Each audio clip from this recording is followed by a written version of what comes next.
In a world of magic and secrets, one boy's goblin-forged resolve reshapes destinies, uncovering lies and forging unbreakable bonds. Welcome back to Grimoire Audiobooks, the home of magical tales and captivating journeys. Today, we continue the enthralling adventure with Part 4, Chapters 31 to 40 of Harry Crow, a Harry Potter fanfiction by the brilliant RobST. In this section, alliances solidify, revelations come to light, and the line between ally and adversary becomes more nuanced. Disclaimer: this audiobook is a transformative work based on J.K. Rowling's Harry Potter series. All original characters, settings, and trademarks belong to their respective owners. This reading is created purely for entertainment purposes, with no copyright infringement intended. With Harry's goblin upbringing continuing to influence his choices, these chapters delve deeper into the power plays within both the magical and goblin worlds. As the stakes rise, friendships are tested, enemies are unmasked, and Harry's unconventional methods challenge the status quo. As fans anticipate the upcoming Harry Potter TV series, stories like Harry Crow remind us why this universe continues to inspire new interpretations. The fresh twists and deeper explorations of its themes are why fanfiction holds such a special place in our hearts. RobST is celebrated for reimagining beloved characters and infusing humor, drama, and intrigue into their tales. With Harry Crow, they deliver a story that stays with readers long after the final chapter. So, get comfortable and let's dive into the next segment of Harry Crow by RobST. Remember, the next part will drop after 10 likes and 10 comments. Your support keeps the magic flowing. Chapter 31. The prophet being delivered that Sunday morning generated an effect seldom experienced in the Great Hall of Hogwarts. It slowly sank into silence, with not even the sounds generated by cutlery or crockery escaping this vacuum of hush. It's often said that nature abhors a vacuum, and this one never stood a chance of existing for more than a few seconds.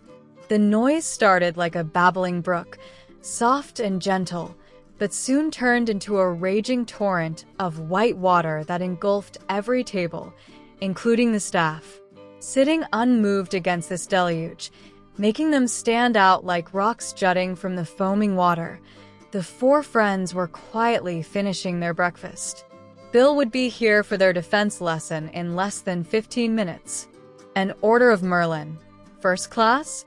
Wow. Harry, just wow. I'm actually more excited about the scholarships, Roger, which was the only reason I agreed to this. My dad and Mum laid their lives down for me that night, but all anyone ever talks about is the fact I didn't die.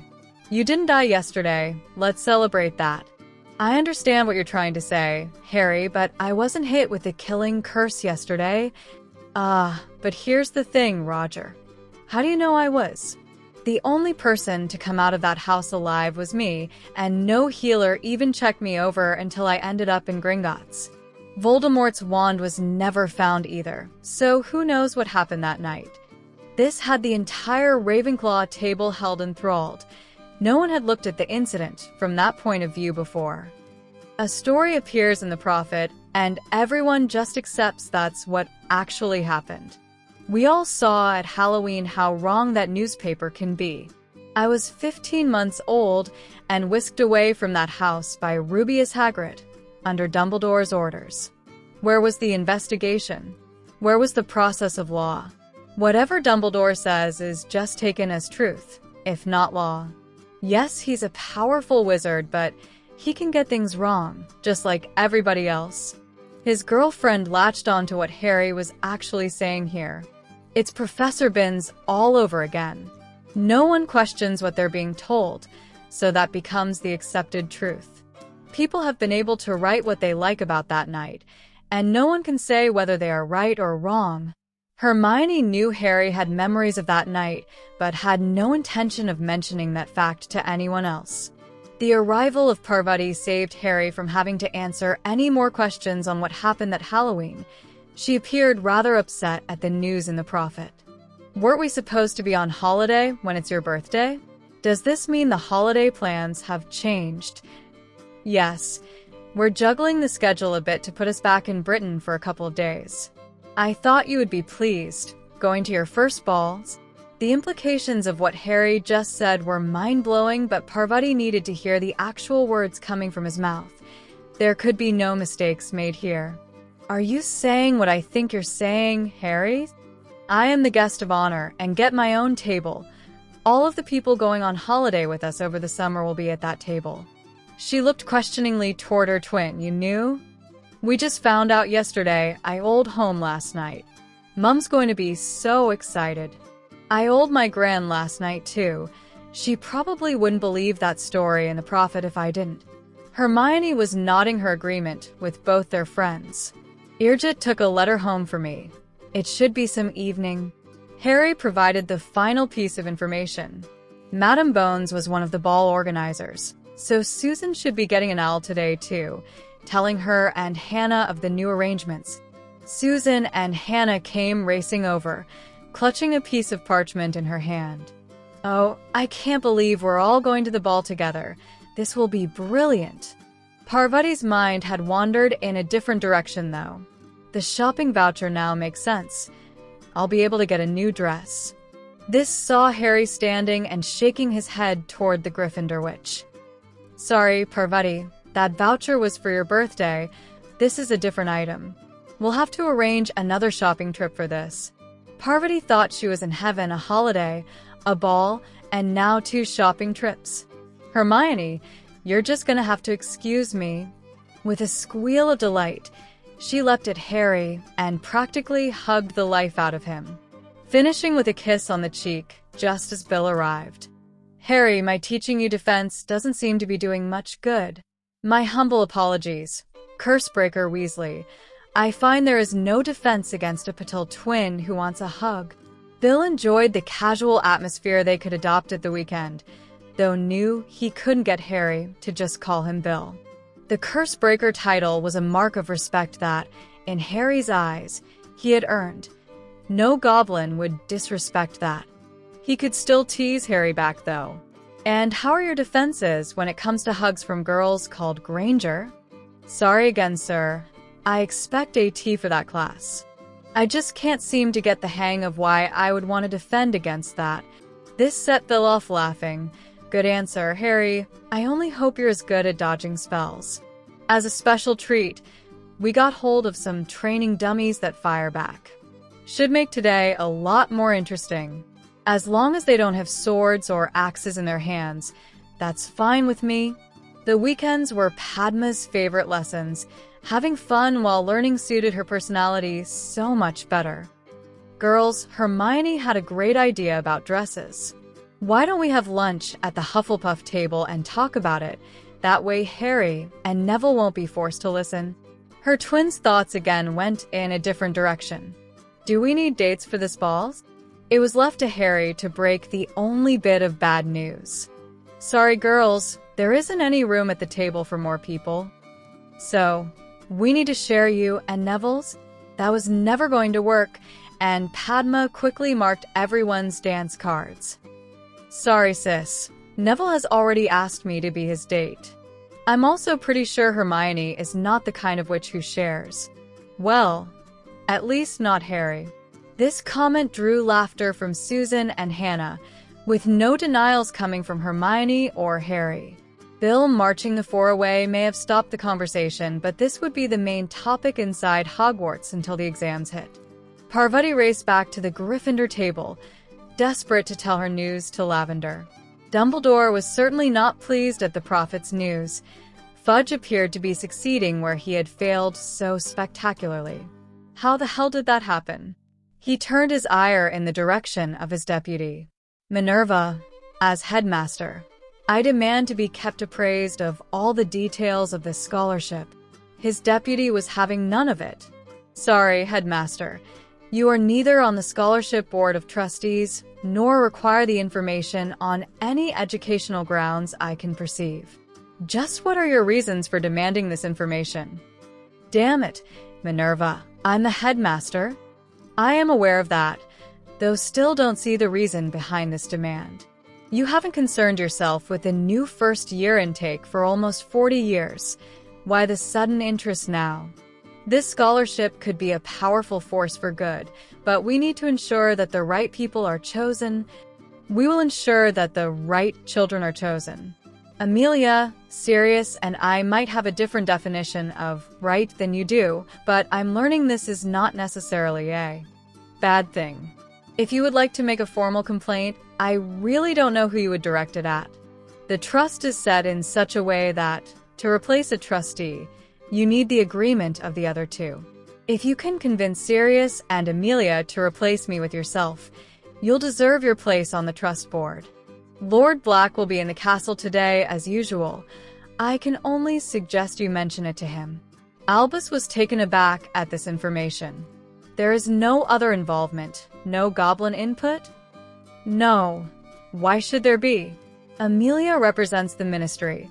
I'm there as Hogwarts' voice while Sirius speaks for the Potters, until Harry is old enough to replace his godfather. The only request made was from Harry himself. He wants one of the students chosen each year to be a muggle born like his mother. We all agreed to that. Dumbledore didn't agree, but then his opinion was neither asked for nor apparently counted for much when he gave it. He decided to keep his own counsel and wait for a better opportunity to try and let his specific thoughts on the matter be known. At the moment, there was such a groundswell of support for this measure that to speak against it would see him swept aside. Severus appeared at his side and slapped his copy of the Prophet onto the table. Leaning in so only the headmaster could hear, Severus made his feelings known. Still think I'm overreacting? I would be publicly flogged before my soul was a Dementor's lunch, and that would be just the ministry's response. Severus strode out of the hall, taking Dumbledore's appetite with him. Sirius entered the great hall and stopped dead in his tracks. His eyes had immediately traveled to where his godson usually sat, and soon locked onto Harry. What had stopped Sirius was the fact that Hermione wasn't there. It took him a moment to spot her sitting at the Hufflepuff table. That she was smiling and chatting animatedly with their friends eased Sirius' fears. He didn't know how these two would handle their first fight. He was certain, though, that neither of them would be smiling. He approached Harry and Neville, deciding to play dumb. Hey, you two. Where are the girls? Hi, Sirius. They're over at the Hufflepuff table, chatting with the other three about dresses for the ball. They thankfully spared Neville and me that torture. This blew the last remaining fears that they'd had a falling out clear away. Sirius also had something to add to that conversation. Your father has offered the Goblin tailors to make all our outfits for the ball, since they made the original that inspired this idea. Neville was immediately shaking his head. I had to tell Parvati about the birthday party. You're on your own for this one, mate. And here was me thinking a longbottom had my back.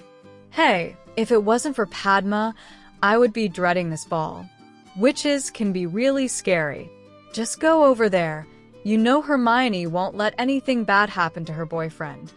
Thanks a bunch, Neville. Sirius was trying not to laugh as he watched Harry stroll over to the five girls. His girlfriend was the first to spot his approach. Does Sirius want us to start early? I thought we had another 10 minutes. No, Hermione, he brought some news from my father. He's offering the Goblin tailors to make all your dresses. For the second time today, Harry had a witch screaming with joy before engulfing him in a bone-crushing hug. There were no complaints this time, though, as Hermione was the one doing the screaming/hugging. They had kept any public displays of affection to hand-holding, so the kiss that followed the hug would again set tongues wagging. Not that it was much more than a peck on the lips, it was just the first time they had seen this couple kiss in public. Hermione, though, was too excited to care. That's fantastic, Harry, and solves all our problems. She then turned to their friends, trying to explain her excitement. The Goblin tailors made my dress for Harry's Centurion ceremony. They are simply brilliant. I got to choose everything, and they were so nice. My dress also fitted like a second skin. They made Madame Malkin seem like an amateur. Her excitement instantly spread to their friends, though the option to hug Harry in thanks wasn't available to anyone else. Hermione still had him wrapped in her arms, proving Padma correct. Hermione wasn't about to share Harry with anyone. Witches and wizards the length and breadth of Britain rejoiced at this announcement, and then quickly began to plan how they could acquire tickets for the event of the year. The country's purebloods tended to fall into one of three categories, and their opinion on this momentous event depended on which faction they supported. The light faction thought this recognition was long overdue and couldn't wait to see their savior accept the country's highest award. Those witches and wizards of a neutral persuasion depended heavily on their abilities to read the political situation, so they could lean in that direct while maintaining their center stance. Since the ministry appeared to have jumped heavily into the light, that would be the direction they would lean for now. None could see any reason not to support this event, so they would. Those with a darker disposition had been caught on the hop by the sudden shift in the ministry's position. Malfoy's exposure had left the minister with no other option but to distance himself and his ministry from Lucius Malfoy and his supporters. They had briefly rejoiced at Dumbledore's very public embarrassment, before realizing that had pushed Fudge the one place they feared, right into the capable arms of Amelia Bones. The head of the DMLE was tough, resourceful, and very bright. That she had lost all but one of her entire family to Death Eater attacks meant there would be no forgiveness to be found there. With Malfoy and Dumbledore expressing contradictory opinions on every subject, Cornelius Fudge had usually given the impression that he didn't know what day of the week it was. Not anymore. The ministry now had a clear direction, and it wasn't in their favor. At this moment in time, to publicly fight against this change in the tide would be politically and socially suicidal. They would have to bide their time and slowly try to reverse the current back in their direction. Most would openly support this event, and even attempt to acquire tickets, just not try too hard. Minerva was trying hard to understand the resistance against her choice for a Potter scholarship.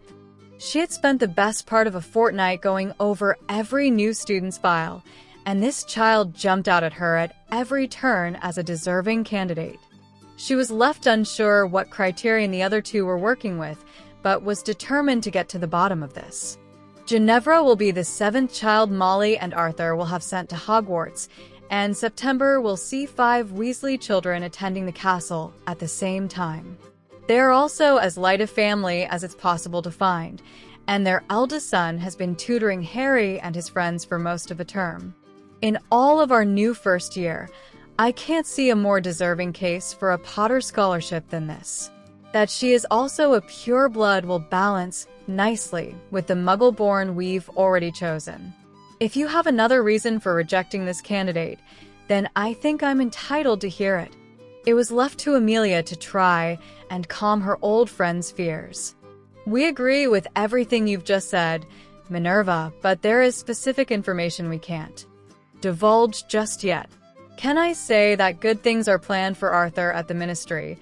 Things that will certainly ease any financial worries the Weasley family might have. These plan changes could leave our choice of Ginevra then open to question, something I don't think we can afford, especially in the scholarship's inaugural year. This information is very sensitive but will certainly be made public before the summer ball. It will all drop into place then, and you will see we are right. She was racking her brains for a hint of what these plan changes could be, especially since Sirius appeared to be aware of them, and Minerva could only come up with one thing. It had to involve Harry. Deciding it was pointless to pursue this any longer, and knowing Amelia wouldn't lie to her, Minerva conceded her argument.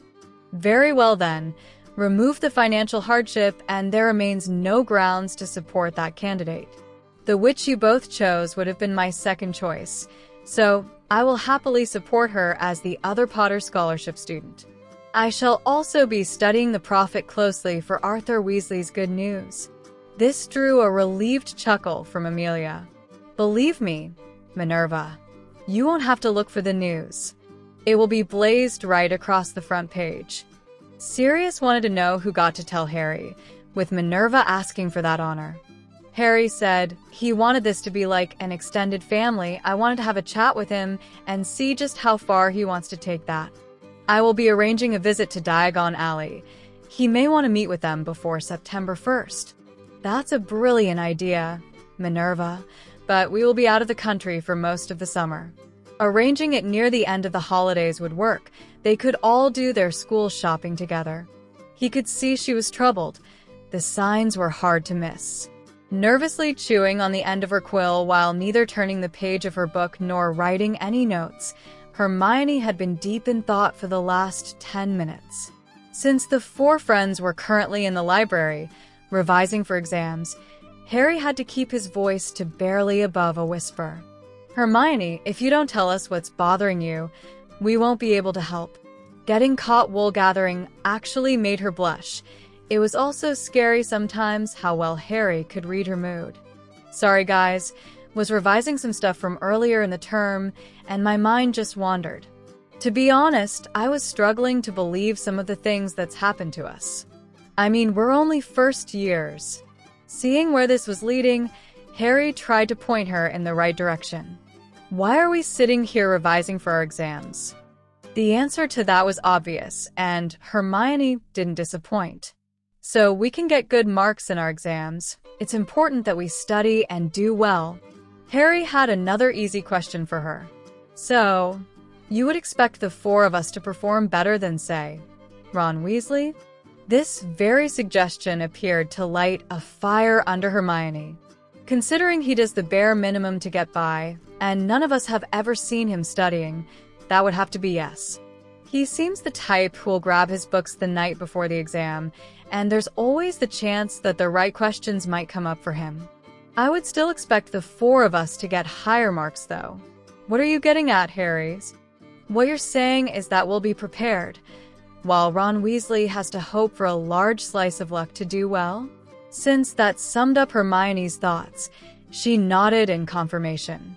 Padma and Neville were also listening intently, curious to see where this was going.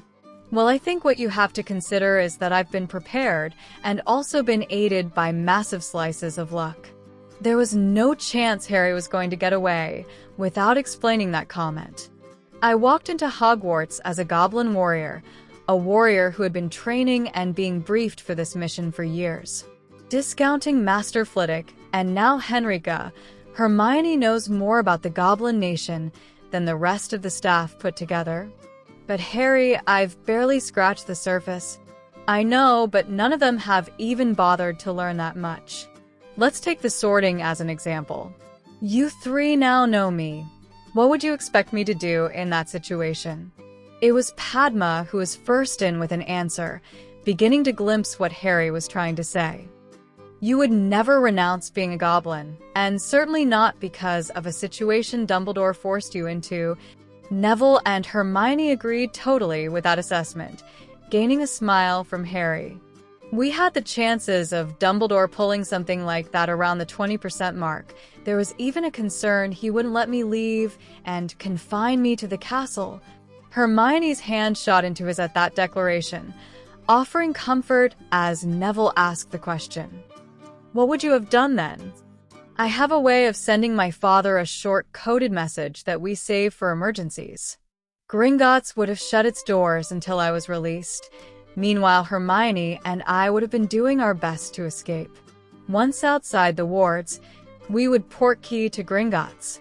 She didn't know what it was about being included in his escape plans, but Hermione was sitting with a wide grin on her face. So you see, I was well prepared, but then also handed a massive slice of luck by Hogwarts declaring I was her champion. The duel with Master Sharpshard also comes to mind. We all know he could take me in under 2 minutes. Instead, my Centurion armor makes me faster and stronger while being able to cast with both blades is a massive advantage. Even so, it was Hogwarts who finally tipped the balance. She hindered and obstructed Master Sharpshard at every opportunity while keeping my path clear. Padma and Neville were both sure what had swung that fight in Harry's favor. Kicking Hermione had enraged their friend beyond anything either had ever seen. Hermione herself was beginning to see the point Harry was making. So you're saying that preparation, along with luck, has got you ahead all year? That was pretty close to what Harry was trying to say. The headmaster didn't bother to do his homework and has found himself on the back foot since the 1st of September. We studied every move he's ever made and had a full profile of Dumbledore that was constantly being updated. I don't know if it's his arrogance that he couldn't possibly be wrong or if he didn't want anyone to know I was at Gringotts. Master Flitwick sits at the same table and would have been a mine of information on goblins. The headmaster had that resource at his fingertips and never used it. He keeps treating me like a wizard, with even Snape seeming to learn that doesn't work. Does that answer your questions? It was now a blushing Hermione who nodded, before going back to her revising. She could hear Padma sniggering in amusement, and was trying to ignore it. The discovery that Snape was responsible for passing the prophecy on to Voldemort had kicked Harry's animosity against Dumbledore to a whole different level. Hermione just hoped they could reach the holidays without a confrontation. She should have known better. Minerva really couldn't exclude Albus from this demonstration, not with the examiners arriving in the castle earlier than usual. With Harry once more all over the prophet, Griselda had maneuvered to get the rest of the examiners into Hogwarts when the interest was at its peak. All she needed to mention was that Minerva wanted their opinion on the Boy Who Lives class and her fellow. Examiners couldn't wait to set off for the castle. Harry was having to perform boyfriend duties and try to talk Hermione down from the funk she was getting herself into. The older Ravenclaws had recognized most of the examiners and wondered why they were in the castle early, sparking Hermione's funk. Our exams don't start until Monday, Hermione. You don't get those examiners until our OWL year. Professor McGonagall told us they might be coming to see our class. It will just be the same as last time. A chance to help put her friend's mind onto something else, while teasing was not something to be dismissed lightly. Padma just couldn't resist. Oh, Hermione, I wonder if any of the other girls will take Harry up on his offer to pet his dragon? Catching the double meaning her friend was hinting at, Hermione knew exactly how to stop this stone dead. As long as they remember I know the Goblin command for bite their hands off, I don't see there being any problems, do you? She wasn't sure whether it was the look in Hermione's eyes or the tone of her voice, but something sent a shiver up Padma's back. Merlin, Hermione, you can be one scary witch when you want to be. Are you sure you're not part goblins? Saying that to any other witch would be considered a severe insult, but Padma knew Hermione would take it the spirit it was offered, as a compliment. Why, thank you, Padma. That's the second time someone has said that recently. Harry must be rubbing off on me. It was only after spotting Harry's wide-eyed expression that Hermione realized what she had said, and the sniggering traveling up and down the Ravenclaw table. Padma put her arm comfortingly around Hermione's shoulders. Ignore the plebs, Hermione. We knew what you meant. I think saying that Harry's had an influence on all of us is certainly a better way of putting it, though. She could feel her friend's shoulders shaking. It was only when Hermione couldn't hold her laughter in any longer that Padma realized she wasn't upset. Hermione laughing at her slip of the tongue just confirmed what Padma had said. Harry was certainly influencing all of them. The Transfiguration lesson went pretty much the same as last time, with Padma having her bluff called and stroking the dragon with a trembling hand. The examiners looked pleased, all except one. There is always one. The students had noticed him at once. He could hardly be missed. This wizard was well over 6 feet tall, yet would have trouble tipping the scales over 10 stone when he was soaking wet. This despite having a snout that could have been a model for the dipping nose cone the engineers designed for Concord. Wearing a frown since before he stepped in the door, this was one long streak of misery. Gordon McPhee had been saddled with a nickname, Grumpy Gordon, when he attended Hogwarts. Moaning McPhee was also suggested, but Myrtle had kinda got the moaning name tag all sewn up. The ghost really had no peer in the moaning stakes when she was on her game. Grumpy Gordon was a nickname that stuck even to the present day, probably because it was so apt. I fail to see why we should change centuries of history, because one class wants to do things differently. Our current method of transfiguration was painstakingly developed by our forefathers. One class a week for 9 months, and suddenly we want to throw all that away. Albus was appalled at what he had witnessed in this classroom. This new form of transfiguration had the potential to trigger massive changes in magical Britain over a very short period of time, something that in his opinion was to be avoided at all costs. I'm afraid I must agree with some of the fine points Mr. McPhee has raised. I saw no notes being taken nor homework issued, far less a textbook being used for reference. What textbooks would you put on the list for next year? Are there even textbooks available?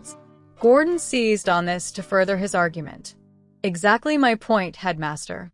We have books written by recognized masters on the subject that we would be consigning to the rubbish heap. No textbooks, no notes, and no homework. Why do we need a transfiguration master teaching a class when the skills she spent many years learning clearly aren't required?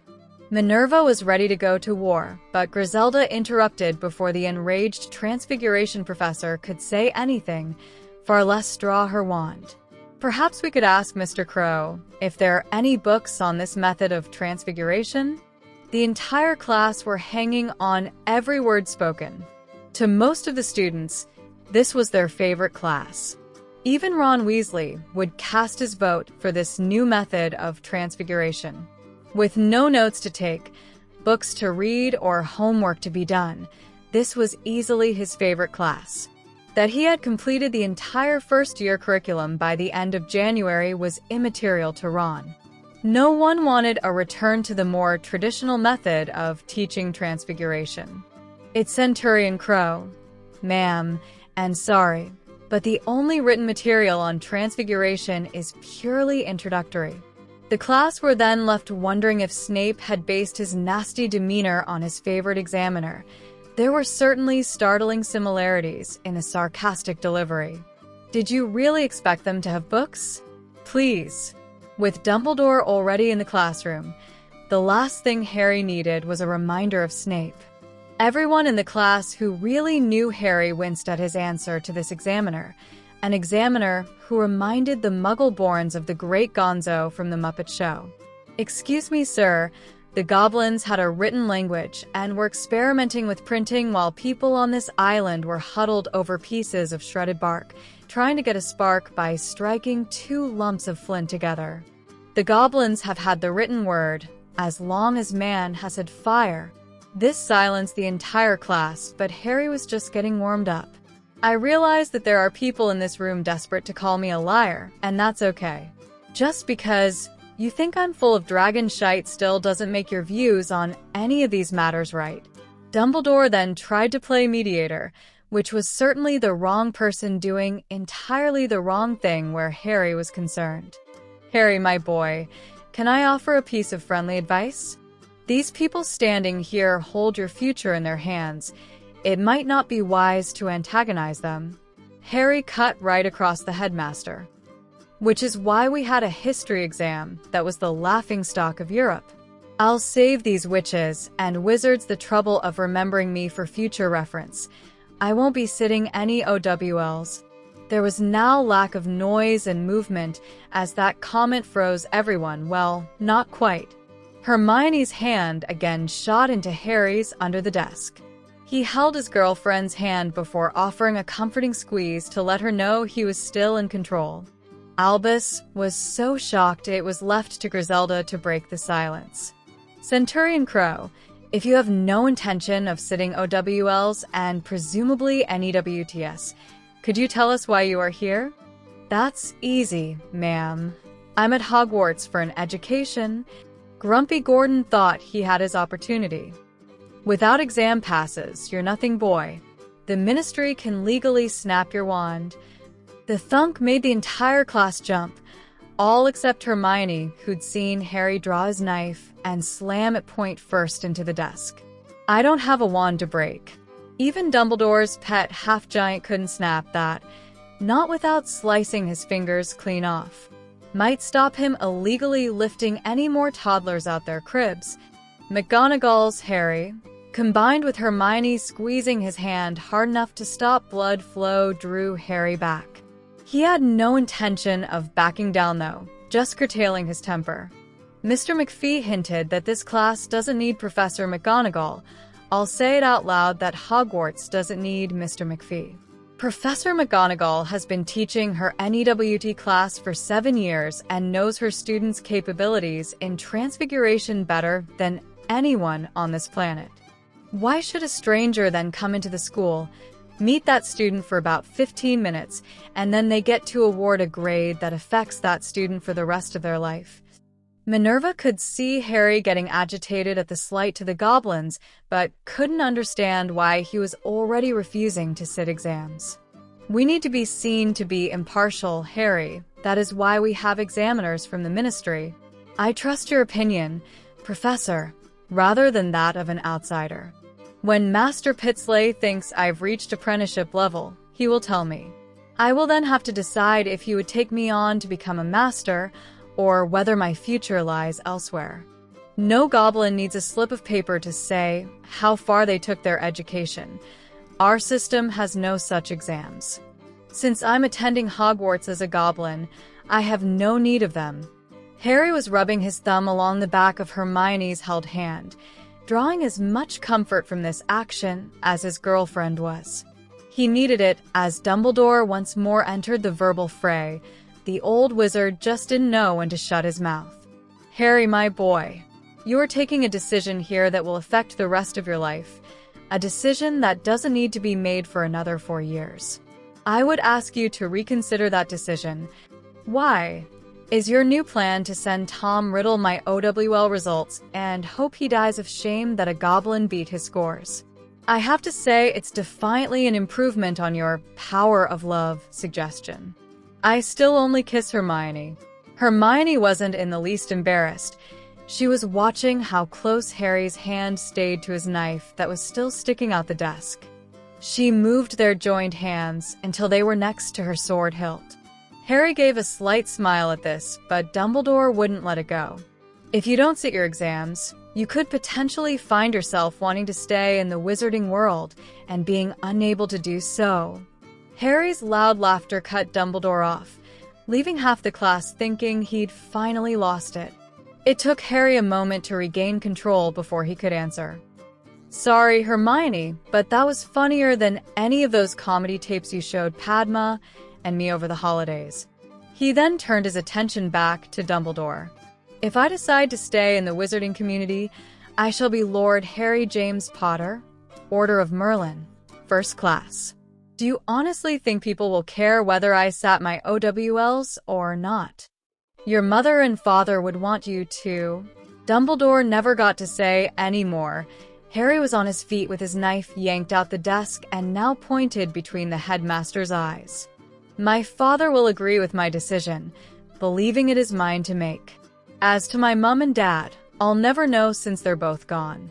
It's looking more and more likely you had a hand in it too. Remember my promise, old man. If we get proof, then I'll be coming for you. Hermione noticed Harry's armor had began to creep down his wrists, though his knife never wavered. She was certainly not the only one who was relieved to hear the bell ringing. Minerva actually stood in front of Albus before speaking. Class dismissed. Centurion, a moment of your time outside, please. Harry nodded before heading outside with the rest of the class. The instant her last student left the classroom, Minerva spun on Dumbledore. You just couldn't let it go, could you? Always thinking you know best and trying to push that view down other people's throats. Is it any wonder you're barred from going anywhere near Harry? You lose me my 2 best students, and I might just follow them out the door. I'll tell you this, Albus Dumbledore, if you had anything to do with Lily and James' murder, I'll kill you myself. The examiners all stood there, shocked and stunned. Every member of the British magical community had laid eyes on the picture of a golden boy who lived standing over a bleeding Dumbledore. All the examiners had thought they were about to witness the live version. Albus had been playing down any talk of tension in his school. His deputy just backed Crow and threatened to kill the headmaster if the boy's claims could be proven. Griselda was thinking if that crime could be proven, the wizarding public would do the job before Minerva could get her wand on Dumbledore. This ball would confirm James and Lily Potter as two heroes of their country. If Albus was involved in their murder, there would be hell to pay. Gordon couldn't believe what he just witnessed. His specialty was defense, so he had been focused on the boy's eyes. What he saw there sent a shiver of fear up his spine. This boy was squaring up to Albus Dumbledore, yet there had been no fear in his eyes, and it certainly wasn't a case of bravado either. There was a determination expressed there that Gordon expected to see in a few of the better NEWT candidates, very occasionally an exceptional OWL student, certainly not in someone finishing their first year at Hogwarts. He also couldn't help notice the other 3 students who were obviously ready to spring to his aid. Just what was going on here? Albus was wondering the exact same thing, and also wondering how that could have gone any worse. When Cornelius discovered Harry wasn't going to be sitting any OWLs, he would hit the roof. When it became known that Albus Dumbledore was responsible for this revelation, and he was sure Minerva was going to put the blame on him, Albus wondered if he might not be barred from the ministry too. The 3 friends had waited along the corridor for Harry, with Hermione racing to him the instant McGonagall returned to her class. "Hey, I'm fine. Sorry about that, but can we cancel revision tonight?" They had all caught up with each other now, leaving Padma free to answer. "Sure, Harry. You got attention with McGonagall's?" "What? No. I just want the time to tell you all what's going on. Can't have my friends thinking I'm turning into a right nutter. The rest of the school can think what it likes." Hermione was back on Harry's arm as the 4 friends headed off to lunch. She actually stopped a moment at Harry's answer. "What did McGonagall want with you then?" "Oh, she wanted to put a word in for Hagrid. She claims he's a rather simple soul who would jump in the lake and wrestle the giant squid if Dumbledore asked him to." Sirius actually agrees with that assessment, but he can't forgive Hagrid either. Hagrid may have been blindly following Dumbledore's orders, but he knew Sirius was my godfather, so he must have known that's where I was supposed to go. This had Hermione shaking her head in disbelief. In the armed forces, if you're given an order that's unlawful, the "I was following orders" defense doesn't apply. I don't know how that works when a headmaster is giving the orders to a groundskeeper. Oh, McGonagall also wanted a word about the Potter scholarships. They've made their choices and needed to know if I was going to meet the 2 students beforehand. She suggested meeting in Diagon Alley, and then we could all do our shopping together. Sirius and Amelia both knew our summer schedule, so McGonagall had already picked a date. She knew we'd be available. That's a brilliant idea, Harry. I wish I'd known someone on the train last year. Sitting with friends on the express at Christmas was so much better than being alone and terrified on the 1st of September. This drew a big smile from Hermione as she too cast her mind back. I agree that's a brilliant idea, Neville, but I met Harry on the train, so I can't really complain. Did McGonagall tell you anything about them, Harry? He nodded before answering. One is a Muggle-born wizard who's going to be the first in his family, but not the last. He has a younger brother and sister, and both of them are magical. His name is Colin Creevey, and his dad is a milkman. Hermione, what's a milkman? She thought of the best way of explaining this that her friends would understand. You know how at my house we can phone and the takeaway gets delivered? Well, Colin's dad delivers milk. Padma was still struggling to get her head around this phone, and it will be delivered to your door's concept, even after seeing it in action multiple times. So you phone and his dad rushes to your door with some milk? The old Hermione would have went into great detail about dairies, milk floats, and regular rounds, and they would all have missed lunch by the time she was finished. Something like that, Padma. Who got the other scholarship, Harry? A young girl who is an only child and lost her mother a year or so back. Her name's Luna Lovegood, and I got the impression McGonagall was really hoping we would take her under our wings. Padma grabbed Neville by the arm as they increased their pace toward the Great Hall. Well, whether they know it or not, those two just found themselves with 4 new friends. Now, let's get to lunch. Watching Harry scare the adults always gives me an appetite, and we've got our normal defense class next. The 4 friends made their way to lunch. The quartet weren't the only ones that noticed neither Dumbledore nor McGonagall made it down. Chapter 32. After dinner, the 4 friends headed up to the 7th floor. Harry didn't want there to be any way this conversation could be overheard. He also appreciated Hermione waiting until now to discover why he'd suddenly announced to all of first year he had no intention of sitting his OWLs, even though she was obviously desperate to know. Hogwarts provided the quartet with a cozy room that held a couple of sofas facing each other. Harry and Hermione slipped into one, leaving Neville and Padma to occupy the second. Taking a deep breath, Harry began to tell his friends why he'd asked them here. Padma, Neville, there are things going on behind the scenes you need to know about. I'm sorry that I can't tell you everything, but I think you deserve to know what might affect the 4 of us. Neville, this is going to be hard to hear, mate. It's only certain things we've just discovered that have me telling you this now. Padma shifted closer to her friend. The way Harry was talking, Neville would soon need any comfort she could offer. We have to go back before we were born to discover where all our troubles started. They began with a prophecy that links me to Voldemort.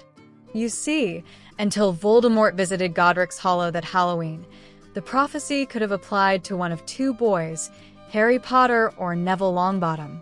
This was a revelation not even Hermione had heard before. It shocked the 3 listeners as Harry continued. It wasn't until Voldemort cast a spell at me that I became the child of the prophecy. Had he chosen to visit the Longbottoms first, Neville could have been saddled with being the boy who lived, and I would be the one visiting my mum and dad in St. Mungo's. Those Death Eaters knew about the prophecy. With the Potters dead, they went after the Longbottoms, looking for some answers. Both wizards now found themselves being comforted by the witch sitting next to them. Telling the story was affecting Harry nearly as much as Neville hearing it. We knew the prophecy was made to Dumbledore and assumed Sirius had told Voldemort about it, while betraying my mum and dad. When we found out Sirius was innocent, my father began an investigation into the people who were responsible for an innocent man being sent to Azkaban. That's when we discovered what Crouch was up to and got Sirius free. The investigation didn't stop there, though, and has just provided us with the name of the Death Eater who told the prophecy to Voldemort. It was Snape. It was only Padma's arm around Neville that stopped him springing to his feet. He looked to Harry, hoping this horror story wasn't real. Harry, why is Snape still walking around Hogwarts? Believe me, Neville, I so want to hack the bastard to pieces. The problem is Dumbledore. He knows what Snape did and has been protecting him all these years. This proved a revelation too far for Padma. She spat out a string of words that they assumed to be Hindi before reverting to English. How could that doddering old arse be stupid enough to keep Snape in the school with you two at Hogwarts? If it wasn't for Master Pitsley, both of you would even be in his class. That's just sick. Neville was having a revelation of his own. Harry's outburst in class now made perfect sense. You think Dumbledore gave that information to Snape, so he would pass it on to Voldemort? It's the only thing that makes any sense, because I know how much I want to attack that greasy bastard. For you not to, there would need to be a very good reason. Harry was delighted to see how far his friend had progressed from the boy who was almost frightened of his own shadow. My father maneuvered Dumbledore into a position where he would reveal how Voldemort got to hear about the prophecy. The only problem is, Dumbledore has no idea he was set up and hasn't twigged we know about Snape. If we go after Snape, Dumbledore is bound to realize some of what's going on. There are things happening that should destroy any public credibility Dumbledore has left, and may even see him heading to Azkaban, if we can provide enough information for the Ministry to go after him. There is a chance Snape may slip out the country before we can drop the shit on a Dumbledore. I think it's a chance we need to take. Given Dumbledore's track record, the odds of Snape being someone he manipulated to get what he wanted are better than even money. There was still something troubling Neville, though. I just can't work out why he would do that. What's in it for Dumbledore? Henrika spelled it out for us in history class. Neville. Voldemort and his Death Eaters were killing any and all opposition. The estimate at that time was the Ministry would fall by Christmas. Sirius told me our parents were very close, and also part of a group that opposed the Death Eaters. This group was led by Albus Dumbledore. The implications behind this hit Hermione hard. He would be able to manipulate situations to meet the terms of the prophecy. You told me your parents had defied Voldemort 3 times. Padma was on the exact same wavelength as her friend. And if he had Snape on the other side, he could pretty much do what he liked. Henrika tries to get us to look behind the facts of history. Can't you just see Dumbledore thinking the Potters and Longbottoms being wiped out was a fair price to pay for stopping Voldemort, especially since it was costing him nothing? The mental picture that Harry was painting was one that his friends had no trouble recognizing. Hermione had just put 2 and 2 together, and hoped harder than she'd ever hoped for anything in her young life that the answer she was seeing was actually 327. Anything but 4. Is this all a mission for Gringotts, Harry? Is that why you're not going to sit OWLs? Seeing the panic in her eyes, Harry took his girlfriend's hand in both of his. I came to Hogwarts as a goblin warrior. My mission was to promote goblin/wizard relations, with getting rid of bins at the top of my list. Harry Crow's personal mission was to make friends and get some idea of where his place was in the world. When I spotted a young witch struggling to get her trunk onto the express, I thought here was someone else looking for a friend. I had watched you approach that group of Slytherin girls. I didn't hear what they said, but I'm certain it wouldn't be welcome to Hogwarts. Hermione leant into Harry, the panic in her eyes now replaced with an apology. After the troll in the infirmary, when I thought you and Padma wanted nothing more to do with me, I had decided not to return after Halloween. I was sure my father would have a replacement history teacher by then, just as I was sure there was nothing left for me at Hogwarts. I understand keeping secrets is bad, which is why I told the 3 of you as much as I could that lunchtime with my father. You 3 now know more about what's going on than officials at the Ministry. Pulling her boyfriend toward her, Hermione then instigated their longest kiss to date. This kiss wasn't about passion, rather both confirming they hadn't lost something that was so important to the young couple, the fact that they were still a couple. I can say I'm sorry, Harry, but I thought it would be better if I showed you. I have been racking my brains all day to figure out why you would do the work and then not sit exams. With all this talk of manipulation, I added up the facts and came up with a totally stupid answer. The answer was so shocking, though, it actually stopped me thinking straight. Since the day we met, you have been as honest as you could with me. Harry now had a smile on his face, thinking that one day kissing Hermione might actually overtake hugging Hermione as his favorite thing in all the world. I'm sorry too, the reasons I gave in class were the truth, but it was really something I should have talked over with you first though, rather than just springing it on you along with everyone else. Dumbledore just makes me so mad that I announced my decision on the spur of the moment. I'll need to stay out of his way until the holidays. I could actually feel my armor slowly starting to slide over my body, getting ready for action. I didn't even know it could do that by itself. Padma had been ready to slap some sense into her friend. She thought they had been slowly breaking Hermione out of her habit of overthinking every situation. Hermione had then saved the situation by relying on her instincts and changing Harry's frown of disappointment into a goofy grin.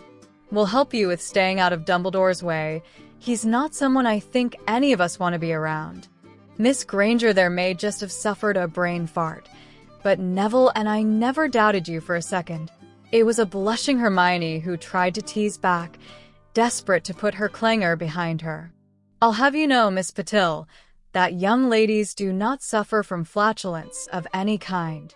I will admit to having a moment worthy of Ronald Weasley." Her boyfriend interrupted before she could say any more. "Thanks for that vote of confidence, guys. Hermione, please don't take this the wrong way. I would rather think my girlfriend suffered from the occasional brain fart than she was in any way comparable to Ronald Weasley." The kiss on the cheek that came with this comment confirmed to Hermione that Harry had forgiven his girlfriend's faux pas. For that, he could call it whatever the hell he wanted. Turning his attention to Neville, Harry again pushed the conversation into an uncomfortable area. "I said you were the closest thing to family I had left, Neville. I still believe that. Because of this, there's something I want to ask. The next time you visit St. Mungo's, could I go too? I would really like to meet my godmother." Neville's head was now down, but he drew comfort from Padma's arms slipping back around him. This was a subject he found incredibly difficult to talk about, yet these were his friends. Harry even considered him family. "She won't know you, Harry. She doesn't know me. We take her some sweets my gran says were Mum's favorite. She eats the sweet and then slips the wrapper into my hand. Gran says to throw them away, but I like to think of it as a present from my mum. I've kept every single one. I have them all carefully folded in a drawer in my bedroom." As he slowly and painfully told his story, they could all see the moisture gathering in Neville's eyes. To be honest, his 3 friends were suffering from the same condition. "Neville, the goblin healers have a lot of experience with this curse. My father is going to offer their expertise to your gran when we meet over the holidays. They may not be able to do anything, but it couldn't hurt to try. The offer is being made because your mum is my godmother. Any steps toward good relations that come from this is purely a secondary benefit." Padma could practically feel the surge of hope that rushed through Neville. She agreed with Harry. There really was nothing to lose. His second comment prodded something that had been fermenting at the back of her mind. Padma decided just to ask her friend about what was troubling her. "Harry, why are Gringotts pushing so hard for better relations with wizards? It goes against everything I've ever heard about goblins." Knowing they deserve the truth, Harry laid it out for them. The very pureblood policies that are slowly killing the magical community are having the same effect on Gringotts. It's all about maintaining power and bloodlines. You two are purebloods and will probably have betrothals negotiated for you. I understand in some families they are even considering cousins now as spouses. The betrothal comment added a green tinge to Neville's complexion, but Harry continued before anyone commented on it. They are so desperate to hold on to their power that every year, brilliant and talented witches and wizards are forced to leave Britain. This is simply because they don't possess the proper ancestry to be considered for decent jobs or as proper spouses. In a few weeks, the 7th years will graduate and discover that the bigotry in Hogwarts was only a sample of what they'll be faced with in magical Britain. These policies not only affect Hermione's future, but mine too. He turned toward his girlfriend. "You've seen some of our city under Gringotts, and, while it's large, that's all there is. In Britain, witches and wizards outnumber goblins by at least 10 to 1. Current ministry policy prohibits goblins living anywhere else but under Gringotts, causing us the same problems as you. Every year, more and more bright young goblins are deciding their future doesn't lie in pure-blood-controlled Britain and are heading off to less restrictive countries. With an aging population and increasing numbers of younger goblins leaving, we are only a few generations away from serious population decline. Now, perhaps you can see why we're pushing for this." Harry's story had them enthralled. "We don't even know if this will work, but have to be able to show some progress to stand any chance of slowing the numbers leaving, putting even more pressure on the decision I've got to make about my future. Not all goblins will get behind this plan, though. We have our fair share of bigotry, too. There are those who, if Dursley had left me on their desk, would have fed me to a dragon and considered there being one less wizard in the world as a good place to start. This drew a yelp of fear from Hermione and saw her burrowing even closer into her boyfriend. My father is a very clever goblin. He saw the possibilities immediately. His original intention was simply for Harry Potter to turn up at Hogwarts and be sympathetic to goblin views. As I grew up, it was me who kept pushing for more. Extra tuition in history, economics, languages, anything to make my father proud of me and show him and the nation he was right to adopt a young wizard called Harry. Being awarded Centurion status was way beyond anything we could have ever dreamed of. His attention was once more focused on Neville. Our healers were able to remove that fragment of Voldemort out of my head. The only solution the wizards have is to hit the container with a killing curse. This drew yelps from his 3 friends, but Harry was determined to get his point across. I'm not saying our healers are better, Neville, just different. Since there has been a lot of study into that curse, those differences just might be able to help your parents. Neville was holding on to the glimmer of hope this offered. Harry, I will talk to my gran about this and you visiting. I think you're right. We really have nothing to lose. My father knows far more about this than I do. The 2 of them can chat about it when we're all on holiday. That feeling of having barely scratched the surface of goblin culture was back with a vengeance.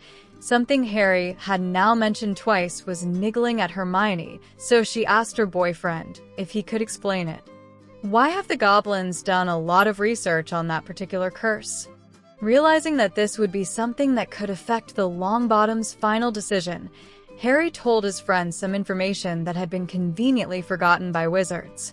It's called the torture curse for a very specific reason.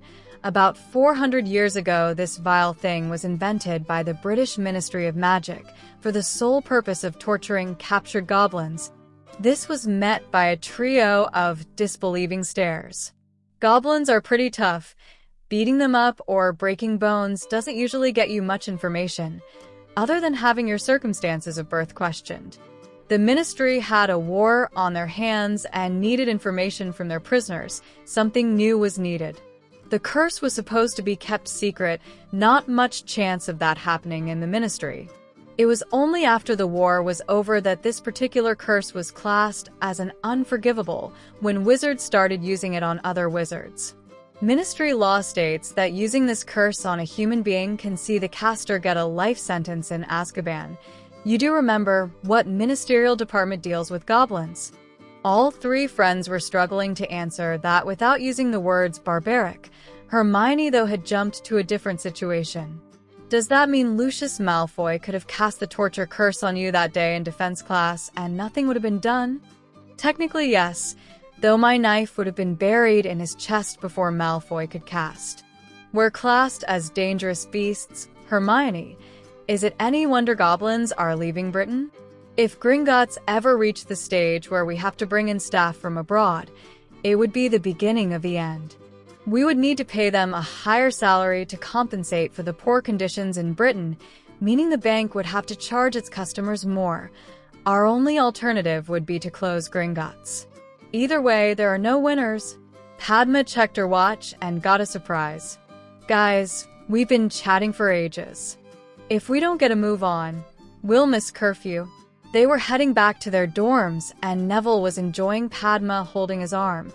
She'd been there for him tonight when he needed a friend.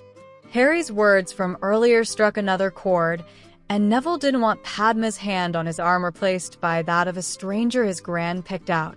Can we extend our dating deal to include betrothals? If our families see us close, then maybe they won't start negotiations with people we don't know. It was a shocked Padma who had to clarify what her friend just said. Are you sure, Neville? I would hate to think I was taking advantage of you. We're friends and have a lot of fun together. You would be doing me a favor. Some of those girls scare the life out of me. I'm not talking about becoming boyfriend and girlfriend, just being good friends and looking out for one another. If you get a boyfriend, I would be fine with that. Padma knew Neville Longbottom would be considered quite the catch. He was also someone she really liked and was delighted he wasn't looking to be her boyfriend yet. I can live with that, though I think it's you who'll get a girlfriend first. Neville just smiled with relief, giving Padma a friendly hug before saying goodnight to his friends and entering Gryffindor.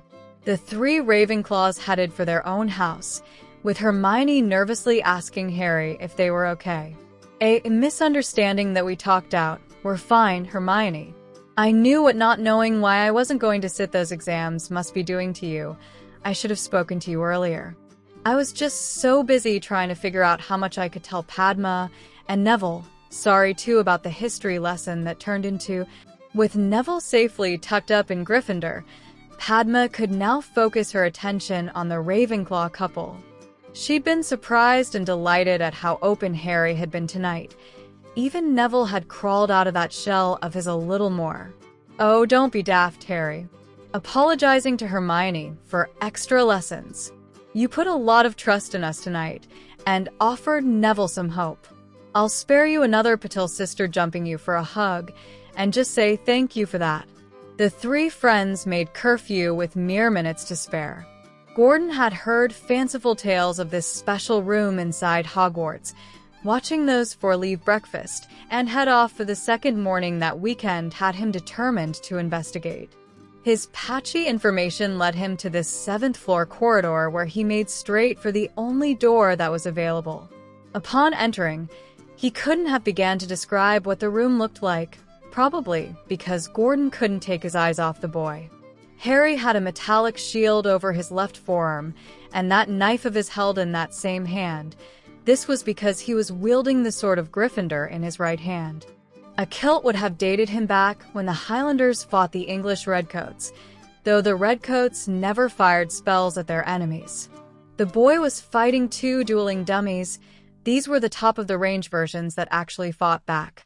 His 3 friends were cheering him on while the red-headed tutor studied a stopwatch. Time. This led to much cheering before they noticed Gordon. Harry's smile vanished as he made his way to confront his uninvited and unwelcome visitor. "Can we help you, Mr. McPhee?" Gordon couldn't miss that neither sword nor knife were returned to their sheaths. The boy was ready for battle. "When I heard you received extra tutoring in defense, I was naturally curious. My father pays for private tutoring in defense, and that's exactly what it is, private. I would like you to leave now." Not believing the cheek of this brat, Gordon addressed himself directly to Bill. "Do you allow your students to talk to ministry officials like this?" "I work for Gringotts, not the ministry or Hogwarts. My job here is to teach these 4 to fight. You are disrupting my lesson." Gordon focused once more on the boy. He'd come here for information and intended to get it, one way or another. "If you've been trained to fight, let's see you throw me out this room." This would at least provide Gordon with a measure of this boy's capabilities. The idea that he could be forcibly ejected from the room never even crossed the examiner's mind. He was looking forward to wiping the smirk of this brat's face. "Okay, sir, goodbye." Gordon thought he was ready for anything, but the boy turning his back and returning to his friends caught him by surprise. A stinging hex to his arse should enrage the brat enough to fight. That was when the second surprise kicked in.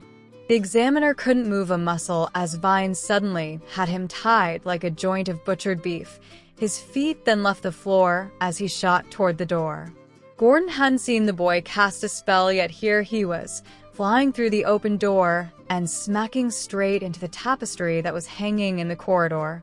His bindings may have vanished, but it still took a moment to untangle himself from the tapestry and get his bearings. What was throwing those bearings off was the lack of a door he'd just been thrown through. None of his diagnostic spells returned any evidence of a room existing, a room he'd been standing in moments before. He was going to be in the castle until Friday, and would be keeping a close eye on those 4. His report to Dolores would certainly make interesting reading, though he now agreed with her this boy was a threat to their way of life. "Sorry about that, guys. Hogwarts will make sure we're not disturbed again. Just as well we were running defense drills, and you weren't firing curses from your sword." How did it feel holding both weapons and your shields? Bill was pleased to see the honesty once more shine through in Harry's answer. It felt slightly awkward, but I think that's more because this is an attacking configuration, and I wasn't allowed to attack.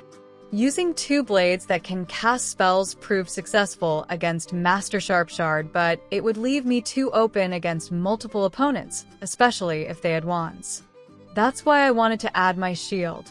Can I try it again, where I can fight back? Bill nodded and started his stopwatch. What they saw next threw any concept of time out the door quicker than Hogwarts had got rid of McPhee. Harry was suddenly in full Centurion armor and charging the dummies. He moved like liquid gold as he dodged and deflected curses while laying down a double barrage of his own. The dummies had been programmed by wizards on how to respond to attacks. They had no program designed for an attack like this. Harry was on them in seconds, and you didn't need a stopwatch to know the fight was over only a couple of heartbeats later. His shield knocked the dummy's wand arm away as the knife he now held in that hand did the real damage. As the shield did its job, Harry's knife slashed across the dummy's torso before a blasting curse sent it spinning backward. If anything, it got off lightly.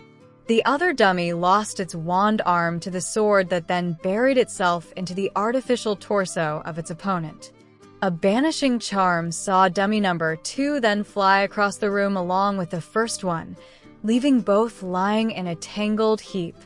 Harry stood panting, though more with adrenaline rush than effort, as the other 4 watched while only the ticking of Bill's forgotten stopwatch broke the stunned silence. It was predictably Padma who had something to say. Wow, Harry McPhee doesn't know how lucky he was that Hogwarts threw him out the room and not you. That was scary to watch from here. I never want to be on the other end of it. Thanks, Padma. I felt as if I'd been ignoring the goblin part of me for too long. That's how I would fight against goblins or wizards. What do you think, curse breakers? The words were out before Bill had time to think of what he was saying. I reckon any wizard seeing you charging like that would shit themselves. It was only the giggling coming from his other 3 students that alerted him he'd said something inappropriate. I also think we might need new training dummies. Dummies we might need to put armor on if you're going to attack like that. Really devastating attack, Harry, and no webbing. I learned my lesson with Master Sharpshard. Put your opponent out of the fight, so they can't attack you again. Bill didn't know if a reparo would actually work on the dummies, so had them on shield drills for the remainder of the lesson. He asked Harry for a quiet word, after escorting them to the Great Hall for lunch. Ducking outside for a moment provided the privacy they needed.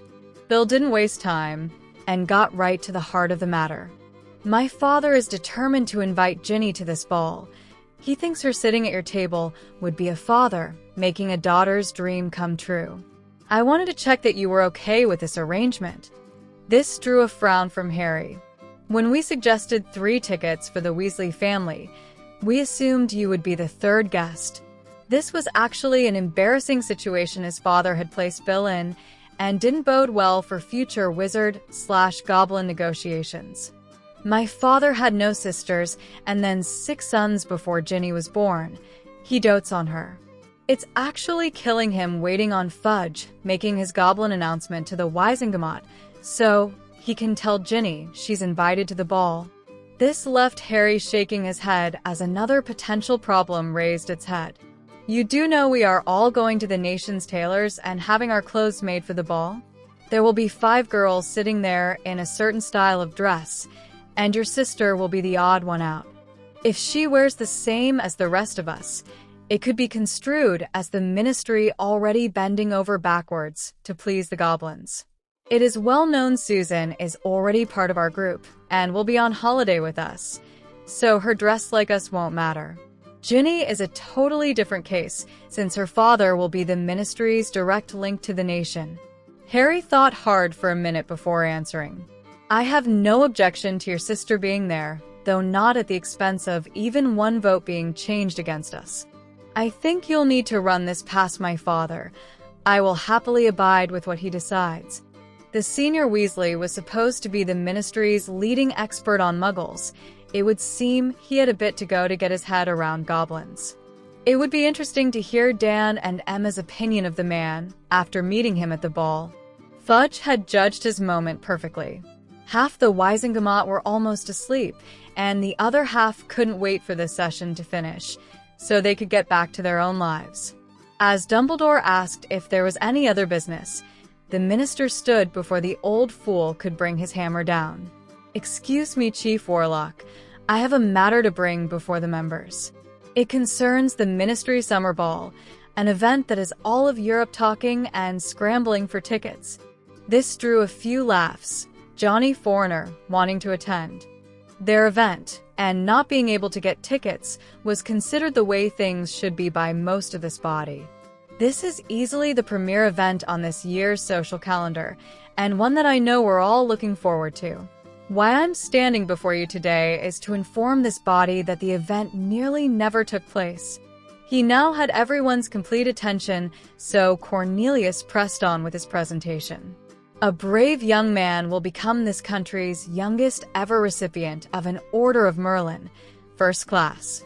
Now, through no fault of his, if anyone at the ministry wants to officially contact young Harry, our own laws state it must be done through the Department for the Regulation and Control of Magical Creatures. Labeling young Harry as a creature is not something I can stand here and support. That is why I am proposing legislative changes for this House to consider. This created a right hullabaloo, with Cornelius and Amelia the only calm people in the chamber. Even Albus had worked himself into a state, though that was more likely to be because he didn't know any of this beforehand. The minister knew they would all be running scenarios through their heads, attempting to second-guess what he was up to. His hope was that, when he provided details of his proposal, they would see it was nowhere near as bad as they were now considering. When the first challenge came, Cornelius was disappointed. He now owed Amelia 5 galleons, as she had predicted correctly. Excuse me, Minister. Surely you don't expect the Department of International Magical Cooperation to now incorporate our liaisons with goblins? No, Madam Umbridge, I was suggesting no such thing. That raises a very interesting point, though. Both members of the Crouch family only received justice because young Harry passed information to Madam Bones through her niece, who's a friend of Harry's at Hogwarts. That department now has a new head because of that information. It also highlights a need for a more direct channel to a nation that every single person in this chamber, with the exception of Albus Dumbledore, does business with.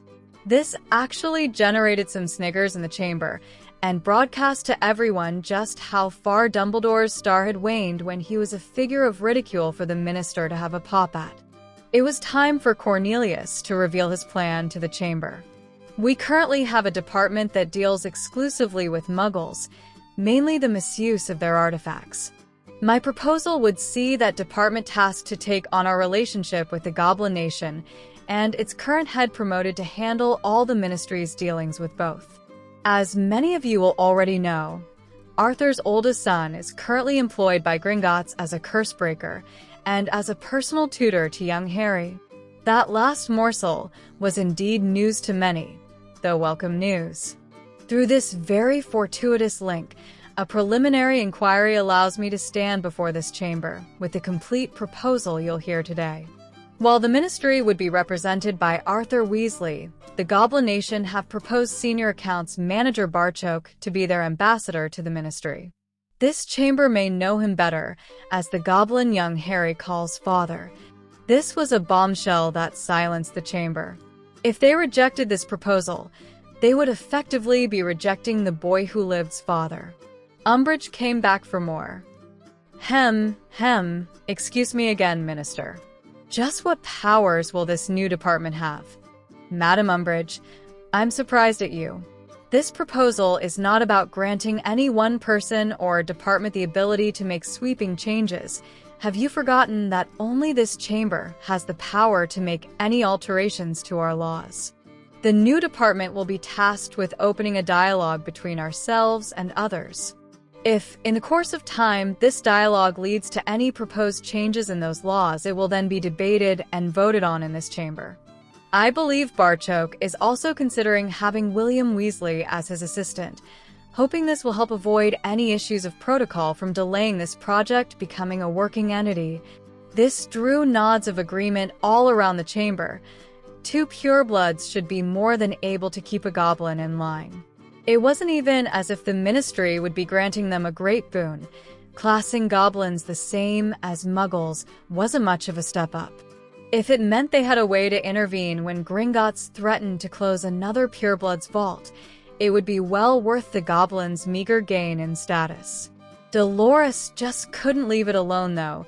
She was like a dog with a bone it didn't want to be parted from. Minister, are you aware the boy in question declared publicly that he wouldn't be sitting his OWLs?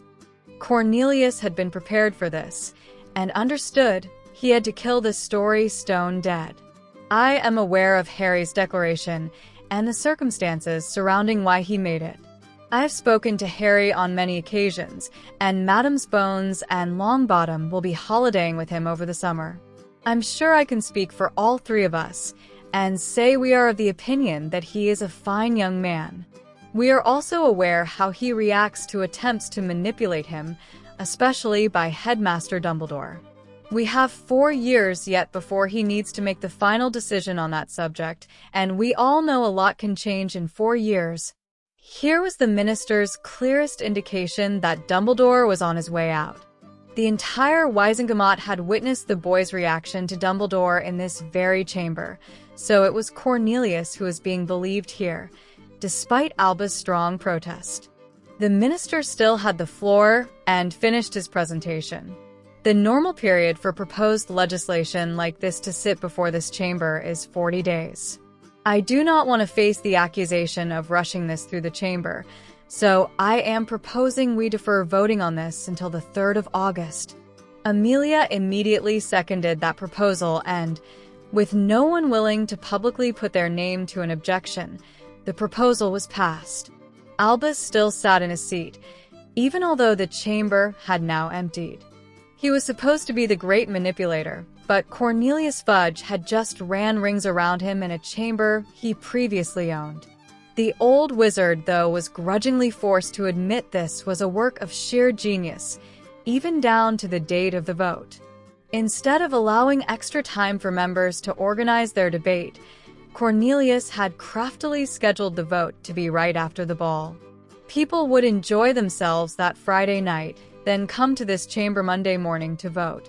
He had attempted to get William Weasley to work for him, and been vigorously rebuffed at every turn. Yet Cornelius not only managed it, the minister apparently had Barchoke on side too. Scholarships, Order of Merlin Ball, and an ambassador, everyone walking away from the table thinking they got what they wanted. Albus found himself tipping his hat to Cornelius and Amelia as the pair made their way back into the chamber and headed toward him. Very well played, Cornelius. Very well played indeed. We're not there yet, Albus, and you're forcing me to do something I really don't want to. This is a very prestigious event, an event that I can't have anyone upsetting the guest of honor over the course of the evening. You have proven time and time again that you cannot leave young Harry in peace. Therefore, I can't take the chance of you being there. Sorry, Albus, but you are barred from the ministry ball. He really only had one question. Did Harry or his father ask you to do this? No, they know nothing about this. The 2 of you in the same room is too much temptation for you not to interfere. It was my decision not to allow that to happen. Both walked away and left Albus sitting there a broken man. Albus was actually trying to decide if he could bring himself to play the last card he held, giving up Severus to Barchoke. The goblin's comment about seeking him out on Harry's birthday now made perfect sense. Barchoke fully expected Albus to be at the ball. For Albus not to attend would send signals around Britain, and even Europe, that his days in a position of power were numbered. Whatever decision he made about Severus was now pushed a couple of weeks closer by this. He would need that time to convince Barchoke and Harry that he should be invited to the ball. They left their history exam arm in arm. Hermione stretched up and kissed Harry on the cheek before resting her head on his shoulder as they walked. "Why, thank you, miss, and pray tell what I did to receive such an honor. I want to make sure I repeat it often." Hermione couldn't help but laugh at the playfulness of her boyfriend. The pressure was now off all of them. "Our last exam, Harry, they're all over. Normally, I would be worrying myself sick by this point, going over every paper in my head and working out how many points I had dropped. Now, I've got you, we've got friends, and a whole summer to look forward to. The first 10 days jumping between all our homes and getting prepared for the ball, then we're off on a worldwide adventure. I've never been this happy that school is ending. In fact, I've never been this happy." This earned Hermione a return kiss on the cheek before Padma interrupted. "It's too nice a day to sit inside. Let's grab some food from the hall and eat it down by the lake." This proved to be such a popular idea that most of first year ended up down by the water. The summer holidays were just around the corner. Chapter 33. Albus sat at the leaving feast and couldn't remember when he'd experienced a worst year at Hogwarts. The reason for his personal annus horribilis was sitting at the Ravenclaw table, along with 2 Gryffindors and a couple of Hufflepuffs. While they had remained at their own tables as Slytherin were awarded the House and Quidditch Cups, the 4 first years had moved toward Ravenclaw as soon as the feast commenced. He'd since learned that this group would not only be holidaying together, they were attending the Ministry Ball as Harry's guests. Harry would have Muggles, a Goblin, a Veela, and a wizarding family from India as guests at his table. This was certainly a provocative mixture, yet Albus Dumbledore was the one barred from attending. Unlike Cinderella, Albus didn't need a fairy godmother, being perfectly capable of transfiguring his own horse and carriage. Glass slippers or a suitable wardrobe wouldn't cause him any trouble either. His problem was that, while Cinderella had an invitation to the ball, Albus Dumbledore didn't. An even bigger shock to Albus, though, was the reactions of both Weasley parents at his visit to their home. After reading of Arthur's potential new position at the Ministry, Albus had thought this would give him an in to what was happening with the goblins, and more importantly, Harry. To say he'd been given short shrift at the Burrow was putting it mildly. Molly had delivered a personal howler from as close as her rather large bosom and their height discrepancies allowed. Albus was hoping everyone had forgotten the Quirrell incident. Arthur then took over the hazing from his wife before practically throwing him out of the Burrow, apparently endangering 4 of their children, and then attempting to blackmail their eldest son was not appreciated by the Weasley family. Barchoke's deadline of Harry's birthday also caused scheduling problems, since the Goblin was going to be out the country for most of the summer, and their meeting at the ball was now no longer an option. Albus was left with no choice but to pass a message to Barchoke through Sirius. At least the answer took some pressure off. The Goblin was prepared to wait until the beginning of next term, giving Albus the entire summer to make up his mind. Albus was still torn, though. He badly needed an opening to get closer to the boy, as every other door he'd tried had been slammed in his face. With the celebratory ball causing a stir and the proposed new Goblin initiative, he couldn't see any way Severus could survive being outed as the person who gave Voldemort the prophecy, leading directly to the Potters being murdered. His potions professor would draw scant comfort from the Great Hall being bedecked in green and silver if this was his last summer as a free man. Hogwarts deputy, though, held polar opposite views to those of the headmaster. Apart from Slytherin House winning both trophies, Minerva thought this had been a stellar year. Her tough stance on discipline may have seen quite a number of students on probation, but had improved all the students' general behavior by a noticeable amount. With a line drawn and the consequences for crossing it known, Hogwarts had purred along nicely since Christmas. You then had to factor in the new history curriculum and its professor, plus completely changing the way Transfiguration was being taught to first year. It was also hard to dismiss the impact Harry's private tutors were having on the school. Bill Weasley was not only teaching most of first year, his revision classes for students facing OWL and NEWT had been very well attended. The Weasley twins had actually come to Minerva with Master Pitsley's opinion that they would be beyond OWL level by next summer and could sit their exams a year early if they wished. Both had actually confided in their head of house that Harry was well ahead of them. Minerva noticed that it wasn't just Slytherin who were celebrating. It looked like the group of mixed first years sitting at the Ravenclaw table were ready to party too, and their good cheer was spreading to the rest of the hall. Albus may be disappointed that Harry Potter didn't come to Hogwarts, but Minerva thought Harry Crow had been the conduit through which all the positive changes had flowed. Minerva couldn't help but smile at the thought she would be seeing this group over the summer, not only at the ball but when they met to shop with the Potter Scholarship students. The woman with the reputation for being the strictest person in Hogwarts had probably smiled more this year than any other since she started teaching here. There weren't too many smiles at King's Cross after the Express arrived. That wasn't strictly true, though. Emma, Dan, and Sirius all thought it was funny the way Hermione and Harry were holding onto each other, as if they would never see the other again. Gone was Harry's stoic public face, and Hermione actually had tears in her eyes at the thought of being parted.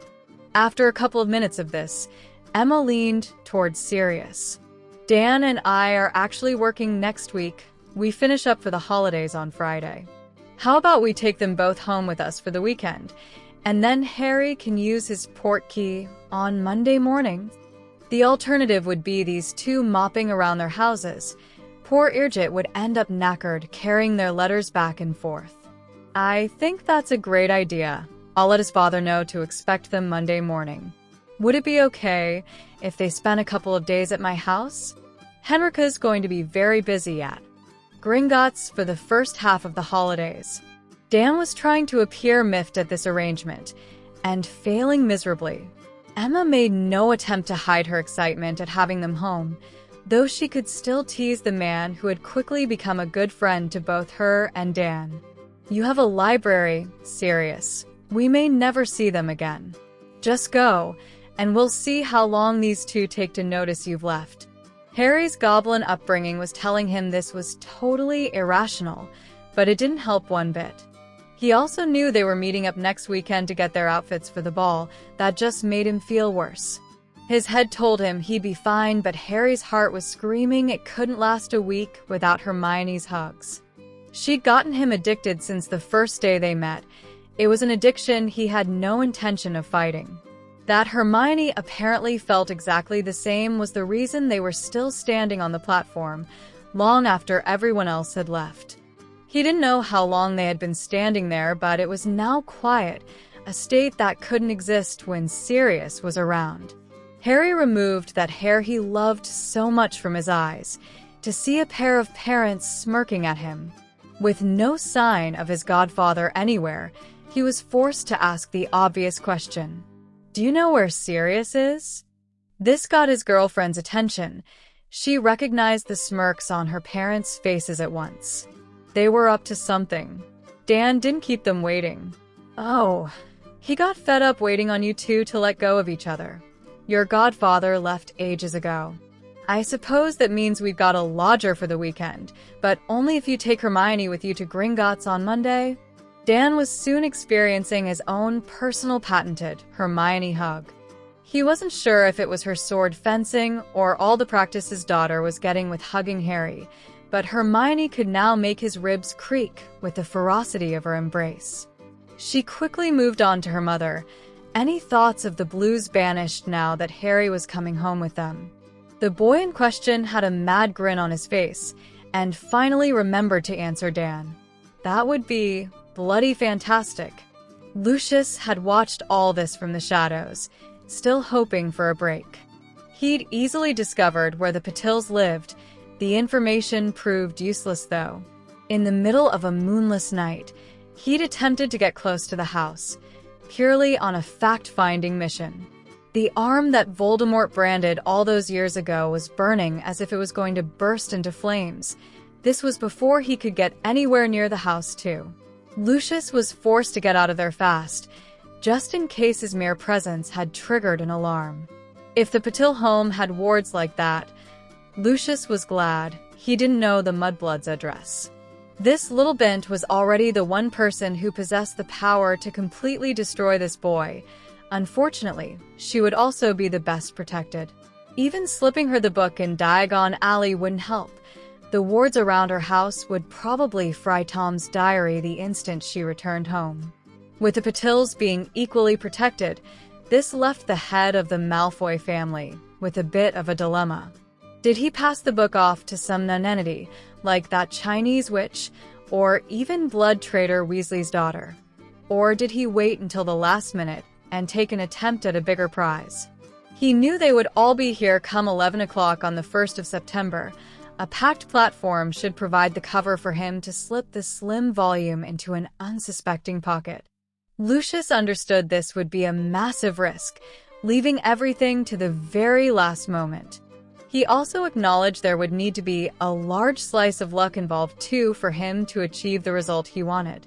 Lucius could console himself with it though that, if he couldn't get anyone close to the boy, he could still ensure the diary made its way home to Hogwarts in some poor, unsuspecting child's pocket.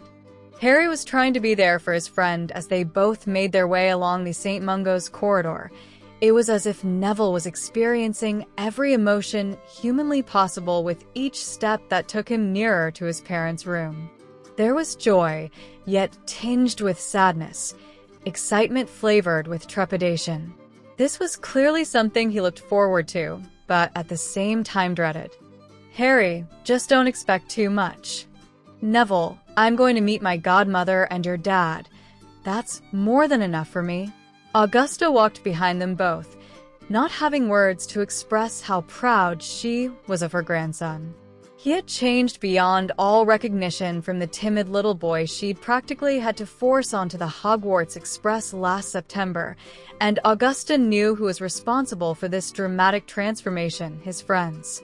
The way they had set this summer's holiday itinerary, it was 1 week busy, followed by 7 days of rest.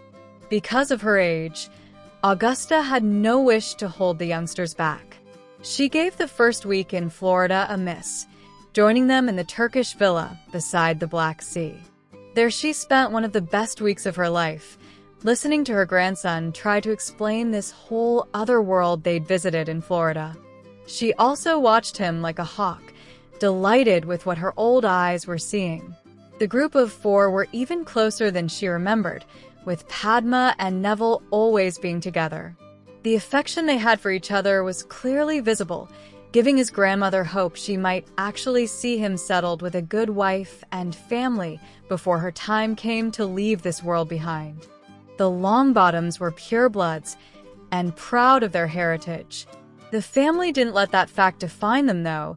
She would be ecstatic if her grandson decided on either of these girls. She had spent the week in the very good company of the Grangers, with Barchoke and Sirius dividing the week between them. Both had business in Gringotts to occupy the rest of their time. Watching this loving couple care for the children made a nonsense of all that pureblood dogma, and the academic results from Hogwarts bore this out.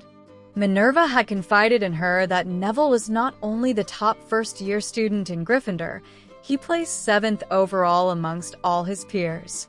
Augusto expected that his 3 Ravenclaw friends finished higher, and was fine with that. That there were 9 Ravenclaws in first year meant her grandson had outperformed at least 3 of the cleverest house. That was totally unexpected and a phenomenal achievement on his part. When the youngsters had tired themselves out with swimming and games through the day, the adults then got to spend quiet evenings sipping drinks and enjoying each other's company. Each were fascinated by the others, and the subjects discussed were wide and varied. Neville had talked with her about the offer of help for Frank and Alice. Augusta was more than willing to listen. Watching them for the last 10 years had left her ready to talk to the devil himself if it offered the slighted glimpse of hope. Barchok had arrived with some goblin ale for the youngsters earlier that day, and it was this he was drinking as the four sat watching the sun go down. It was time for the serious conversation. Augusta, the last thing I want to do here is raise any false hopes for you or Neville. Our experience has taught us that there are no absolutes when dealing with victims of this curse, and that no two victims react the same to the treatment. I have to be honest here and say that sometimes there is no reaction at all, and we have never attempted this treatment on victims after such an extended period since their exposure. Dan asked for an explanation of the treatment and what it hoped to achieve. This curse is a vicious thing, Dan. The most disgusting curse ever invented. While the Avada Kedavra kills its victims, it is instantaneous and therefore relatively painless. The Cruciatus curse triggers every nerve ending in your body to send messages of great pain to your brain. As dentists, Dan and Emma were used to dealing with people in pain. Neither could wrap their heads around a body coping with that much agony. The wizarding theory is that a body can only stand so much pain before reverting to madness. Forgive me, ladies, but we goblins think that is a pile of dragon shit. One of the differences between goblins and wizards is that we question everything and anything and are constantly trying to find better answers to most problems. Goblin pride was also at stake here. The very thought of a pain so terrible that it would drive us into this madness was repugnant to our nation.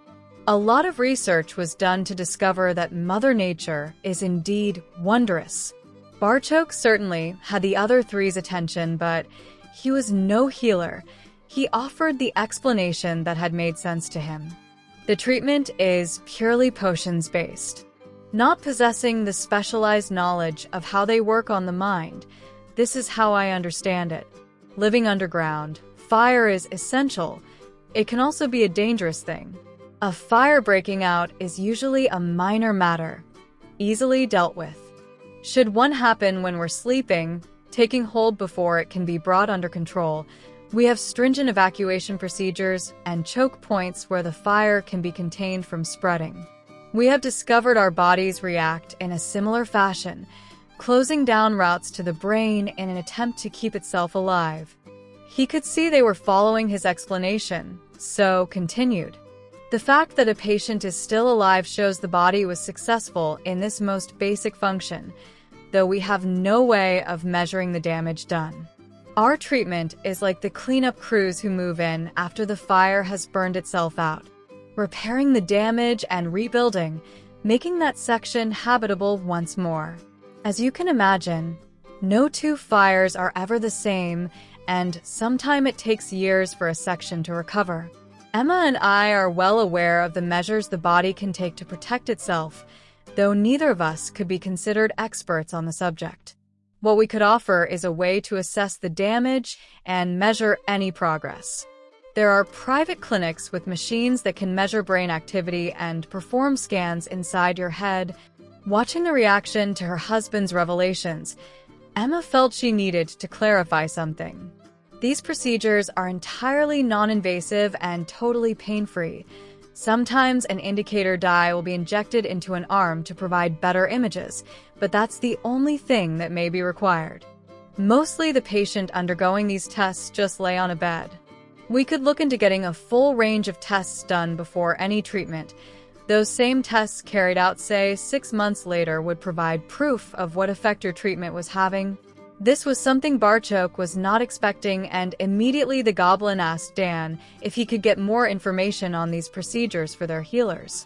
Barchok then turned his attention back to Augusta.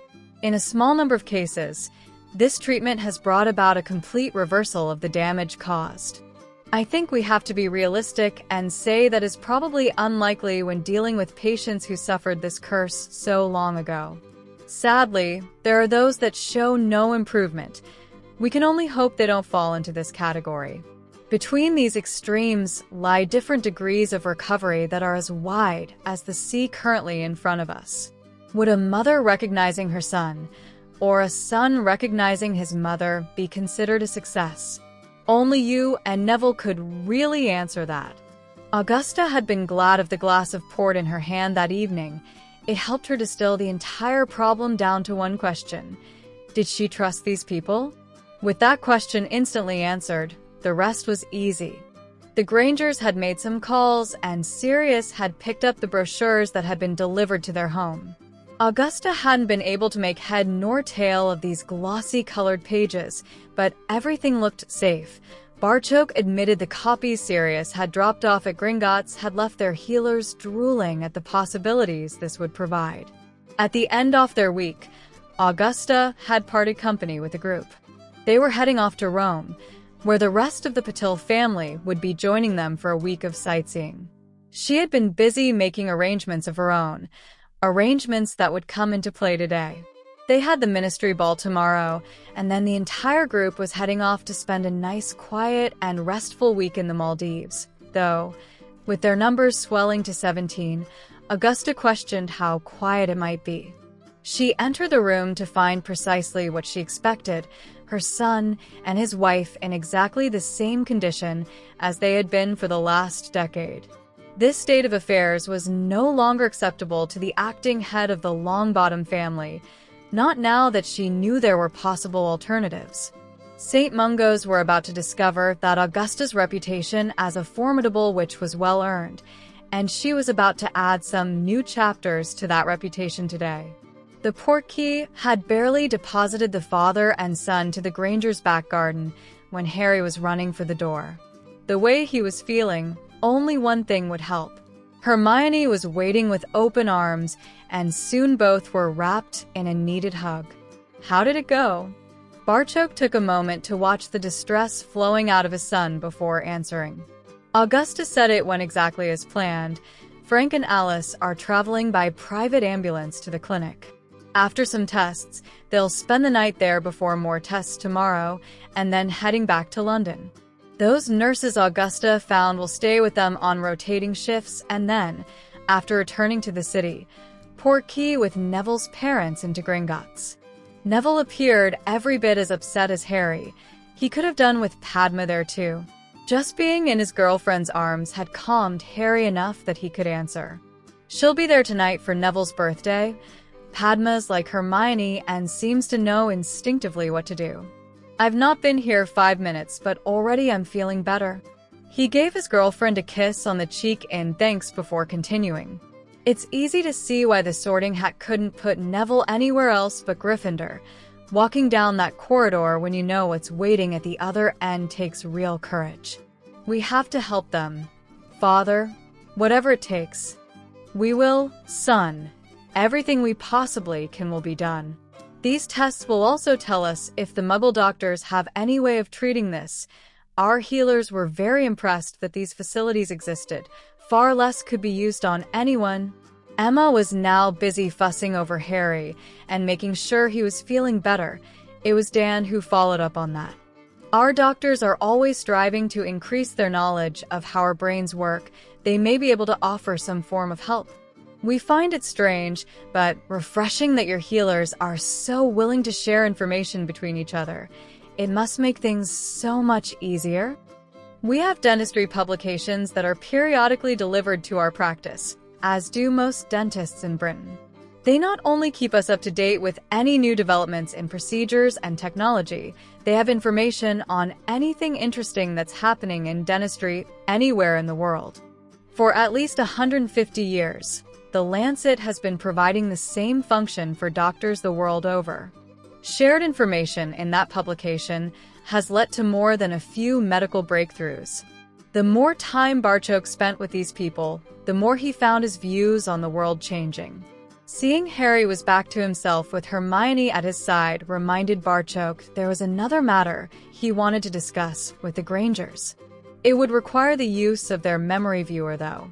Only Barchoke had seen this before and could understand the shock, fear, and anger that he found himself surrounded by. The memory ended as Harry approached the stricken Hermione and her golden protection dissolved back into her bracelet. Harry and Hermione were of course in each other's arms, but Emma had them both in an embrace, and she didn't appear ready for letting go anytime soon. Dan was very angry that Hermione had been hurt, but incredibly moved at the way Harry had fought like a demon to avenge her. He gotten to know Barchoke, though, and understood they hadn't just watched this as a means of entertainment. I have to assume you had a reason for terrifying the life out of us with that? This drew a wry smile from the goblin. I think it's fair to say that Hermione's safety is a very high priority for everyone sitting here, and is the reason for you watching my memory of that morning. Your daughter's safety was such a high priority. Her bracelet has more protection runes than any piece of jewelry ever worn by a witch or wizard. Our problem is, it shouldn't have been able to protect her like that. This has never happened before. Emma was puzzled at this. Harry's do it all the time. Isn't this a good thing? As a centurion, Harry's are specifically designed to do that. They are also bound to him by blood and will never come off. We are still trying to determine how his magic allows the armor to increase his speed and strength when Hermione gave us a whole new problem. Her bracelet expanding to become body armor is not a good thing. It's a great thing, but only if she can repeat it. His daughter having the ability to suddenly be protected by armor was a bloody brilliant thing in Dan Granger's book too. How do we go about achieving that? We want to blood bond the bracelet to Hermione and see if that works. The director has promised to consider using the Centurion enchantments on it if need be. Tomorrow will thrust Harry even more into the spotlight, and we all know who will be right by his side. As a friend of the Goblin Nation, we intend to do everything in our power to offer Hermione protection. Both parents immediately wanted to know what this blood bond entailed, and any side effects. She merely has to prick a finger and rub her blood into the discs containing runes. Then I need to perform some enchantments. The only downside for Hermione is that the bracelet will never leave her wrist after that. Dan realized this would mean his daughter walking around for the rest of her life wearing Harry, Hermione, best friends forever on her wrist. He also realized that the world Hermione had entered could be a dangerous place. He considered the slim possibility that these two wouldn't remain best friends, leaving Hermione with this constant reminder of that fact, a small price to pay for the protection this would afford his daughter. He glanced toward Emma to see his wife already nodding her consent. Barchoke returned his attention to the youngsters. This is going to take some work, Hermione, but you'll have Harry to help. I also think this should be kept a secret and hope you never need it. If we keep it to the group who know about Harry being able to cast with his sword, that should allow you to practice without alerting anyone. You'll probably need to wait until you return to Hogwarts, though.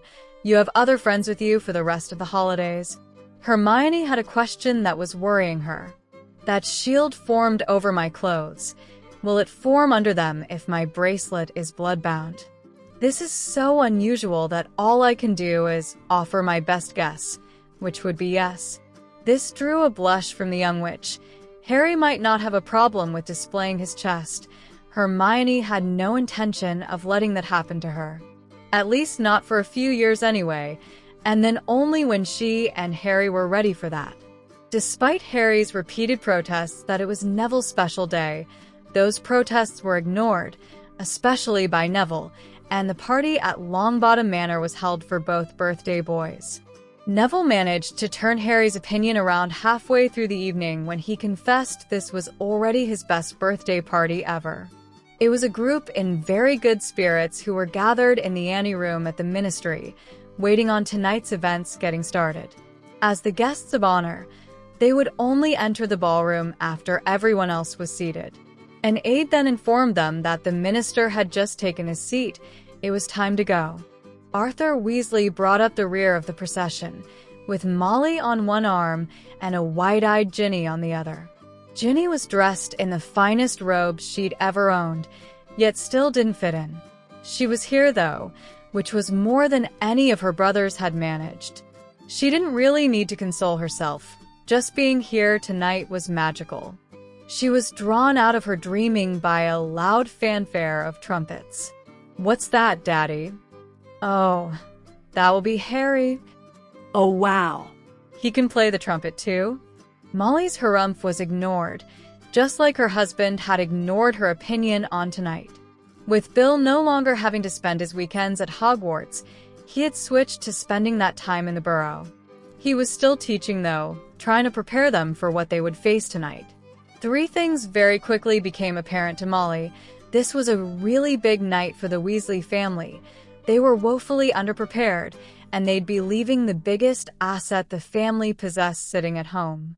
Arthur had ignored her advice to take Bill, instead plumping for giving his beloved daughter the best early birthday present he possibly could. Tonight could make or break them. The Weasleys were the Ministry's representatives at this table. Instead of having an expert on goblins, Bill probably knew more about muggles than his father, too. They had an out-of-her-depth, starstruck, soon-to-be 11-year-old little girl. Her husband obviously hoped this would be a foot in the door for Ginny, trying to avoid another situation like Ron at Hogwarts. Molly couldn't fault him for that, but already knew this attempt was doomed to failure. These were very nice kids, but they were talking about a party they attended last night, shopping in Rome, and all were looking forward to going on holiday together soon after tonight's ball. What was Ginny supposed to talk about with them? The swimming hole is quite muddy, but the apples needed the rain is hardly going to be riveting conversation. After Ginny attends Hogwarts, they would all have some common ground to chat about, but tonight was a mistake. Molly had begun to wonder if the goblins weren't a lot cleverer than they were being given credit for. It was assumed that Bill, becoming Barchoke's assistant, was to save the goblins making silly mistakes. Molly now, though, her son's real job would be to stop Arthur putting his foot in his mouth. If tonight backfired on them, Molly silently swore that Arthur would be sleeping in that bloody shed of his until at least Christmas. Hermione was on Harry's arm as he led their procession into the ballroom. She sparkled at his side, literally. The Goblin tailors had recognized their work would be featured in the wizarding press all over Europe, so only their very best would do. They would be pleased to know the photographers were practically fighting with each other to capture images of their fine work. They had chosen pastel colors as the basis for their designs, with Hermione's being pale green. The goblins had taken the designs handed to them and applied their own stamp, though. Hermione's dress was high at the neck with the bodice delicately embroidered and deep green semi-precious stones reflecting any available light. All the other dresses had sashes around the waists, ending in bows at the back, but hers had a wide and bejeweled dark green belt, from which her sword hung in its sheath. The dress was almost to the floor, and the puffed shoulder sleeves were covered by an embroidered shawl that appeared to have gold thread running through the green material. Add in the jewelry from Barchoke, and Hermione was a showstopper. The Goblin tailors had achieved that most difficult of tasks. Instead of attempting to dress young girls as women, their designs merely hinted at the beautiful women these young witches would one day become. Harry's waistcoat matched the shade of his date's dress perfectly, while his frock coat was dark green to match Hermione's accents. Of course, the young couple sported matching swords too. Dan, Emma, and Barchoke followed their children into the ballroom. Dan thought his wife was the most beautiful woman at the ball, as her cream dress highlighted the tan this year's holiday had provided. Unlike the girls' dresses, Emma's was a more traditional look for this period. The bodice, while lower, was adorned with pearls, and her dark brown shawl and sash matched the shade of Dan's frock coat perfectly. That Emma was the most beautiful lady present was not a view shared by everyone, as they were followed by Sirius and a simply stunning Henrika. Like each couple the goblins had designed clothes for, Sirius' dusky pink waistcoat matched his date's dress perfectly, and the dark maroon frock coat complemented those highlight colors. Sirius had Minerva on his other arm, but all the attention was elsewhere. Photographers that had been almost fighting over Harry and Hermione nearly started a riot trying to get closer to Henrika. Neville came next, with Padma on one arm and his gran on the other. As all the elder witches had done, Augusta had chosen to wear what she normally would to an occasion like this. She thought her grandson looked incredibly handsome in his chosen clothes, though. They in turn were followed by the other 3 Patils. While Parvati was dressed in the same style as the other young witches in their party, Smita and Ramrao had chosen more traditional Indian wear. Amelia was behind this riot of color, though Susan and Hannah were almost as bright, as they too shone in their goblin maid dresses. The Weasleys brought up the rear as the special guests were escorted to their table. There was a small band stage in front of the guest of honor's table, and it was to this stage that the minister soon made his way. Harry's table was front and center, with the nearest surrounding tables populated by ministry officials, and those willing to pay the asking price for getting close to the boy who lived. Cornelius cleared his throat before beginning his prepared speech. Good evening, everyone.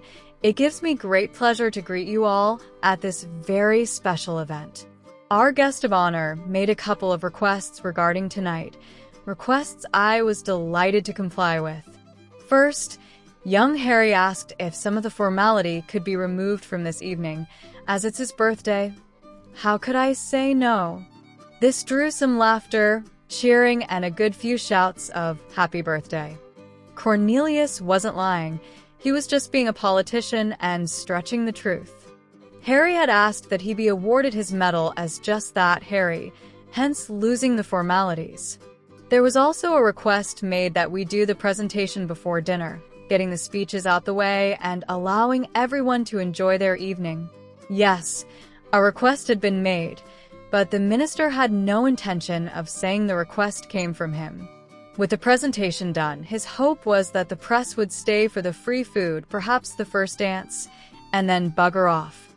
Cornelius was well aware of the undercurrent of animosity that was presently flowing among some sections of their society.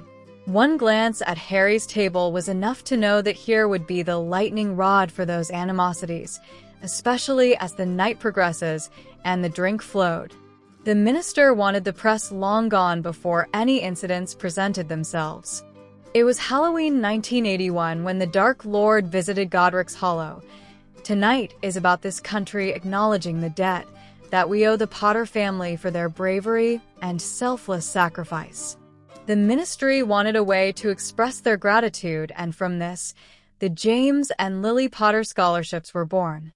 A panel consisting of Madam Bones, Professor McGonagall, and Harry's godfather, Lord Black, were convened and tasked with administering this scholarship.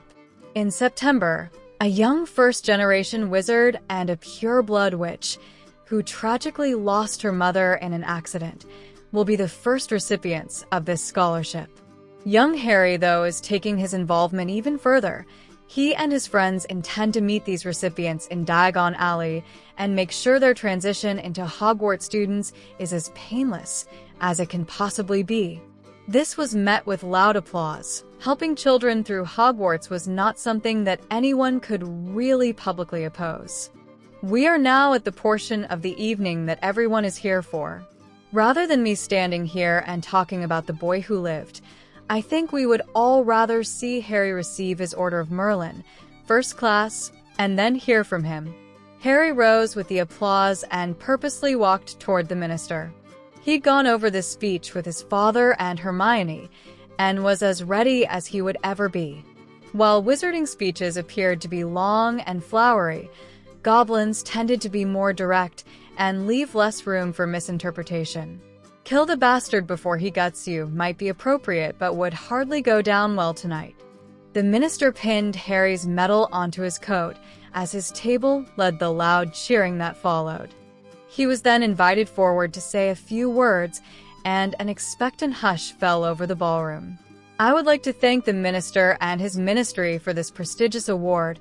I hope you will all forgive me if I say that the honor tonight's event is bestowing on my mum and dad means so much more to me. Yes, they gave their lives fighting a great evil, as did a lot of witches and wizards who will have relatives and friends sitting here tonight. I see this scholarship as something that honors all those who fell fighting the good fight. This is their honor too, their remembrance. The applause started slow. Shocked and tearful faces were now reflected back at Harry. They had come tonight to see and hear a boy, Instead, they found themselves entranced by this charismatic young man. The applause quickly built, and, like a powerful wave, soon engulfed the ballroom. When it died down, Harry began the part of his prepared speech that he knew would be controversial. Yes, my mom and dad died fighting a great evil, but that great evil wasn't Voldemort. Harry used the shock of him saying that dreaded name out loud to remove a small glass vial from his waistcoat pocket. No, Tom Riddle was nothing more than a powerful wizard who used existing prejudices to almost bring this country to its knees. I have here a vial of blood. Can anyone tell me how pure it is? This was greeted by total silence. It felt as if someone had asked the Queen if it was her, that just let one rip. Not expecting an answer to his question, Harry continued, "My 3 best friends and I are a pretty strange mixture. A daughter of an ancient Indian pureblood line, the scion of one of Britain's oldest pureblood families, a first-generation witch, and then me, a wizard raised by goblins. Do you think this vial here tells you any of that? Prejudices in 1981 dictated my mother should be slaughtered like an animal because of her circumstances of birth, yet we are all here tonight honoring her." Harry turned to face a minister, who was turning paler by the second. Minister Fudge's courageous stance on this matter should be applauded, and certainly has my full support. It takes a brave man to say this bigotry will no longer be tolerated in Britain. Tonight's awards broadcasts that message out like a welcoming beacon to the rest of the world. As does his recent attempts for a closer relationship with the Goblin Nation. This had the color returning to the minister, and it got even better as Harry's attention once more shifted to the audience. As you probably know, I've spent most of my life living as a goblin, and I can honestly say I see a lot of similarities between our cultures. My father is a brave and honorable goblin, traits I know both cultures hold dear. He is also a head of family, a head who, just like every other head of family, hopes one day his eldest son will follow in his footsteps. I really could never see myself becoming a banker, but an ambassador is certainly a position worth aspiring to. Harry had made that as plain as he possibly could, and it was now time to finish up. A few days ago, my friends and I were in Rome. We took the time to visit that city's ancient Colosseum. I found it sad that the civilization who built this magnificent structure were wiped out, simply because they couldn't adapt to the changing world around them. The sterling efforts and forward thinking of Minister Fudge's administration should ensure a fate like that will never befall this society, and see our country go from strength to strength. I would like to thank you all for these awards, listening to me, and hope they're serving the food soon. I'm a growing lad, and am really looking forward to dinner." Cornelius led the applause and shook Harry's hand as the boy returned to his table where they were all on their feet. The boy who lived had just given him and his ministry an endorsement that no amount of gold could buy. He had also cleverly made that support conditional. Providing his ministry stayed in the light, he could count on Harry's support. Since this was the direction he wished to go, that shouldn't be a problem. Cornelius almost shit himself when the boy took out that vial of blood. This was a subject one didn't talk about in polite company. He couldn't think of anyone else who could have pulled it off. All that was needed now was for his vote to pass the Wisengamot on Monday, and Cornelius could relax, for a little while at least. Harry returned to his table to a rapturous reception and a congratulatory kiss from his girlfriend. Molly had listened while Bill talked about this young man, but seeing him in action, so to speak, had practically taken her breath away. He just stared down the pure-blood elite of Britain, Europe too, and told them they had been wrong. This was no childish rant, though. He stood there like a warrior and verbally tore their former leader to shreds, before finally outing their pure-blood superiority beliefs for the nonsense that they are. She wondered how many of them would enjoy their meal after that, being reminded they were here to honor a Muggle-born witch and her goblin son. Something was bothering her, though, so when the table quietened, Molly asked her question. Harry, I hope you don't mind me asking, but you never actually said who that blood belonged to? She felt the full force of those green eyes and that devilish smile, framed by his long, jet black hair. Molly suddenly realized this boy had the charm, charisma, and confidence to pull off just about anything. That was precisely my point, Mrs. Weasley. It didn't matter whose blood it was. Actually, it's not really blood at all. This is fake blood that I bought out of a joke shop in Crawley.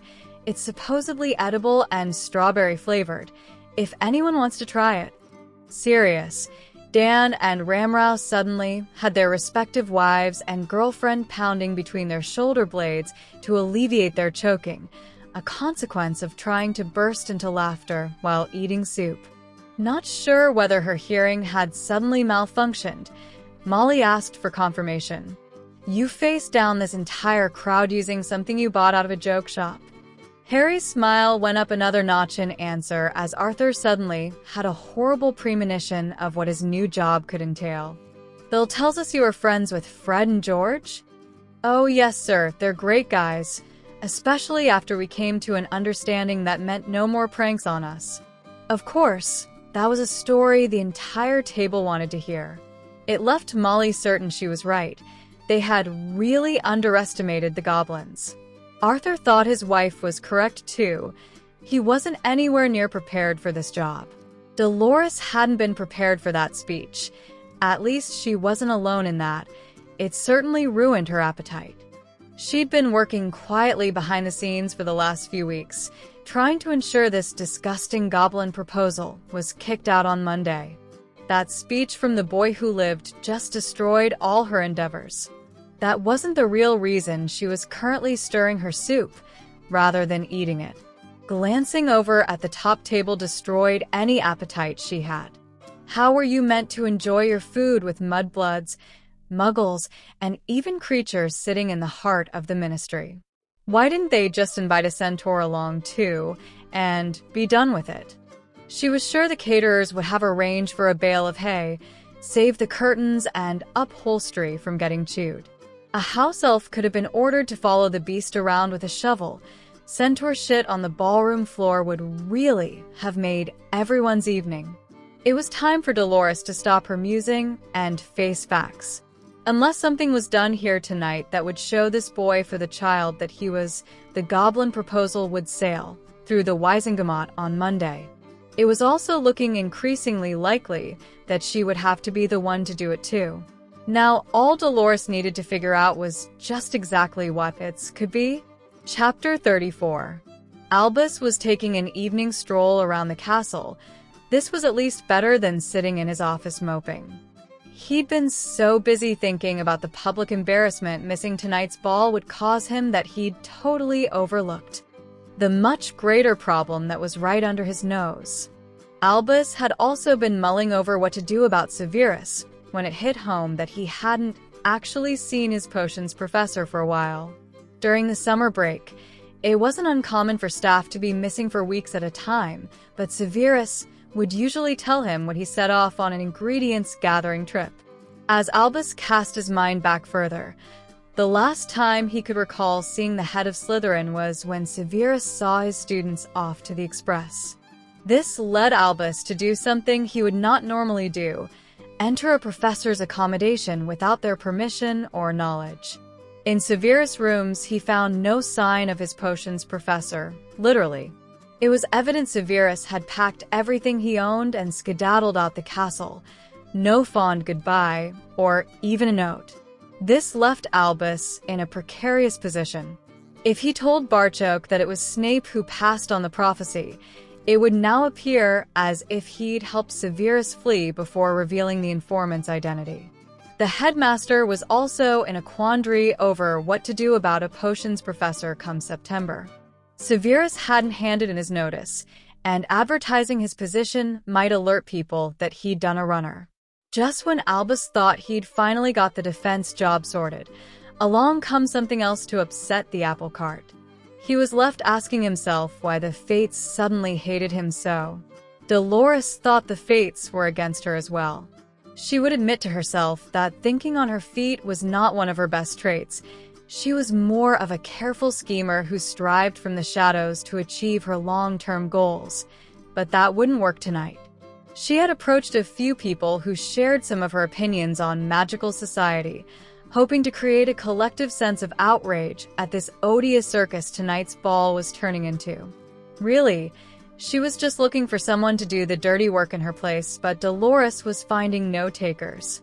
The boy cunningly revealing he might one day be the Goblin ambassador had won him a lot of plaudits tonight. That the ministry wouldn't then have to deal with a beast was certainly a plus. If the boy decided to forsake them and live as a goblin, the public would tear down whatever government allowed that travesty to happen. Here might be a compromise that was acceptable to all. There was also those who weren't present tonight, but whose absence still played a big part in Dolores not finding the support she was looking for. That Albus Dumbledore was refused an invitation for the ball again counted in the boy's favor, especially amongst those with the same leanings as Dolores. At the back of all their minds, too, was the omission of the Malfoys, now social pariahs in their community. The fact that their wealth was locked away until the son came of age sent shivers up pureblood spines, and this boy was rumored to be the one responsible for their spectacular fall from grace. No, it would appear Dolores was on her own tonight.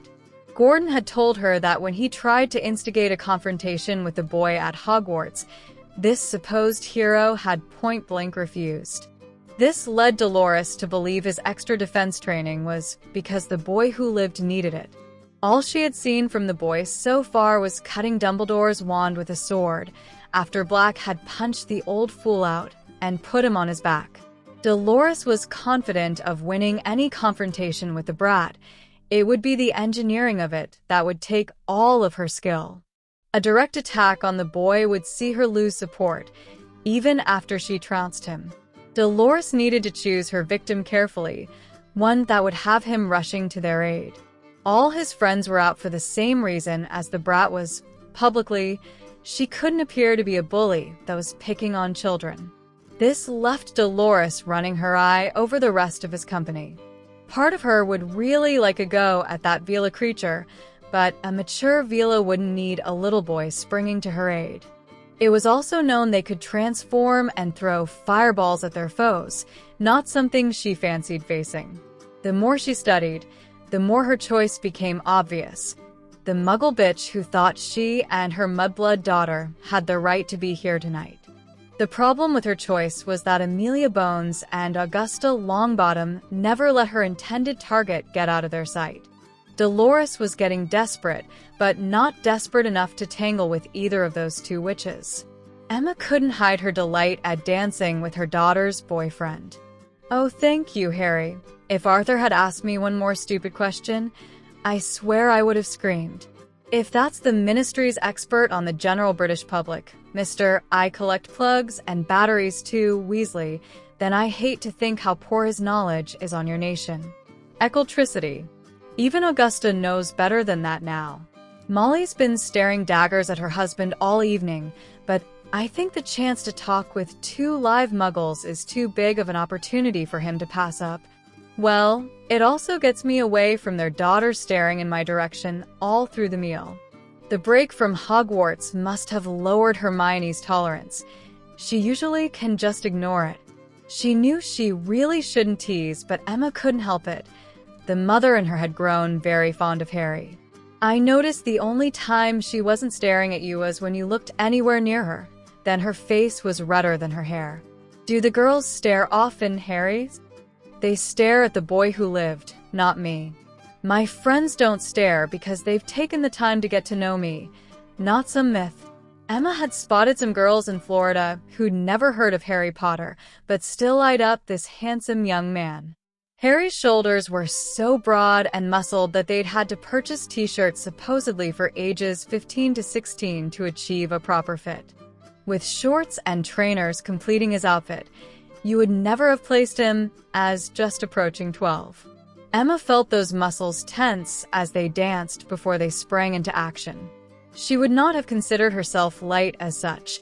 That didn't account for Harry being able to lift her effortlessly off her feet and spin her around. No sooner had Emma feet regained contact with terra firma when Harry had released his hold and quickly turned to face where she had been mere seconds before. Dolores had sensed a golden opportunity when her two intended victims took to the dance floor.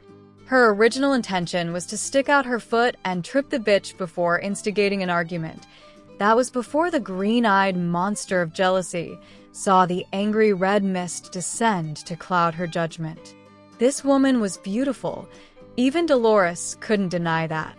The muggle moved with a grace and elegance that she herself coveted, but it was the way she smiled and chatted to the boy in her arms that saw Dolores' bile rise. She was suddenly transferred to other times and different places where the rules were always the same. The pretty girls got all the boys. That this bitch was a muggle magnified the problem immensely in Dolores' eyes. As they danced toward her, an intended trip was rapidly transforming into a kick. By the time they reached where she had positioned herself, uncontrollable jealousy had Dolores wanting to harm this bitch for all the humiliation and hurt she'd suffered from pretty girls over the years. She took a step forward and swung her foot as hard as she could at those delicate ankles. Dolores was prepared for the impact. What she wasn't prepared for was hitting fresh air. How could she have missed? Her striking foot continuing unchecked threw her totally off balance and saw her rump hit the floor with a tremendous thump. While sitting there trying to comprehend what had just happened, a hand reached out to help her. She looked along that arm until her gaze locked onto the greenest pair of eyes she'd ever seen. "Are you okay?" That bit of floor is slippy. It almost had Emma down just then. They had instantly gathered a crowd that was far from silent. "Slippy my arse." She tried to kick that lady. Dolores saw it reflected back in those green orbs. He not only knew what she'd attempted, but had somehow foiled her attack. The muggle bitch looking over his shoulder added fuel to her now raging temper. This was not who the most famous wizard in their society should associate with. As far as Dolores was concerned, he'd already made his choice, and chosen badly. "Get your paw away from me, Goblin. You dishonor the proud name of Potter with the choices you make and the company you keep. Your parents would be ashamed of you." The band may have been still playing a waltz, but this was now the event attracting all the attention. Harry glanced at his still offered hand before replying. "That is something none of us here will ever know, since people who shared the same opinions as you saw them murdered in their home. I think what would make them ashamed is that they gave their lives, yet this attitude still remains."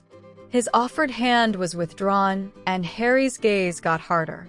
"I have been awarded your society's top honor tonight, but you still consider me far beneath you, purely down to you thinking what flows through your veins is better than mine. Would you care to duel and see if you're correct? I'm sure we can find another vial somewhere, and then people can guess just how pure your blood is." Before anyone could intervene and put a stop to this, Dolores quickly shouted her agreement. "I accept your duel to first blood. We'll see just whose blood it is that gets spilt." Harry agreed, and then turned to find all his guests were now right behind him. He could see Sirius wanted to object, but his father pushed forward first. "I'll hold your coat, son."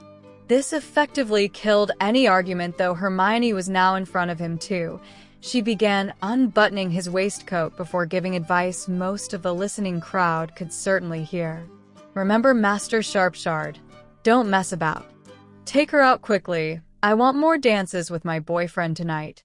The waistcoat was now off and in his father's hands as his girlfriend started on his shirt. Padma had seen how the crowd reacted to Hermione's words and decided to take it a step further. "I thought Harry took Master Sharpshard out pretty effectively, Hermione. Greatest bladesmith the Goblin Nation has, and Harry cut him to pieces. What your boyfriend can do with that sword is just scary." Dolores had of course been listening and interrupted. "I choose wands for this duel, not swords." Hermione had removed his cravat and cufflinks, leaving Harry standing there with his shirt open to the waist. He turned to face his opponent. You are welcome to choose whatever weapons you want, as am I. If you wish to apologize for your attempted attack on Emma and the slandering of my family, I will accept, and we can move on. Otherwise, you will face my blades. You challenged a centurion to a duel. You are about to find out just what that means. Hermione removed one of the bejeweled discs that decorated her belt. One twist, and Harry had a shield on his arm. I've got a spare here if you need a second. This earned her a kiss from her boyfriend, as Fudge then attempted to sweep the whole thing under the carpet. Harry, is this really necessary? Can't we reach some agreement to avoid bloodshed?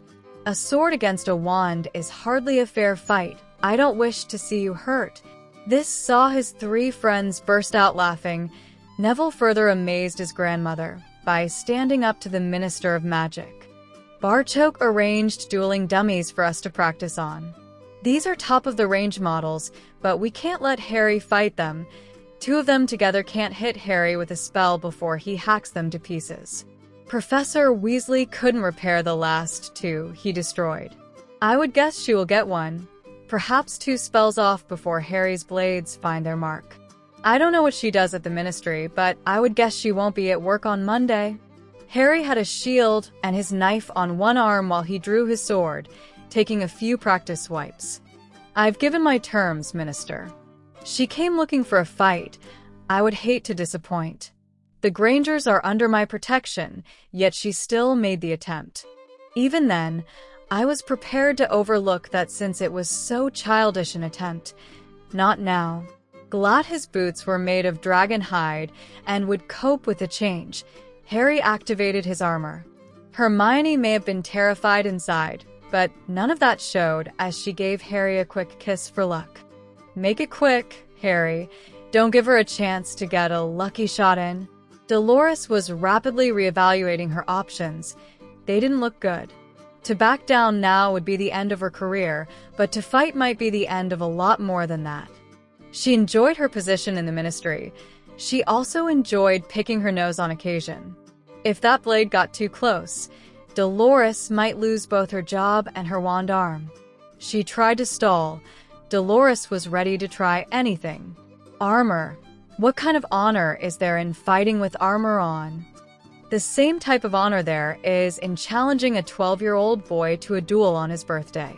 You thought you would be fighting a little kid. Instead, you're facing a highly trained centurion.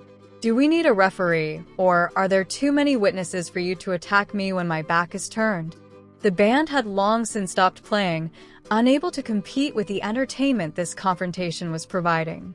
Harry's comments drew loud gasps from the large crowd, most of whom were amazed at just how well this young man had judged his opponent. Dolores was backed into a corner and couldn't see any way out. She drew her wand and fired the first curse. Her emotional state being what it was, she cast the curse a lot stronger than she'd intended. It sliced the back of her hand open, and she held it up to her opponent, almost wetting herself to find him now right in front of her with that deadly sword poised to strike. How could anyone move that fast? First blood, I believe. Is your honor satisfied? Dolores was feeling quite pleased with her solution and put as much venom into the word honor as she possibly could. The back of her hand was also in agony. She hoped it didn't leave a scar. Her opponent then showed what he thought of her honor by turning his back on her and walking away.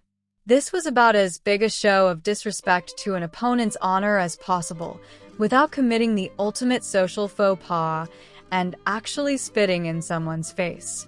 Dolores dearly wanted to raise her wand, but she now had a face full of furious Fudge. You will leave here immediately, reporting to my office at 8 o'clock Monday morning. At that time, you will be reassigned. If you're not there at 8 sharp, I will assume you do not wish to be reassigned and have resigned from the Ministry. Dolores left the ball with her head down and leaving a trail of blood behind. Her hand hurt like the devil. It would probably leave a scar too. She was about to be demoted, and some toady would take her place on the fast track to success. Dolores knew she was finished in any administration headed by Fudge. What she needed to do now was keep her head down and give people time to forget tonight. Meanwhile, she would be looking about for a challenger to Fudge and getting in quick before anyone else. This was certainly going to be a long-term project. As long as Fudge had the support of the boy who lived, he would be untouchable as minister. Dolores wasn't forgetting that brat either. He'd just shot straight to the top of her get even with list. This was a very short list since she usually ensured those names that appeared on it soon got what was coming to them. She would have to play this one different. Plotting the death or dismemberment of a national hero was not something that was going to happen overnight. She'd acted in haste tonight and paid the price. Fudge demoting her would see his proposal sail through the Wisengamot. Dolores would get even though she always did. Harry had buttoned his shirt, leaving it open at the neck, and slipped his waistcoat on. After that fiasco, the rest of the night would be informal as far as he was concerned. Hermione was right beside him, and he could see her beginning to fret. Both could benefit from a long hug, but neither wanted to show weakness here. "Harry, your dance card just filled with my name for the rest of the night." "That's fine with me, Hermione, but I need to finish my dance with the beautiful lady who was my partner before this started." Emma attempted to intervene. "Harry, it's fine." "No, Mum. Professor Weasley taught us that your reactions after a fight can be just as important. We are all going to continue as if everything is normal and enjoy the rest of the evening. One dance, Harry, then you're mine." Emma could actually feel him shaking as they danced. "Harry, wouldn't you rather sit for a while?" "Actually, I'd rather get the hell out of here. But we can't leave yet." "It's just the adrenaline, Emma. I was psyching myself up to attack that woman. I would need to have shown I wasn't a pushover and actually harmed her, not something I was looking forward to. Her doing that actually worked better for me. I don't want to give the impression I'm some bloodthirsty nutter with a sword. I don't think you could ever be accused of being like that."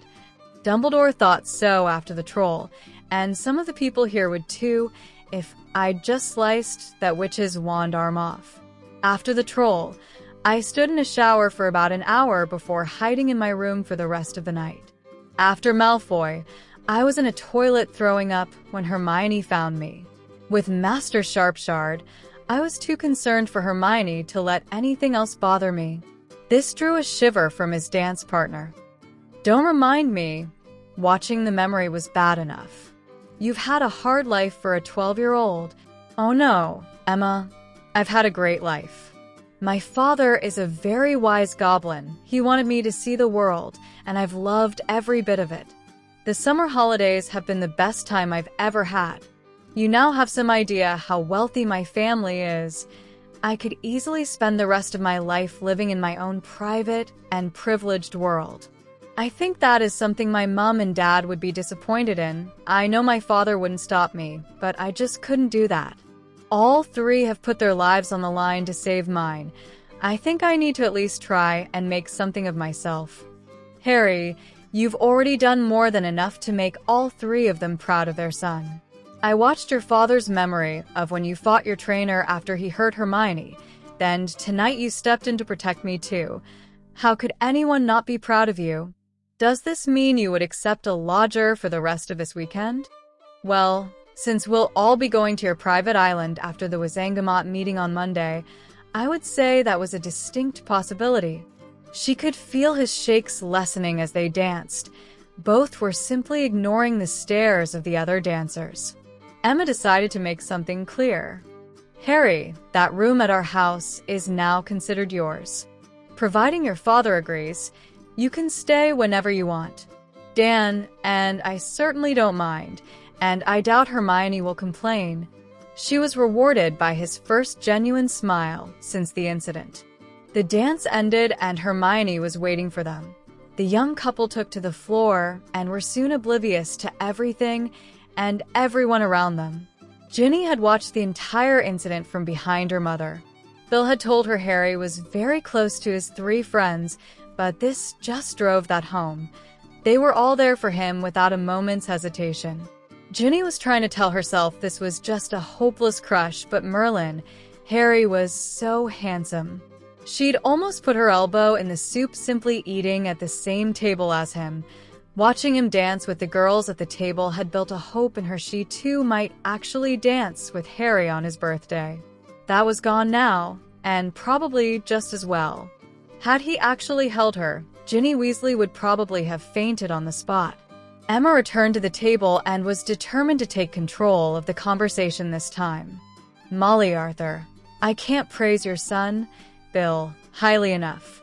We've actually seen him teaching, and we're very impressed. He's certainly had a wonderful effect on those four. They all really look up to him." Molly's entire face lit up, and Emma knew she'd hit the bullseye. Muggle or magical, mothers love to talk about their children. She would much rather talk about that than have Arthur ask her what you used a rubber duck for. Dolores considered herself lucky, in a way. The press had gone positively GAGA over Crow and his friends, with barely any mention of their altercation that happened later. Working under Ludo Bagman in the Department of Magical Games and Sports was also slightly better than the punishment she, though Fudge, would stick her with. She had envisaged manning the graveyard shift in Flo Control for the next few years, or even exiled to rot in magical creatures. This was not the deepest, darkest depths of the ministry Dolores thought she was destined for. A comeback was certainly possible from here. Now all she needed to do was light a fire under Ludo's arse to raise the department's profile, though making sure she got most of the credit for any achievements they managed. It was still the same game, and Dolores Umbridge was an expert at it. Harry and Hermione were running along the beach. Purely from habit, their swords were strapped behind them. They'd arrived on the island after the minister's goblin proposal had surfed through the Wizengamot on the wave of positive energy still abounding from Friday's ball. There would be a ceremonial signing of the amended treaty at the end of August, with Barchoke taking up his new position then. Dolores Umbridge didn't exactly have many friends, so her demotion wasn't even commented on. The island was just under 5 miles around, though it appeared as a group of sandbars on maps, and to the naked eye if you didn't have permission to be here. As their sandals performed a steady slap, slap, slap rhythm on the damp sand, Hermione thought this was her favorite time of the day. Not because of any love of exercise, though she had come to like that part too. This was the time in every day when it was just her and Harry. They had been exercising practically every morning since just after the troll incident last year. Whether it was running around Crawley, the tunnels under Gringotts, or the park outside Grimmauld Place, Hermione thought this had them all beat. She wondered if Harry could get the room at Hogwarts to recreate this. Now, wouldn't that be something to get her out of a warm bed on a cold winter's morning in the castle? This made her smile, knowing that the mere thought that the young man currently running beside her would be waiting downstairs was all the motivation Hermione Granger would ever need. It probably appeared strange to outsiders how much she depended upon Harry, how much they relied on each other. To them it just felt so natural. She entered King's Cross Station without a friend in the world, and left the express knowing she'd just made the best one either would ever find. Some might also question how quiet Harry could be, but not anyone who really knew him. Before she left for Hogwarts, her mother had given her the boy talk, but none of that applied to Harry. Yes, he certainly struggled sometimes putting his feelings into words. She was sure, though, that was more to do with being raised as a goblin than any question of immaturity. Harry didn't need words with her. Every time he hugged her, or when Hermione looked into those green eyes, those actions spoke volumes to her. That they'd fallen asleep in each other's arms after the ball was somewhat expected.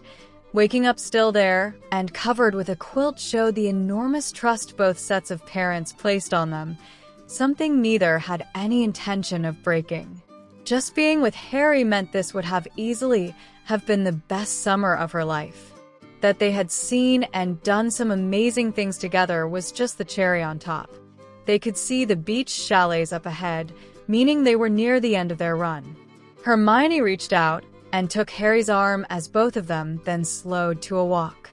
I've been practicing with my bracelet since your father blood bonded it to me. This drew a wide smile from her boyfriend.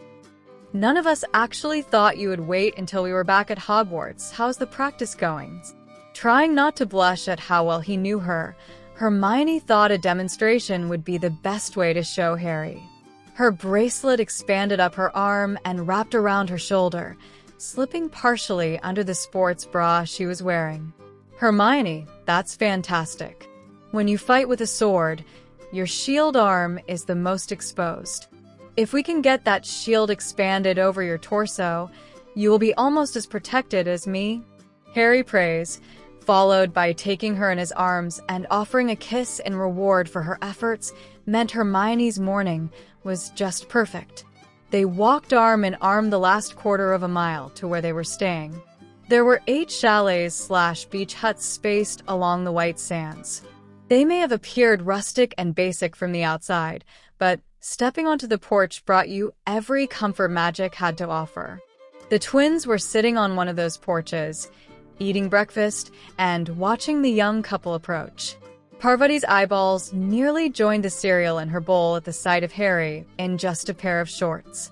Oh, Merlin, how does Hermione resist throwing Harry to the sand and snogging him senseless? Padma just couldn't help but tease her sister. Who says she does resist? This is a big island. They're hardly likely to do it outside their parents' porches. Seeing she was falling for this, Padma changed tactics. There couldn't be the slightest hint of misunderstanding here. Seriously, Pav, it's okay to look. Just don't ogle and never, ever think of touching. Those two are great friends, but anyone trying to come between them will get squashed like a bug.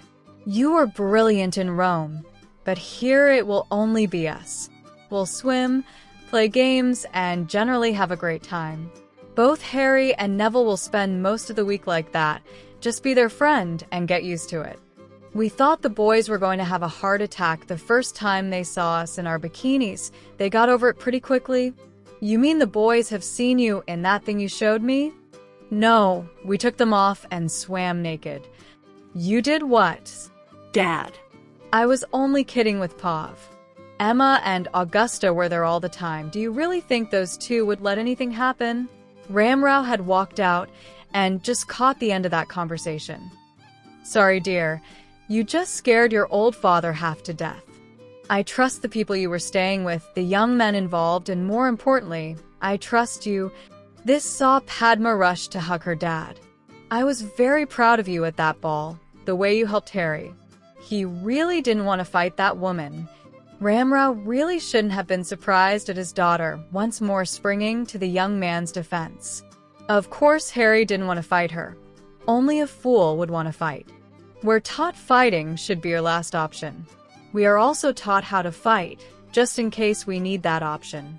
Harry would have made mincemeat of her. Dad, I wasn't joking when I said he was scary with that blade. Neville called it right. She would have gotten 1, perhaps 2 spells off, and then it would have been all over. It would also have been all over the Prophet too, and certainly hurt the chances of the Goblin proposal going through the Wisengamot. He kissed the top of his daughter's head. So smart and so brave. Ramrao then pantomimed looking around him at the idyllic setting. And I just love your friends. Parvati felt a twinge of jealousy at the attention her twin sister was receiving, attention that would usually be heading in her direction. It was also strange seeing Padma with the cool friends and the hot date for the ball. Just thinking of the number of witches who would kill to be in her place soon had the smile back on Parvati's face. It would probably take her until Christmas to tell Lavender all that had happened so far, and they still had Tokyo to look forward to. Remus was also watching the young couple approach, the lump of emotion in his throat affecting his voice as he shouted to them. Still up for a lesson, you two? He couldn't get over just how much Harry reminded him of James, the mature version who finally got Lily Evans' attention in the way he wanted. Hermione might look nothing like his friend Lily, but if Remus closed his eyes, it was almost like talking to Lily again as they did their prefect patrols. He'd led a pretty isolated life for the last decade and was struggling to cope with being in company where he was not only accepted but made welcome. Harry waved over at the man who was a friend of his parents and his godfather's best friend too. They'd gotten to know Remus from staying in Grimmauld Place, gradually building trust and growing to like the person who must have been the quiet one amongst the marauders. "We normally have a practice after our morning runs, so now works for us. If that's all right for you?" Remus quickly agreed, and by the time he joined them, their swords were laid down as they ran through some shield drills. These two had effected a variation that Remus had never seen before. They would occasionally let a spell through, only to reflect it back at the caster using the metal shields on their forearms. Neville and Padma joined them, and were soon practicing shield drills of their own. The four friends had quickly drawn a crowd with everyone currently on the island coming out to watch.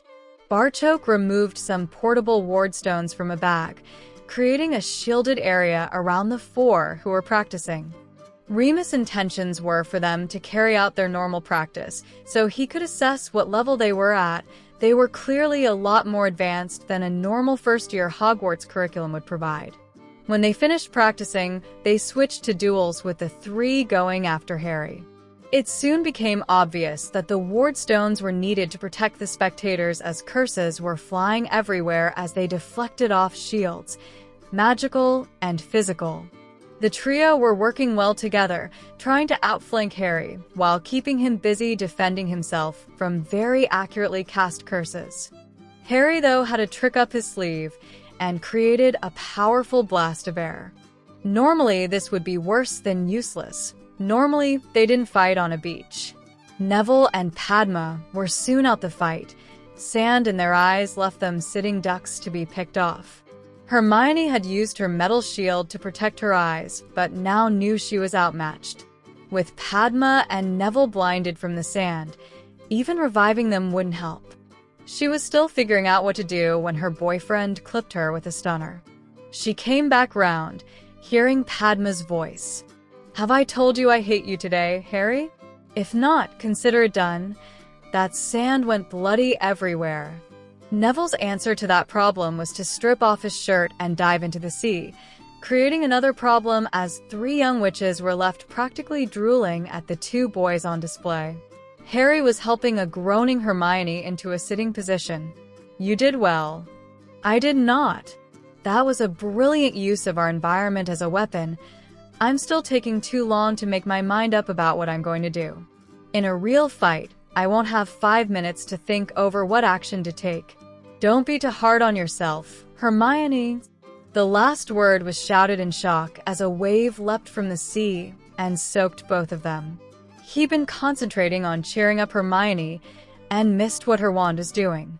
They were soon rolling in the sand, soaking wet and roaring with laughter.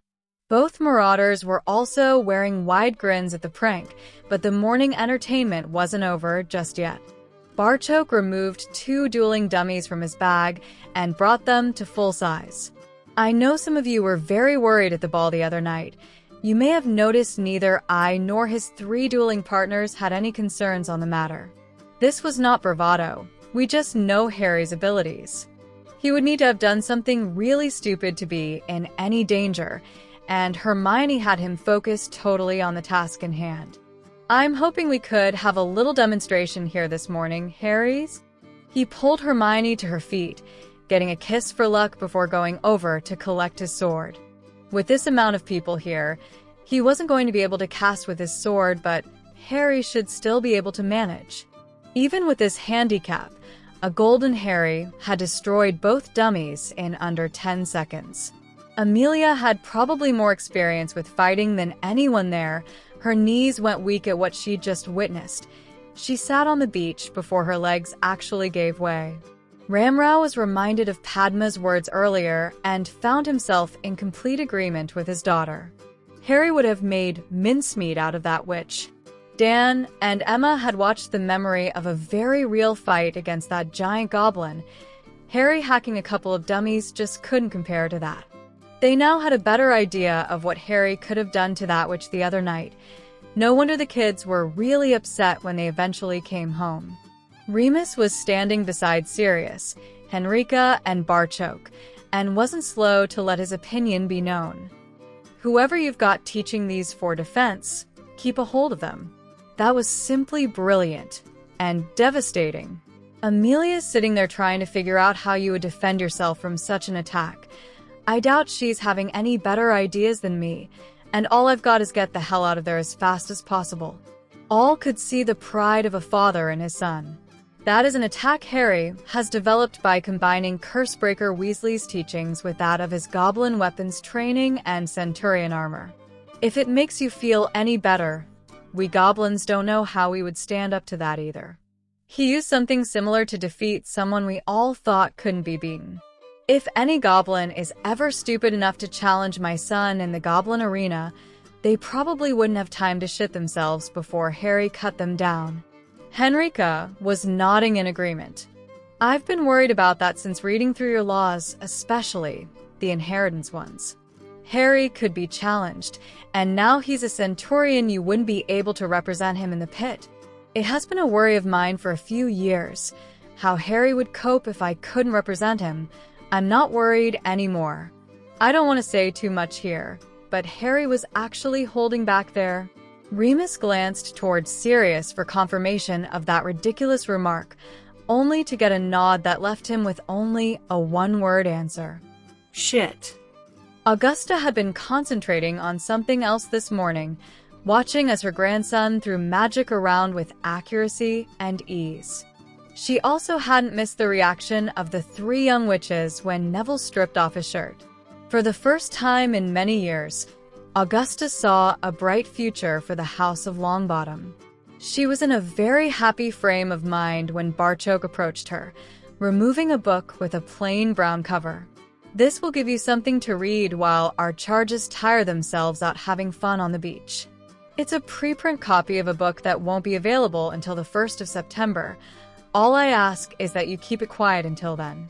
I have a copy for Amelia too, so you can talk to her about it, and I will answer any questions either of you have. As the little goblin walked toward Amelia, it was an intrigued Augusta who opened the book, only to find herself involuntarily sitting down onto the sand as the title hit home. The Life and Lies of Albus Dumbledore. Harry raced into his room, a shower, change of shorts, and then breakfast with Hermione, the only things on his mind. He didn't know he had a visitor, and one who appeared really excited to see him. "Harry Potter," said the creature in a high-pitched voice. "So long has Dobby wanted to meet you, sir. Such an honor it is." Chapter 35. Harry Potter must not go back to Hogwarts. Dan had been taking mental notes as he'd been listening and rhymed off a few questions that Harry's story had thrown up. Okay, why would he call you Harry Potter? Traveling halfway around the world to give a warning makes no sense either if he then pops away and doesn't tell you what you're being warned against.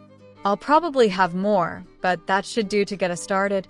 Harry was eating his breakfast as he had told those around the table of his encounter. All house elves call me Harry Potter. They just see me as a wizard, and I can't hide my family ring from them. He was interrupted by Remus almost choking on his coffee. The tears in his eyes this time weren't emotionally driven as he stared at Harry. "You're head of House Potter? I thought Sirius was the one who arranged all this." It was actually Sirius who answered. "It's okay, people, I'll vouch for Remus. Moony, there are things going on that I can't tell you about. Just know that it's in relation to my duties as a godfather. Everyone sitting at this table wants what's best for Harry. I know you do too." Looking around at those present, Remus had to agree with that assessment. Barchoke, the Grangers, and Sirius were all self-evident. Henrika provided her own reason. "He's my boss, Remus, and a nicer, kinder employer you could never hope to find." Henrika's pout in Harry's direction would have had grown wizards on their knees proposing marriage. He just continued eating breakfast before making a comment that brought the levity back to the table. "Still not getting a raise." Barchoke was delighted to see how well his son was dealing with news of this proposed threat. They had expected some backlash from the darker families. Here was an indication of their plotting. Distance would be no problem to a house elf. The fact it was obviously going against its master's wishes gives us some indication of the seriousness of the problem. Harry spotted Hermione putting her knife and fork down in disgust and reached for her hand. Her boyfriend was certain he knew what was bothering her. Hermione, we talked about this. It's all about perception. Can you honestly say that poor creature was not a slave? He was going to shut his own ears in an oven door because he disobeyed his master and warned you. We both know this is wrong, Harry. This was an issue they had talked about and obviously not resolved as well as Harry had thought. You know my opinion on slaves. It's every bit as strong as yours. Goblins would rather die than be enslaved, and it's something we would never inflict on anyone else. Yes, House Potter has house elves, but I refuse to consider them slaves. Harry squeezed her hand to prevent the interruption he knew was coming. Potter elves have been part of my family for generations. You've met some of them. Would you say they were happy? She was left with no other answer than to agree. Most were so happy to see us. They were in tears. Remembering something he had read, Harry tried a different tactic with his girlfriend. Supposing her mom and dad decided Crawley wasn't for them anymore. Both then joined a charity that saw them treating people for free. Would that make them slaves? That's not the same. Harry, Mom, and Dad could leave whenever they wanted. I told my elves the same, and the tears this time were certainly not happy ones. They are doing a job they love and having all their needs taken care of. They neither want nor need wages. Freedom to them means rejection, shame, and exile from their family. They look after us, and we look after them. Everybody's happy. That's the way it's supposed to work, Hermione. I do agree that there will be wizards who will abuse the system, but I can't do anything about that yet. You've seen the fight we've had just to kick goblin relations up a notch. Recognition that house elves have rights too will be a much harder fight. It's a challenge I'm willing to fight, but now is not the time. Are you okay with this? Are we good? Those last 3 words cut right through any objection Hermione had left. She needed Harry to believe her on this. Of course we're good, Harry, and I'm sorry if you thought for even 1 second we might not be. I know you would never mistreat elves, just as I know you'll be trying to help this Dobby. I wasn't angry at you, just a system that allows a person to legally mistreat someone who's in their care. Along with relief, Harry felt a hand on his shoulder.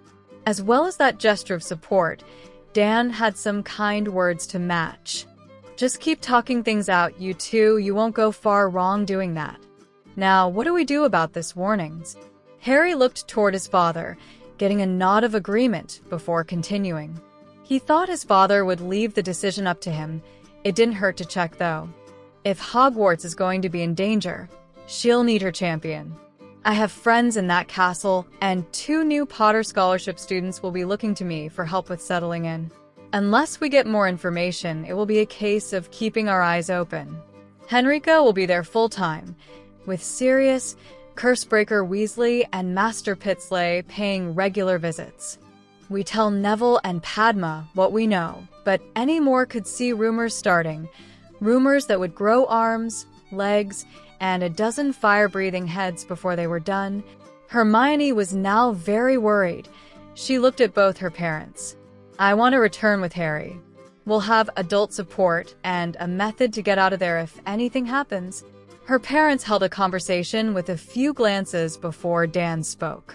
At the moment, all we've got is some vague warning from a creature whose mental stability is at best questionable. We reserve the right to change our mind if more information becomes available, and we'll drag you from that school if we suspect you're not telling us everything. Barchoke interrupted before Dan could say any more. It would actually be me who would be doing the dragging, something I can assure you I would do if I thought they were in danger. I have constant reports from the castle. We won't be missing anything. Hermione was so pleased she was going back to Hogwarts with Harry. She would actually have agreed to just about anything. That evening, the 7 youngsters sat around a campfire on the beach. They'd spent their day swimming, playing games, and exploring the island. All were knackered, yet far too excited to sleep. Stories of Florida, the Black Sea, and Rome weren't helping to lower those excitement levels. That all 7 of them would be going on to Tokyo was also a much-discussed topic, especially since Harry had given Susan and Hannah their belated birthday gifts of a shopping voucher. The adults were all lounging back on chairs. Glowing lights now festooned the palm-thatched umbrellas that had provided shade earlier in the day. Barchoke, Amelia, and Augusta were sitting at the end table, a silencing charm up, so their conversation was private. Barchoke, if even half of this is true, it's going to be the biggest political storm ever to hit magical Britain. Amelia, we have checked our facts. It's all true. I had to convince Miss Skeeter not to offer any conjecture, present the facts, and let the readers make up their own minds. I take it you 2 already have. Augusta was fuming and had struggled to hold her temper until she finished the book. Something that she and Amelia had spent the entire day reading. How can we send our children to that school? Something needs to be done about Dumbledore and his Death Eater sidekick, Snape. Snape is no longer a problem, and we're hoping most parents will have the same reaction as you. We saw this as the best way of getting Dumbledore out the castle. Only the parents of the children who attend really have the power to oust him. The head of the DMLE had sat taking notes as she read the book, looking for things she could bring Dumbledore up on charges for. Barchoke's first remark set Amelia's alarm bells ringing. Could you explain why Snape is no longer a problem? That would be because we have him. This news was greeted by silence, so Barchoke explained how events had unfolded. I tricked Dumbledore into revealing Snape's identity. The old wizard still has no idea I have that information. The minister actually helped with this deceit by banning Dumbledore from the ball. I originally had an agreement for Dumbledore to give me the name on that night. I have now put him off until term starts. Augusta loved the deviousness of that. And this book gets published on the 1st of September, leaving Dumbledore nothing to bargain with. You still haven't explained how you ended up with Snape? He decided to run, and was in the process of emptying his vault when we arrested him. The charges were crimes committed in the name of Voldemort, namely costing Harry's parents their lives. He really is a despicable piece of work, the ultimate Slytherin with a foot firmly in both camps. He gleefully told his master, Voldemort, the prophecy, and then nearly soiled himself when he discovered Lily's child matched the very same prophecy. The goblin's disgust was obvious as he talked about Snape. He's convinced himself that Lily Evans was the love of his life, and one day she would have realized this and left James Potter for him. I knew that couple well, and that view is nothing but an utter fantasy of a sick, twisted, and delusional mind. He begged Voldemort to spare Lily's life, not caring about James or Harry.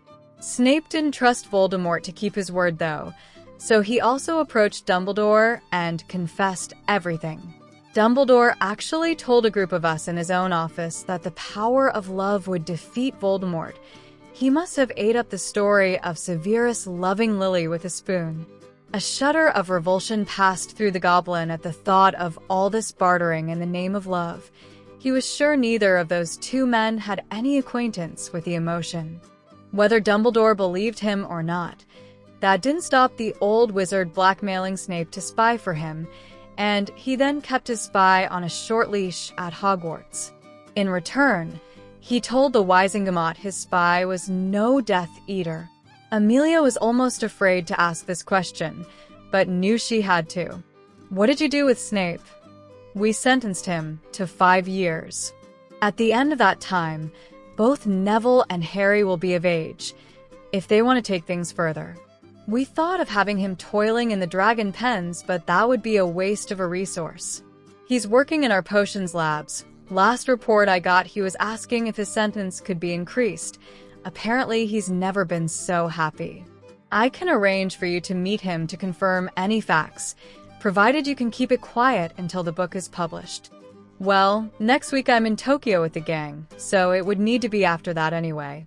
The minister has already distanced himself and the ministry from Dumbledore, so no damage limitation to be done there. Content that Snape was out of the picture. Augusta wanted to know if the revelation that had her asking for sherry before noon was really true. Albus Dumbledore and Gellert Grindelwald were really lovers. Oh yes, that was actually a beautiful piece of investigative journalism by Miss Skeeter in Godric's Hollow. Hermione entered the leaky cauldron on Harry's arm, instantly spotting Professor McGonagall with the two people they were here to meet. The boy was as hyper as a Springer Spaniel being taken for a promised walk. He was literally bouncing with excitement. The girl reminded Hermione of the iconic poster for her favorite musical. There was a haunted look about Luna's eyes that just shouted Cosette. Her clothes were certainly clean and well-fitting, but of such an odd assortment. Parvati would be left desperate for a chance to restyle the girl. Good morning, Professor. Hi, Luna and Colin, I'm Harry. This is Hermione, my girlfriend, and these two are Sirius Black and Professor Hobson. Luna got in before Colin could say anything. Didn't you used to be in the Hobgoblins, Mr. Boardman? My daddy says it was your fault his favorite band split. Oh no, that wasn't me, Luna. Though, if someone had hit me in the ear with a turnip when I was on stage, I probably would have retired too. This earned Sirius a wide smile from the girl, before the flash from Colin's camera blinded half the pub. Mr. Creevy, what did I tell you about that camera? Sorry, Professor McGonagall.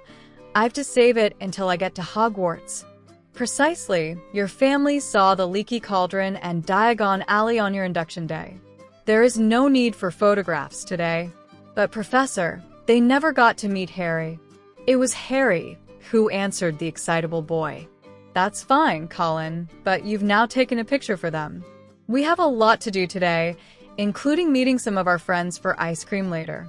Are we ready to go? Harry felt Hermione squeeze his arm, drawing his attention to Henrika taking Luna by the hand. With Madame Malkins being their first stop, both were sure she would see Luna kit out properly for Hogwarts. This was all about getting these two settled into the castle. Turning up in the right clothes was important for making those first impressions. Ollivander's was every bit as creepy as Hermione remembered, though their circumstances didn't help with that. Old Ollivander was already pretty miffed that Harry didn't get a wand from him. The weird wizard actually got quite stroppy when Harry then refused to show the wand maker his knife. Professor McGonagall had to intervene and remind Ollivander he had 2 customers in his shop. Colin didn't improve things any by insisting he wanted a knife like Harry too. Having left Flourish and Blots to last, they joined with their friends for ice cream before facing their final task. There were now 9 students at the table, the adults wisely taking one of their own. Minerva was fascinated and a little shocked with Amelia's Tales of Tokyo. Augusta also proclaimed this as her best summer in many years. The Patils both said they'd considered Tokyo and were delighted their girls had the opportunity to go, but they had no complaints about choosing to spend a week in Rome instead. Henrika's comment that Rome was a city she'd always wanted to visit meant Sirius would be arranging that for next year, when she hopefully wouldn't be so busy with Gringotts. Harry was pleased to notice Colin had quietened down somewhat, probably because of all the girls he was now surrounded by. Luna, though, remained really quiet. Are you looking forward to Hogwarts, Luna? We have Ravenclaws, Gryffindors, and Hufflepuffs at this table, so you should at least know someone if you get sorted into one of those 3 houses. We also have friends in Slytherin too, so don't worry about that. Oh, I'm not worried, Harry. I was just thinking it must be lovely to have so many friends. Hermione reached over Harry to take the little blonde's hand. Luna, we want to be your friend too. Hogwarts can be quite daunting when you're new, but I want you to come to any of us if you need anything. Luna looked around the table, seeing nods of agreement from Susan, Hannah, Neville, and the twins. Her face broke into a simply beautiful smile. Yes, Harry, I'm really looking forward to Hogwarts. They headed into a crowded bookstore, noticing the person whose books made up this year's defense list was holding a book signing. Since they had no intention of purchasing those books, they didn't wait in that queue. Hermione was of course on Harry's arm. At least she was until someone shoved her out the way. Bless my soul, the boy who lived.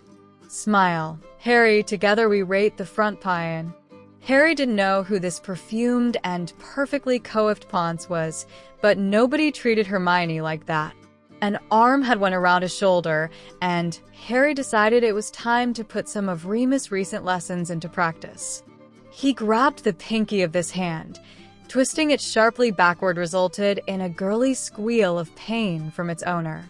Freeing himself from the arm, Harry then swept the man's feet from under him while still keeping a painful grip on that little finger. The wizard hit the floor with a thump, and Colin still didn't get to see Harry's knife. The mere threat of having his pinky broken was enough to have Lockhart squealing like a banshee. Nobody touches Hermione. Apologize before I really lose my temper. That gully voice was now shouting sorry over and over again. A blinding flash had Harry looking in Colin's direction, only to see innocence reflected back at him. The phantom photographer had now lost himself in the busy shop. Harry quickly went to check on his girlfriend, and then discovered this git had a hide on him that would put a Ukrainian iron belly to shame. I would just like to thank Harry here for helping me with that little demonstration, and take this opportunity to announce he's going to be seeing a lot more of me. Yes, ladies and gentlemen, Gilderoy Lockhart, Order of Merlin, 3rd class, honorary member of the Dark Force Defense League, and 5-time winner of Witch Weekly's Most Charming Smile, have great pleasure and pride in announcing that this September, I will be taking up the post of defense against the dark arts teacher at Hogwarts School of Witchcraft and Wizardry. Harry couldn't help but wonder at the gullibility of witches and wizards. He'd just kicked this nutter's arse, yet here were people who'd witnessed that applauding like loons at the announcement he would be teaching their children. Supposedly teaching the very thing he was obviously shit at, defense. Harry waited until the applause had died down before bursting this clown's bubble. Excuse me, but you appear to have been misinformed. I have a private defense tutor, one I am very happy with. I will not be in your class. He took a quick look around and recognized some of the faces in the crowd. Guys, anyone who had Cursebreaker Weasley for defense last year with me will have the same chance again come September. You also don't need to buy these books, as we won't be using them. An autobiography, as well as prescribing the defense text for all 7 years. Someone must really need the money. Gilderoy was trying not to panic, and not doing a very good job of it. Oh, come now, Harry. Don't tease these good people. Surely you and these lovely young ladies would rather have me teach you defense. He was going for a reassuring smile, but it came over as lecherous leer, one that saw Neville's arm slip protectively around Padma. Parvati summed it up for all of them. You're right, it really is no contest. We'll take Professor Weasley every time. He at least wears less makeup than me. This drew laughter from the Weasley contingent in the crowd before Gilderoy found himself faced with a trio of very formidable witches. Oh dear, Minerva. It would appear Albus has really scraped the bottom of the barrel this time. The head of the DMLE was studying Lockhart intensely, as if waiting on a suspect to crack and confess his crimes. Augusta agreed with her friend. A defense professor who puts all 7 of his own books on the required list for every year mind. It's a disgrace. Is he going to be teaching the 1st and 7th years the same course? Minerva also took Hogwarts' newest professor to task. Lockhart, I don't remember you being awarded a defense OWL, far less an Order of Merlin. Centurion Crow's award was front-page news. Yours seems to have slipped past unnoticed. Gilderoy missed McGonagall's implied insult, having just noticed the most gorgeous creature he had ever seen in his life. Who was that? That is Professor Hobson, our history teacher. Gilderoy was thinking there was more to this job than book sales when McGonagall went and spoiled it for him. She is here with her boyfriend, Lord Sirius Black. The name alone was enough to strike terror in Gilderoy. He would be giving that witch and her dark wizard of a boyfriend a wide berth. Harry was now enjoying the show, watching as the three witches tore this character to shreds. When he felt a tug on his sleeve, Colin had a question. He doesn't look a very good teacher. Harry, can we get our lessons from Cursebreaker Weasley too? I'm sorry, Colin. He's a very busy man. He wouldn't have time to teach first year as well. Colin nodded in understanding, but had another solution to the problem. Couldn't you teach us then, as extra lessons? You beat him without even using magic. We would much rather learn from you. Luna looked at him pleadingly too. You said to ask if we needed anything? Hermione liked the idea. We could make it a club. It would need to be sponsored by a professor though. Henrika jumped in before Lockhart could offer. I got that covered. We just need to look at the new timetable and pick a suitable time. The Weasley twins then got in on the act. Hey, is this club just for first highs? We don't want to buy his books either.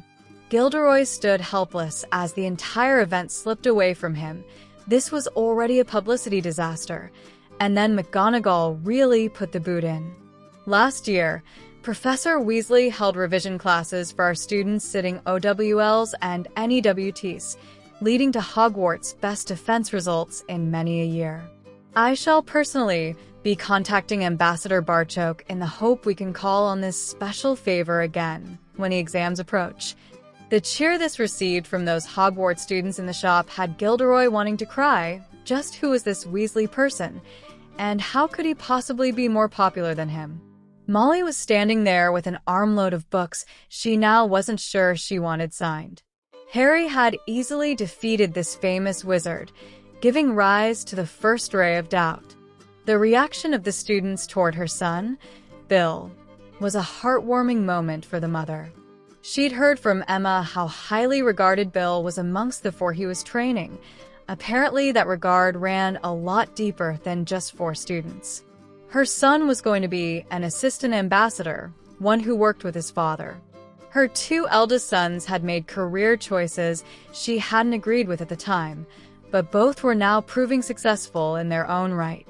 Molly was going to have a lot of time on her hands when all her children left for Hogwarts. She was planning on using some of that for quiet contemplation.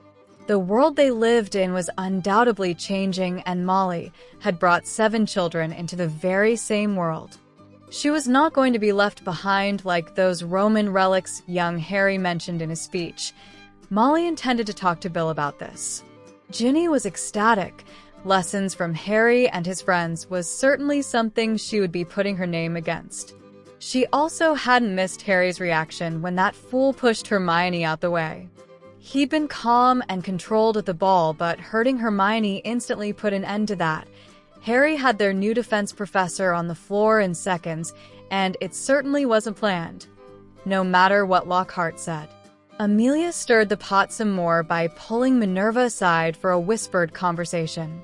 When you're speaking to Barchoke about Bill, ask him for a copy of a book that will be released in a week or so.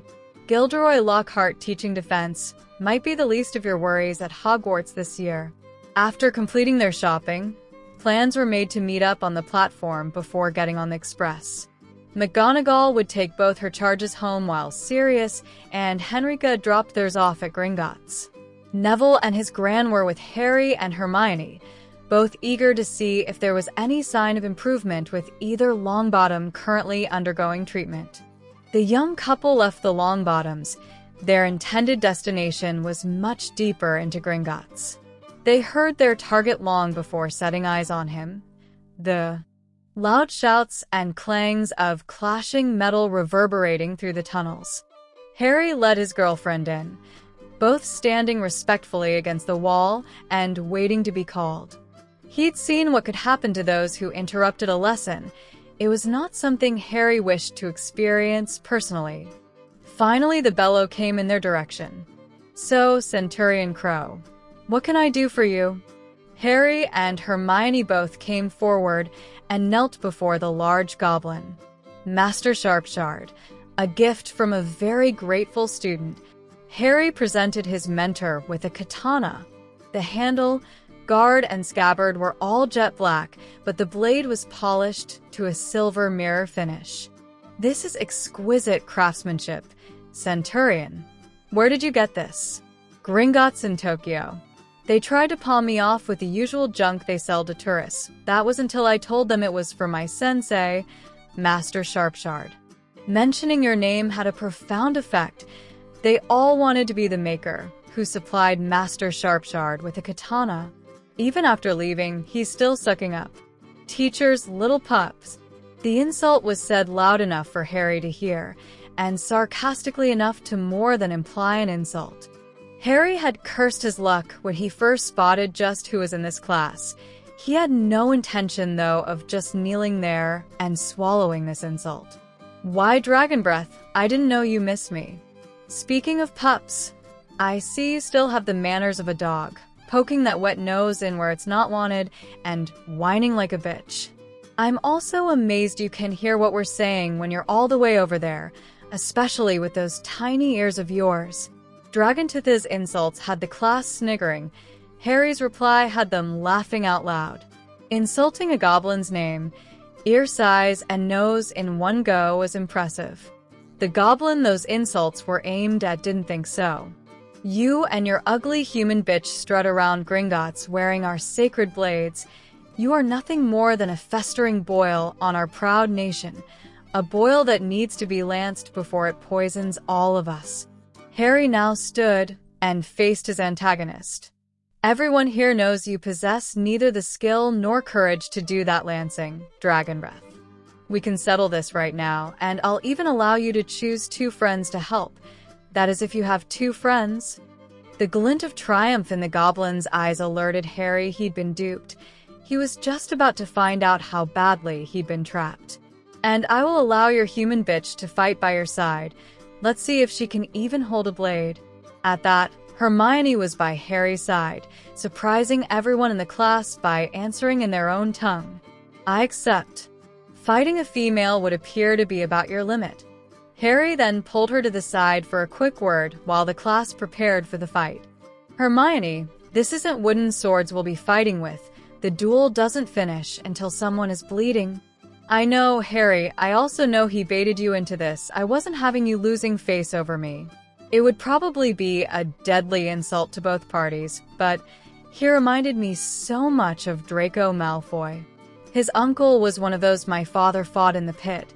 To say there is bad blood between us would be a massive understatement. They'll be cocky and showing off to their friends. Stick to defense, and I will take them out as quickly as I possibly can. Your dad's gonna kill me for getting you into this, and then your mom will dance on my dead body. Hermione gave him a kiss for luck before enlarging and fitting her shield on her left arm. She could feel her bracelet expanding up the same arm, obviously recognizing the danger she was in. Harry had been teaching her for a year, but these goblins would have a lot more training and experience than that. This would also give her an indicator of just where she was with a blade. Hermione could only hope it wouldn't be too painful a lesson. Like Hermione's top, Harry's t-shirt was loose enough to cope with his armor under it. Using his armor wasn't really fair to his opponents, but Harry didn't give a shit. Hermione was in this fight. He intended to make it as short as possible. He knew the class would expect him to use his armor. No goblin would ever surrender an advantage they had in a fight. Master Sharpshard found himself thrust into the role of referee. He called the 5 combatants forward. There were no flowery speeches, he just told it like it was. First blood, fight. The trio of goblins' intentions became apparent at once. All 3 rushed at Hermione. Harry managed to intercept 2 of them, but Dragontooth got through. Thankfully, he was showboating for the audience, giving Hermione time to block with her shield. This form of attack also left the goblin wide open to the counter. Hermione took her gifted opportunity. With a triumphant cry, her thrust caught Dragontooth off guard, and her blade nicked his shoulder, clearly drawing blood. She glanced round to see Harry had already dealt with one, and just about to dispatch the other. That was her mistake. With her guard now down, Dragoontooth lashed out at Hermione, his blade slicing diagonally across her torso between shoulder and hip before Harry hit him like a golden version of the Hogwarts Express. Weapons forgotten, Harry was pummeling the shrieking goblin with his fists until the massive form of Master Sharpshard pulled him off. Harry then remembered what happened and turned to see Hermione trying to piece her clothing back together with her wand, her repaired clothing once more covering the golden webbing that had prevented her being seriously injured. A bloody Dragoontooth couldn't believe he hadn't even damaged the human bitch. She's wearing Centurion armor. That's an instant death sentence. Harry's only thought was to protect Hermione. For this to work, he needed to change her status. Everyone clearly saw my family design on that armor. It's not Centurion. Hermione is my mate, and therefore part of my family. The entire class, including the instructor, were now gaping at this revelation from Harry. It was time for some proof. He retrieved his sword from where he had dropped it and sliced open his palm. Realizing what Harry was doing, Hermione didn't hesitate for a second. She used her own blade to mirror Harry's actions. Their bloody hands were then joined, clasped palm to palm, as Harry said the words, "You are mine, and I am yours." Hermione's eyes were sparkling with tears that the pain in her hand played no part in, as she gave the required response. "You are mine, and I am yours." A silver glow started at their hands and spread up their arms. It had turned golden by the time both were enveloped by it, clearly showing that magic had accepted their vows. The young couple leaned forward to kiss each other, neither noticing their hands were completely healed. With his arm around Hermione's waist, Harry once more turned his attention back to Dragoontooth. Today was nothing more than a thinly disguised assassination attempt on my mate. Even when she beat you in the fight, you proceeded with your plan. You will answer to me for that. In the pit, Harry and Hermione then bowed to Master Sharpshard before leaving the class, a class that had just descended into utter chaos. Hermione waited until they were out of earshot before speaking to Harry. What just happened in there? In the eyes of the nation, we are now mates. That bastard will face me in the pit for his attack on you. That entire family has no honor. The only question now is who will kill me first, my father or yours? Hermione, though, is concentrating on something else. Why does this pit sound so ominous? They were heading straight for Barchok's office when Harry supplied the answer she'd dreaded hearing. When two goblins enter the pit, only one comes out alive. Hermione's legs may have kept going, but her mind had shut down at that part. This had to be done publicly, it had to be seen to be scrupulously fair, and it had to be done today. Ragnarok had already heard from Barchok that Harry wasn't backing down an inch, with Sharpshard confirming that Dragoontooth had struck after being defeated in the duel. The blow was also of such a nature and ferocity that Harry's claims of an assassination attempt could neither be ignored or dismissed as fanciful. Word of this incident had spread like wildfire through the nation, and the benches around the court were already almost full. Both families were now in front of him, Miss Granger at her mate's side. Time to get these proceedings started. Centurion Crow, you have made some very serious charges and invoked trial by combat. Do you wish to change your mind? No. Director, I wish to proceed as our law dictates. Having expected no other answer, Barchok addressed the court. Master Sharpshard was present during the entire event. I trust there are none here who would question the validity of his memories. No one wanted to make that challenge, so they settled down to watch Sharpshard's memory of the incident broadcast. Some laughter at the initial insult soon died down as everyone concentrated on the fight itself. All goblins had at least some training in weapons. This knowledgeable audience clearly saw the overconfident boy showing off to his class. only to get nicked on the shoulder by his less skillful but more focused opponent. His actions then set off roars of protest at a cowardly attack, an attack that could really have only one design: to cause major damage to this female. There was total silence as they witnessed two magical humans both become bonded as mates by the most goblin of ceremonies. How is my son supposed to know they were mates? I think it's disgusting humans allow this so young. He was cut off by Barchoke, in no mood to make any concessions whatsoever. My son and his mate's honor was clearly displayed throughout this incident for all to see, as was your offspring's cowardice and treachery. Like us, the humans consider these two far too young to officially become mates. They have already made their choice known, though, a choice we just witnessed being accepted by magic. Both certainly intend to wait until they are the appropriate age before taking the next step. This issue aside, Miss Granger was also very clearly under the protection of my house. If the counselor wishes to refute this protection, my family stands ready to instigate a blood feud. With that, the lines in the sand were now very clearly drawn. Dragontith's father was raging at his son for being so blatant and getting caught. That didn't mean he was going to stand back and let him be slaughtered in the pit. Even from watching Sharpshard's memory, the result of any such contest couldn't be in any doubt. Were Dragontooth to face Crow, it would be like sending a lamb to slaughter. My son is not of age. I claim the right to nominate a champion on his behalf. Harry then spoke up. Your son is over a year older than me, but I'm still prepared to step into the pit. That's your father's decision to make.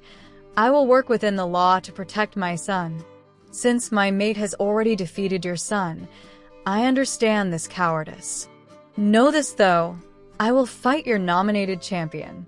After I defeat him, I swear I will cut your son's ears off if he ever comes anywhere near my mate again. Spurred on by the gasps that this most severe of threats had drawn from the crowd, Dragontith's father turned on Barchoke.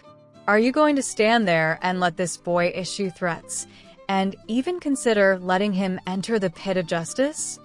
My son is a centurion who has also been awarded the highest honor the Ministry of Magic has to offer. He doesn't need to hide behind his father. As to making threats, let me reiterate my son's words. I will not stand idly by and watch these two young people be sniped at by those who think they are better. His mate already has friend of our nation status and can clearly be seen to be learning our ways. My son has publicly sworn on his blood to defend the nation and will today fight in the pit of justice on a matter of goblin honor. What more would you want of them? Ragnarok really had no option. He may be the director, but the law had to be obeyed. I find the claim against Dragontooth to be proven, and therefore I have no reason to block this honor duel. I find Dragontooth's cowardly attack to be particularly disgusting, but again, I'm powerless to intervene and grant him the champion his father has requested. Now, let's get this over with. Hermione found they were quickly joined by Master Sharpshard. Bear up, lass. They will be watching your behavior almost as closely as that of your mate. Crow, only I know what you are really capable of. Now is the time to display it for all to see. Not only must you win, you must do it in a manner that ensures you and your mate can safely walk around Gringotts.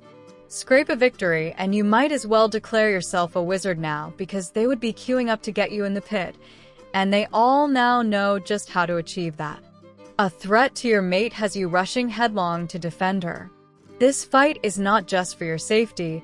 Hermione's life is threatened here too. Harry nodded, his face a mask of concentration.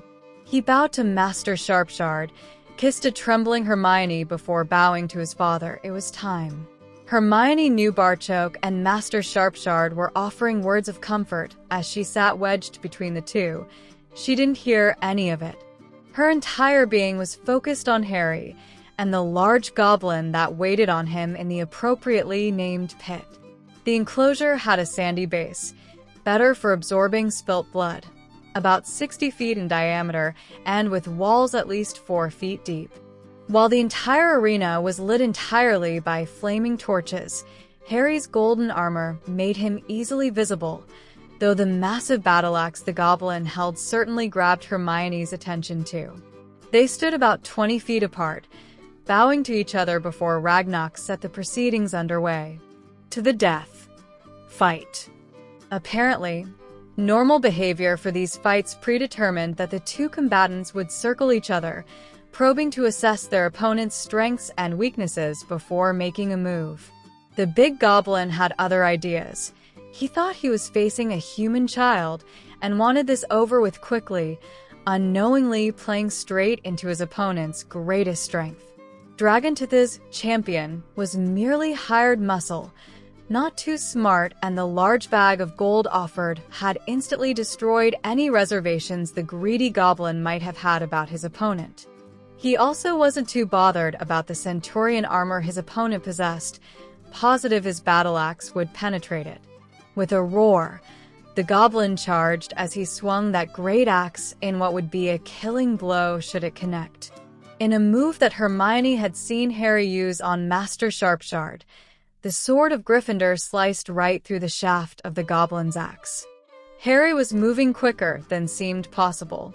Having sliced through the shaft, Harry continued his move and pirouette on his planted foot, bringing his sword back around so the goblin's own charge saw him skewer himself on the ancient goblin blade. The point of Harry's sword entered the charging goblin's throat and exited the back of his neck, severing his spine on the way out. With his spinal cord severed, the goblin's body hit the sand like a sack of shit, with Harry's sword still embedded in situ. With the life visibly leaving his opponent's eyes, Harry retrieved the damaged axe and knelt beside his dying opponent, laying the weapon gently on the goblin's chest. "You faced me and fought with honor, unlike those you championed." When the goblin was finally dead, Harry removed his sword from the body and left the pit with his head held high, to utter silence. Hermione wanted to race straight to him. She'd never seen Harry more in need of someone to hold on to. She really needed one of Harry's hugs herself. There was probably only her and his father who could see how much this was costing Harry. Watching as Harry fought a duel to the death was certainly no picnic for them either. Barchoke held her arm, and Hermione was thankful for the support. She didn't think she could have moved otherwise. Harry took Hermione's other arm as the three of them left the still silent chamber. It was Ragnarok who finally broke the silence after the party had left. "I know there were those amongst you who silently questioned my sanity when I made Crow a centurion. I hope he has answered those doubters for both of us today. Master Sharpshard's opinion is that Crow will someday become one of our greatest ever warriors, and he fought today purely as a goblin. By using the magic he possesses, Crow could have ended this contest before his opponent even got near enough to use his axe. This was more than enough to convince those watching that Centurion Crow was someone you wanted on your side, never facing you from the other side of the pit. The rumors that he had defeated Master Sharpshard were now being believed. How do you fight someone that moves twice as quick as you do, and still has magic to call on if he needs it? Harry and Hermione managed to hold themselves together while Barchoke led them back to their dwelling.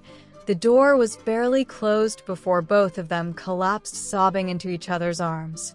As Barchoke watched his son and new daughter come apart at the horror they just performed/witnessed, the goblin took a leaf from Emma's book. Laying the couple down in the seating area, he gently tucked a blanket around them both. He would need to leave them like that for a few moments. Harry and Hermione needed the Grangers here as quickly as possible. Emma's gentle touch and soothing words were required while he would then attempt to explain to Dan exactly what had happened here today. The front page picture of Harry standing over a clearly terrified Gilderoy Lockhart was not how Albus had hoped his new defense professor would announce himself to the country. It had all been so carefully set up too. Book signing, large crowd, and guaranteed media coverage. How could that go so disastrously wrong? It was only when he opened the paper and his old eyes caught the vivid advert for a soon-to-be-published book that he sensed the real danger. The title alone had his stomach in a knot. He could see the life and lies of Albus Dumbledore becoming an instant bestseller. When the phrase "will reveal all" jumped out at him, Albus felt his bowels loosening. Chapter 36. Both fathers glanced up as Emma re-entered the room. They're sleeping now, but only fitfully. What the hell happened today? I thought it would be better if I showed you. Sharpshard knew I'd want the memory, even after how things turned out. I'll be translating, so please save any questions until the memory is finished. We'll be here all night if necessary, but I promise I'll answer every one of them. They watched Harry and Hermione's visit to Master Sharpshard, with Barchoke filling in the background when he wasn't directly translating. Emma had to stuff her fist in her mouth to halt a scream that would have woken the sleeping couple after Dragontooth sliced at Hermione when she wasn't looking. Both were enthralled at the glow that covered the couple, and neither argued with Harry's assessment that this was nothing more than a grasped opportunity to seriously harm their daughter.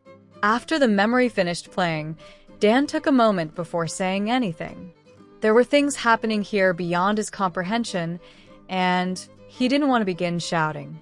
He had the feeling that once he started shouting, he wouldn't be able to stop. After watching their daughter almost get disemboweled with a sword, Dan felt he was entitled to do a bit of shouting. Barchoke, I thank you, Harry, and every deity I can think of for that bracelet on my daughter's wrist. Please understand, though, a very big part of me is currently wishing I'd kicked McGonagall's arse right out our door when she pulled that "your daughter's a witch" shit. Hermione seems to be lurching from one life-threatening incident to another. I don't know how much more of this I can take. Emma shifted so she could put her arm around her husband, seeking and gaining comfort. She had a question she wanted answered before her husband exploded. What was the cut hands and that golden glow all about? In the eyes of some goblins, Hermione is thought of as a lesser being, much like some of the more radical purebloods try to look down on her. Sadly, the nation is not without its bigotry too. Harry claiming they were mates instantly changed her status. Their public display of bonding will stop any and all harassment. This was greeted with silence, so Barchoke continued talking. When my mate and I bonded, we glowed right up our arms and into our torsos, and that was considered a very strong bonding. What those two did today, well, I've never seen anything like it. Dan's voice was very quiet as he asked a question that had no place in any sane conversation about two 12-year-olds. Are you trying to tell me they're married? Inside the nation, they will be considered mates. Outside of that, no. Though you might find the occasional elf referring to Hermione as Lady Potter. This was the final straw, the straw that broke Dan. Emma, go get Hermione. We're going home. Dan, calm down a moment and think. How would we even get home? Calm was something Dan wasn't capable of at the moment. We'll fucking walk if we need to. Anything to get our baby away from here. Barchoke held his hands up in an attempt to stop Dan's imminent eruption. There will be no need for anyone to walk. I need to show you something else first, then if you still want to go, I'll take you home. What you just watched was unfortunately only Act 1. It was the second act that has our children really upset. You need to see this so you both know what you're dealing with. He then played his own memory of what happened next, to stunned silence from the Grangers. Barchoke was attempting to accentuate the positive from this. As Harry's mate, Hermione can now walk around Gringotts with impunity. No one will want to challenge Harry now. Dan wasn't buying into that. He was looking at the situation from a whole different perspective. You made my little girl sit and watch that? Emma, get Hermione. We're going home right now. Dan, wait. Let's discuss this. Emma could only watch helplessly as her husband stormed right past her. He returned dragging a sleepy and shocked Hermione with him, a Hermione who, now seeing her father's intentions, began fighting with him.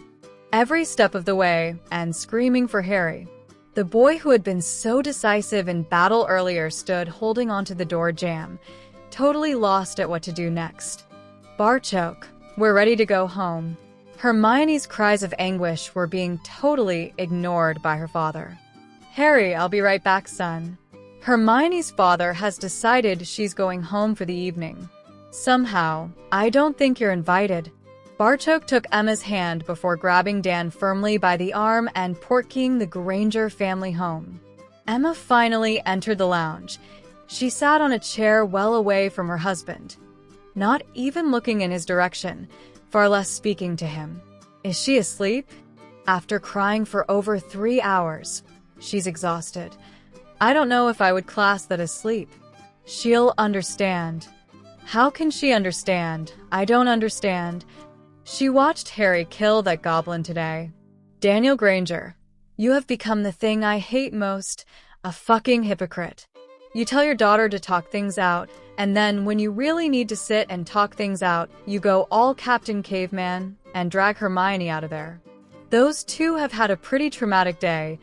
You increased that trauma tenfold by your actions. I will not have my daughter married before her 13th birthday. So now we come to the real reason. Did you honestly think those two were treating this as their wedding night? Emma was shaking her head, trying to rationalize what happened tonight. We've both seen what that boy can do. He could have stopped you tonight with one hand tied behind his back. The only reason he didn't was out of respect, a respect you lost tonight. Did you notice you were suddenly relegated to Hermione's father by Barchoke? You lost both their respect, along with Hermione's, and mine too. Hermione will come around when we enroll her in a new school, one that doesn't have trolls. You can't do that, your daughter is a witch, and we signed that right over to Barchoke. Good luck with getting him to rescind it, especially since neither Hermione or I will agree with you on that point. You will also have to arrange cover for my patients. I'll be staying home with Hermione until it's time for her to return to Hogwarts. Emma noticed their holiday photographs still sitting in packets. They had planned on placing the best ones in an album of their summer holidays. She grabbed them and threw the lot at her husband. The packets opens in flight, scattering pictures all around him. There is the girl you profess to love. You'll notice she's smiling in every single one of those pictures. I suggest you put them in frames. It's probably the last time you'll see her smile. She asked me why her dad would rip her heart out. I had no answer to give her. You needn't bother figuring one out, tell her later. Hermione has no intention of speaking to you ever again. She got up to leave, but had a parting comment for her husband. If you had just heard Hermione, you might be able to ride this one out. She was looking into Harry's eyes as you dragged her out of there. She'll never forgive you for the pain you caused him tonight. I'll be sleeping in Hermione's room. Try not to waken us when you leave in the morning. Dan was left sitting there, surrounded by memories of a wonderful summer, a summer that just turned to shit. He really wanted a stiff drink, but had patience tomorrow. A good few of Emma's patients would end up in his chair too. He hoped things looked better in the cold light of day. They appeared pretty fucked up at 2 a.m. Albus hated getting old. His knees were bloody, killing him. He'd been kneeling in the fireplace all morning, with no results to show for all the pain. All he could discover was a company called Alethea Printing would be distributing these cursed books to the shops, and handling the mail orders through Gringotts. The adverts in the profit were vague enough to generate interest, yet not give Albus clues about what to expect. They were also handled through Gringotts. Someone was being very clever here, knowing Albus had no contacts with the goblins. He hoped they weren't being too clever, since Alethea meant truth, something he was especially averse to. 5 incredibly long days, 5 of the worst days of his life. It wasn't the coming home to no dinner being made for him. He got that message loud and clear when there was no coffee or breakfast ready in the morning. It wasn't even having to iron his own shirts or sleeping alone. That his daughter would leave any time he entered a room really hurt, but that still wasn't the worst. It was the silence that was slowly killing Dan. His wife did speak, but about nothing of consequence. Hermione hadn't uttered a word in his presence since that night. The Grangers had always been a family that talked, and he was the one to shatter that trait into tiny pieces. Hermione had thrown herself into more intensive training. Dan suspected it was just to keep out of his way. She would be out running when he got up for work, and then again when he came home. If tonight followed its usual pattern, she would come in from her run and then practice in the garden with a wooden sword, her real one being left behind in Gringotts. She entered the house, grabbed a bottle of water, and headed straight for the garden, all the while ignoring her father's very existence. He watched through the window as she practiced against imaginary foes. Dan wondered how many of them would wear his face. It was long past time to take some action, so he headed out there. Hermione? Hermione, you can't ignore me forever. Hermione seemed to be making a right good attempt at that very feat, causing Dan to lose his temper. Hermione, I am your father, and you will stop this nonsense. He reached for her shoulder, only to find his hand batted away with her practice sword as Hermione spun to face him. Don't touch me. Why you? As Dan once more reached for his daughter, he found Hermione's wooden sword was far quicker than he was. I said, don't touch me. Each word was emphasized by a blow or a poke with the pole. Hermione, though, began to lose her own temper and didn't stop there. Tell me why? Why? Why? At this point, Emma arrived and grabbed a now crying Hermione, gently leading her back inside the house. Dan was stunned at his daughter's actions, but what hurt far more than any blows was the look of loathing in her eyes as she was doing it. He was sitting under the tree when Emma returned. I've really fucked up big time, haven't I? His wife didn't think he was looking for an answer to that question. Instead, she told him something she'd learned from Hermione. Between the incidents that day, Barchoke had a little time with them. He sat Hermione down and said, while the conditions weren't exactly ideal, he was delighted to welcome her to the family. Goblin custom decreed that she was now considered his daughter too, something he was going to do his very best to be worthy of. Compare those actions to yours, and then answer your own question. Emma then made her own position on this matter crystal clear. I carried that girl for 9 months. Dan nearly died giving birth to her. You may be prepared to allow your pig-headedness to ruin your relationship with our daughter. I am not. You may have valid reasons for what you did, but there can be no excuse for the way you carried it out. One way or another, our entire future is tied to these people. You dragged Hermione out of there, as if Harry had some fatally contagious disease. A disease you desperately didn't want your daughter to catch. I don't know how, or even if you can come back from that. Emma walked back into the house, leaving Dan wishing the ground would open up and swallow him. Albus was sitting at breakfast, but not eating. Today was his favorite day of the entire year, the day the witches and wizards of tomorrow came back into his sphere of influence. Last year's 1st of September was marred by a certain goblin-raised boy attending Hogwarts that could pale into insignificance compared to this blasted book. Today's headline in The Prophet was all about the new Goblin Treaty being signed yesterday. He dreaded to think what tomorrow's front page would be. There was also the question of how to get his hands on a copy. He could hardly walk into Flourish and Blots and buy one. Having the book Owl delivered was also fraught with danger. He was certain the media would pick up on this. As to getting someone to buy it for him, there was really only Hagrid he could trust to carry that out. If he asked Hagrid, Albus might as well place his own advert in The Prophet saying he'd read the book. There was also the deniability aspect to consider. Since I wouldn't read such a thing, I can't really comment on it, was an attractive option. Knowledge, though, was like the most addictive of drugs to Albus, just something that he had to have. His problem was actually solved from the most unlikely of sources. Minerva dropped a plain covered book beside his untouched plate. A friend arranged a pre-release copy for me. Do Hogwarts a favor. Leave before you drag us down with you. No more words were exchanged or needed. The book found its way into Alba's pocket as he headed for his office, leaving his breakfast still untouched. He needed to do some serious reading before the express arrived.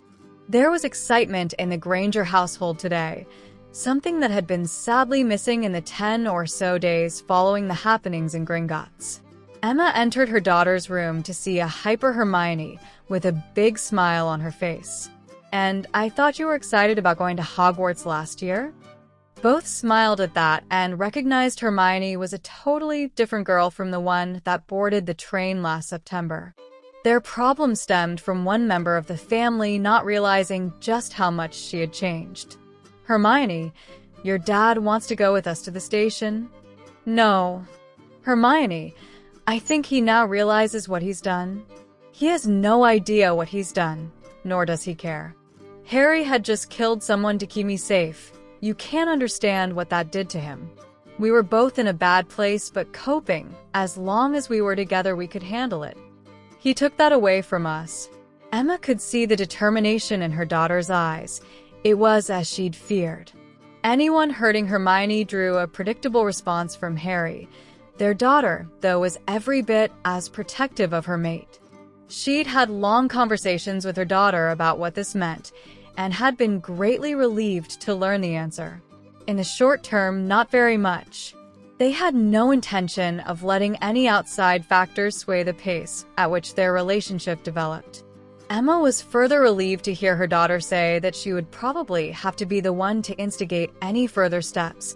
Harry was far too much of a gentleman to ever be presumptuous. Hermione wasn't finished with her rant, though was trying her best not to let anger get the better of her. "Every letter I send, I'm continually having to reassure Harry I don't think any less of him, something a hug would do instantly. He took that away from us too. Harry has had to live all his life knowing his only living relatives didn't want him. He now has another name to add to that list, a man he actually respected. Until I can make sure Harry's okay, and that we're still good, there will be no sympathy coming from me." Emma could clearly see what was really behind Hermione's belligerent attitude. Her father had very deliberately attempted to drive a wedge between her and Harry. There would be no steps toward forgiveness possible until their daughter could confirm his attempt had failed. Hermione wouldn't be able to do that to her satisfaction until she actually got to talk with Harry and, of course, hugged the boy to within an inch of his life. "Your dad is still insisting on going to the station with us. You may be able to use magic that stops him coming into your room. I don't think you'll be able to do that for King's Cross Station. Unless you have another method of getting to the platform, I don't see you avoiding this." Hermione's smile was almost predatory. "Betsy." A small pop announced the arrival of an obviously female elf. "Yes, mistress. How can Betsy help?" She knelt to be at eye level with the eager little servant. "Betsy, would it be possible for me and my mother to be taken to platform 9 3/4? "Oh, easy, mistress. Just call for Betsy when you are ready to leave." With another pop, she was gone, leaving Hermione to speak with her surprised mother. "Since Harry and I performed the Goblin ceremony of mates, the Potter elves call me mistress. Betsy is my personal elf. She was originally terrified of me, thinking I wanted to set her free. Seeing the hurt I was causing her forced me to change my mind about elves. Harry was right, it's just a matter of perspective. Betsy is part of our family, and I will treat her as such. She's happiest when busy taking care of me, and sometimes I'm even deliberately messy now. I will be making my own way to the express. You're welcome to come with me, he is not." Emma left, knowing this news would go down as well as telling a patient they needed root canal treatment. It would be painful and costly, but Dan really had only himself to blame. Harry was beginning to lose it. "Serious. If this is your idea of a prank, I'm really not in the mood." A bemused godfather stuck his head in the door. "What's up, pup?" "Marauder's honor. I wouldn't dream of pulling a prank on you today. My stuff keeps shifting around the room when my back is turned.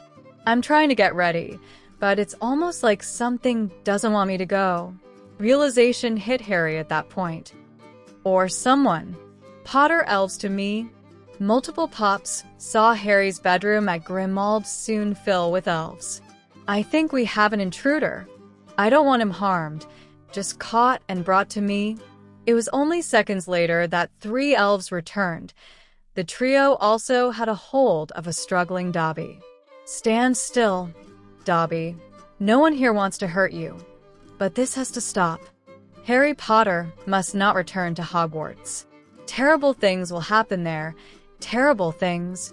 Hermione will be on that train, and terrible things will happen to anyone trying to stop me joining her, understand? Dobby was about to say that he received threats like this on a daily basis. That was until he looked into those green eyes. Dobby now knew he'd never been threatened like this before. Terrible things would indeed befall anyone trying to keep Harry Potter from his mate. He nodded his understanding. I understand you're trying to help, Dobby, I really do. This is not the way, though. If you can give me any clues or specific warnings, I would really appreciate it. If not, just stay on my way. Let him go, guys.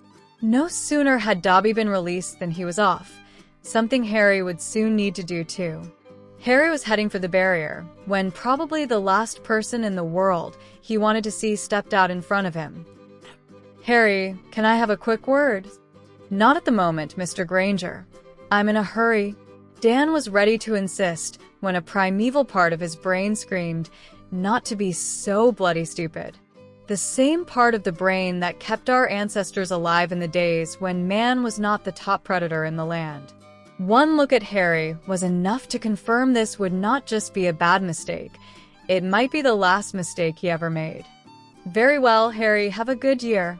A quick one-armed hug from Sirius, and he melted through the brickwork, leaving Dan with an irate godfather on his hands.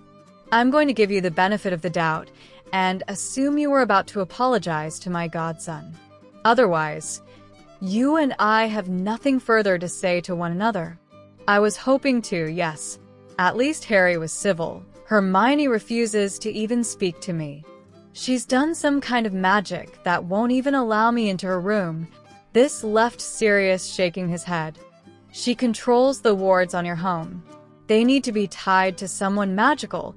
She could probably stop you entering your own house. You have no idea the trouble you've caused, or just how much shit you could be in. We need to go somewhere and talk. We need to wait for Emma first. I'm giving her a lift home. Hermione arranged transport onto the platform for both of them. I drove here on my own. I've been on my own a lot lately. Hermione was early. That was to be expected. Harry running late was not. Her anxiety levels climbed every time the hand on the platform clock moved a minute closer to 11. She was surrounded by their friends, all of whom were somewhat aware of what was going on. Hermione had told them her father had gotten very angry about something and dragged her away from Harry. That she hadn't seen him since their day in Diagon Alley more than accounted for the anxiety she was displaying.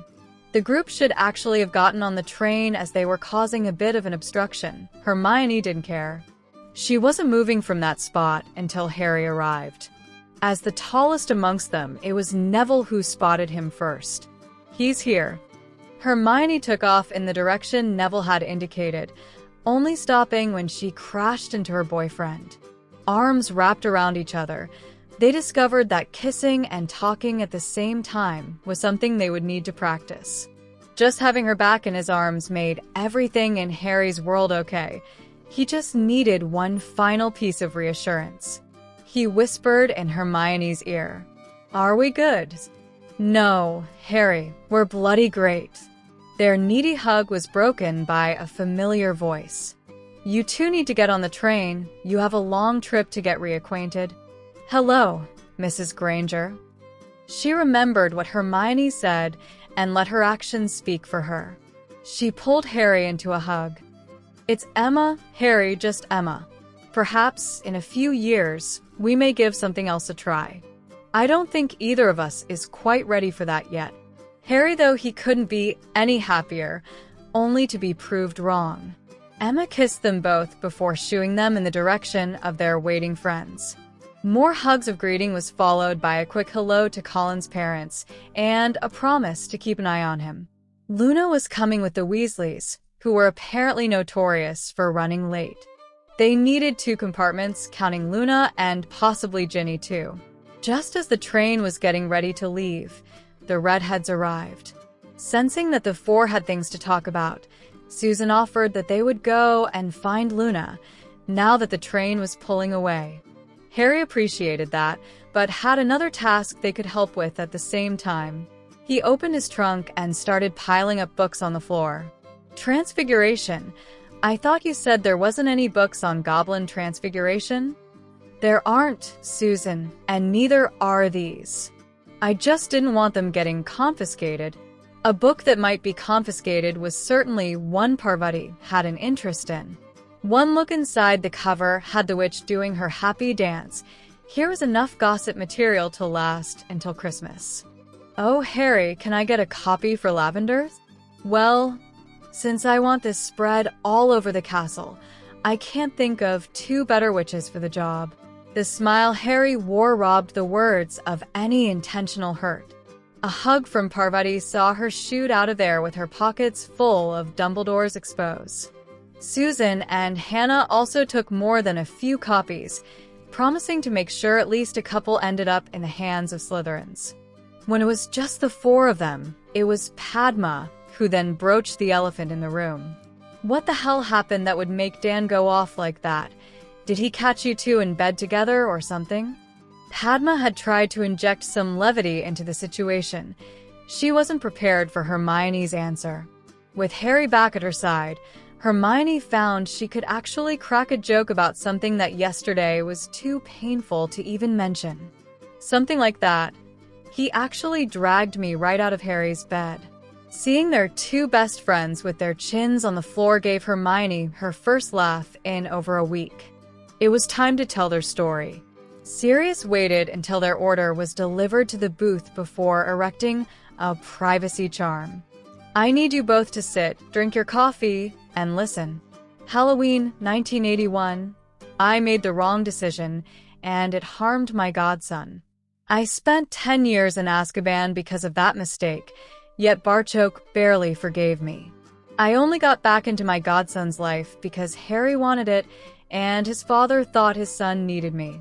I know I won't get another chance, and will do my damnedest to ensure I don't screw up again. He needed a sip of his own tea before continuing. When I saw that memory of their bonding, I'm not ashamed to say I cried.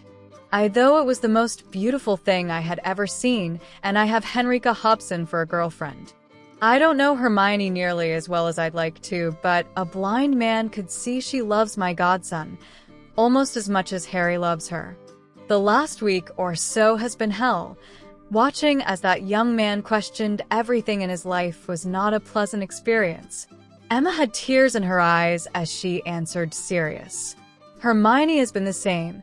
The only time I've seen her happy was when she finally met Harry at the station. How can we fix this, Sirius? I am not the problem, Emma. You have a very angry goblin and his bewildered son to deal with. Harry now thinks Dan hates him and will try to take Hermione away. Not something I would advise. What makes you say that, Sirius? You could lose her, Emma, and I'm being deadly serious here. Hermione belongs in our world now, a world where you have practically no opinion, never mind rights. Deliberately keeping Hermione from her bonded mate could see you lose custody of your daughter, especially if that mate is my godson.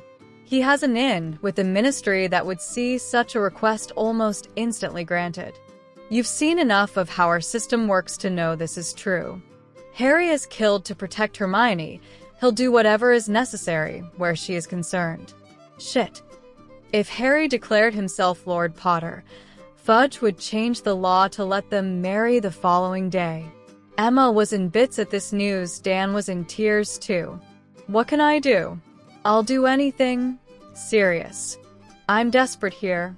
First thing, stay away from Barchoke.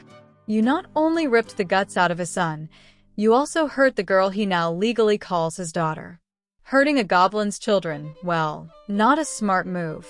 You saw the memory of Harry in the pit. Barchoke has entered it twice to protect his son. Don't let the suit fool you.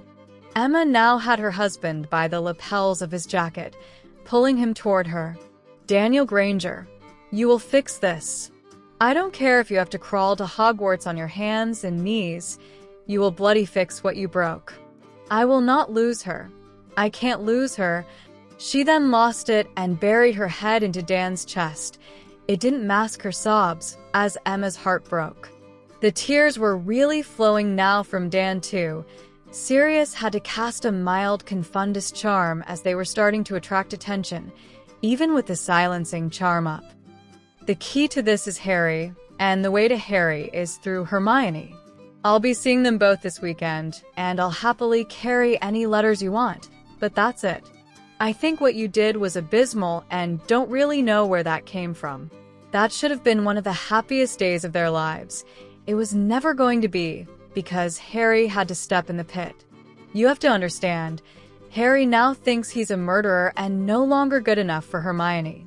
You did that, and I think I have a right to know why. Dan did his best to explain the emotional turmoil that night produced.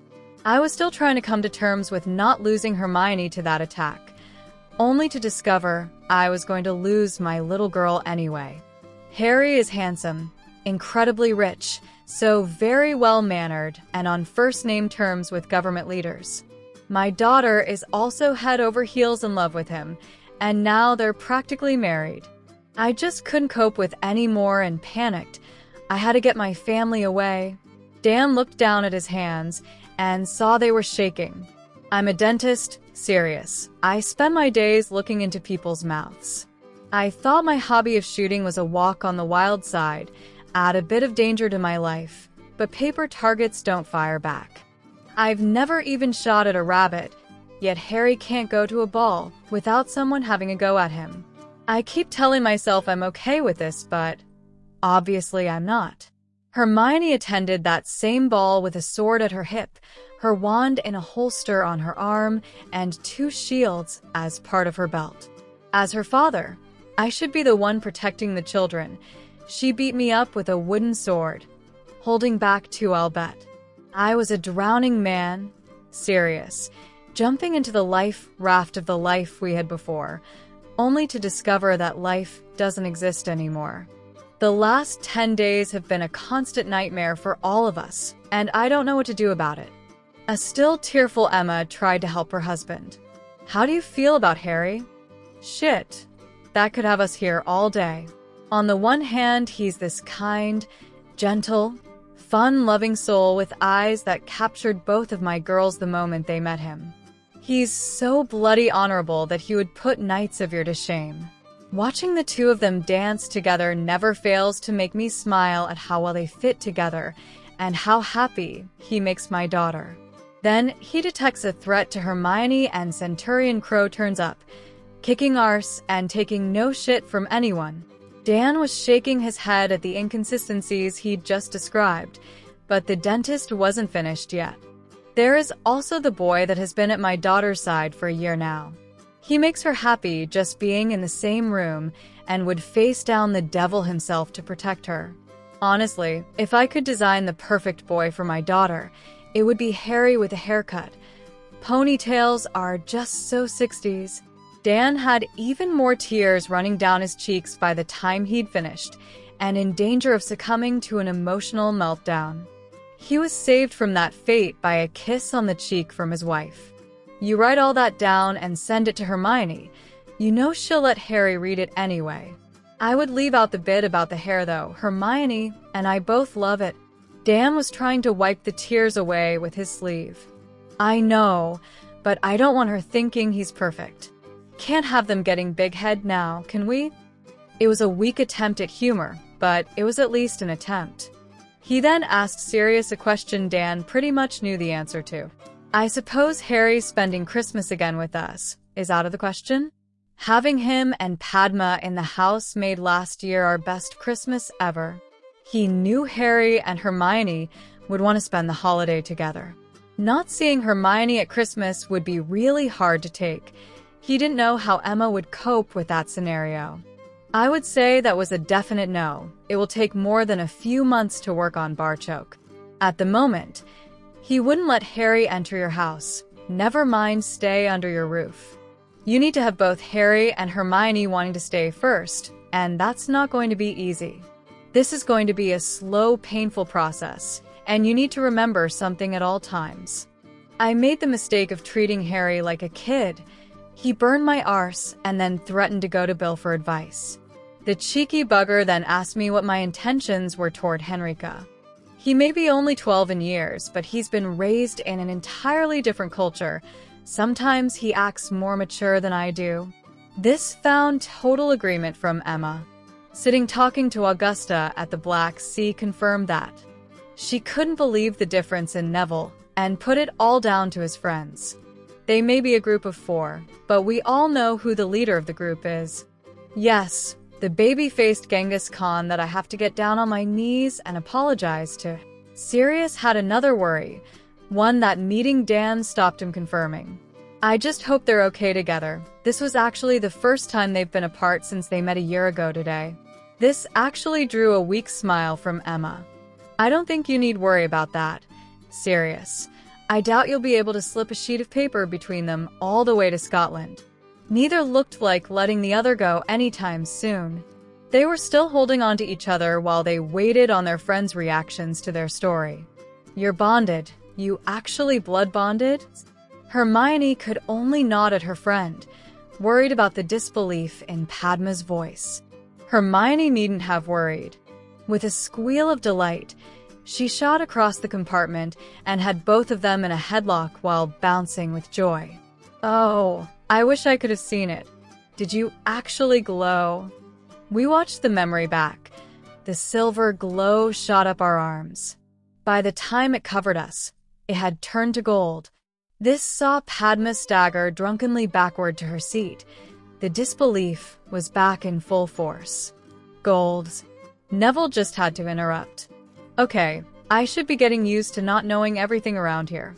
So, could you give a guy a break? I have no idea what you 3 are talking about. Neville, I know what it means to a goblin, but Padma seems to have a different explanation here. I've heard what it used to mean, Harry. The more of your body that glowed, the stronger the bond. Figures you 2 would glow all over. But gold was supposed to be a myth. Hermione was all over her now. Here was knowledge to be learned. Knowledge that concerned Harry and her. Okay, Padma, give. What do you know, and where did you hear it? Oh, that used to be the way people married, still do in some Indian provinces. It fell out of favor because everyone at the ceremony could see how well the couple were suited. Imagine a big wedding, hundreds of guests, and then the bride and groom's hands barely glow. Harry interrupted. That's exactly why the goblins use it. We mate for life. You need to know that you are compatible. A goblin bonding where hands barely glowed would see the couple discussing if they wanted to formalize the bond. If their hands didn't heal at once, no bond was said to have existed. No, Harry, that's exactly my point. When marriages became more about arrangements and less about bonds, it became embarrassing when the ceremony clearly said these 2 people weren't suitable to be together. They wanted the arrangement more than the bond, so it fell by the wayside. It was a still puzzled Neville who asked a question, an action he immediately regretted. Did you 2 formalize your bond? Both Harry and Hermione were now wearing blushes that would stop a train. Padma decided to go for a third, so Mock whispered the piece of information Neville was missing. A couple formalizes their bond by having sex together after the ceremony. Do you think they've formalized their bond yet? Neville easily now outshone his 2 friends as Padma burst into fits of laughter. Patil, you're lucky I don't have my sword. It's in my trunk, Hermione. So don't let that stop you. Padma was now squealing with laughter. She still took that laughter into the next compartment as Hermione fished out her sword. That girl could be scary. Their fun was interrupted by Susan arriving with invitations for them. I got handed mine, and they knew we were friends, so I also got the job of passing these on. Who is this Professor Slughorn? Harry quickly scanned the scroll, and then made his mind up even quicker. I have no idea, Susan. If he thinks I would even consider spending time with him, rather than Hermione, he's not nearly as smart as he thinks he is.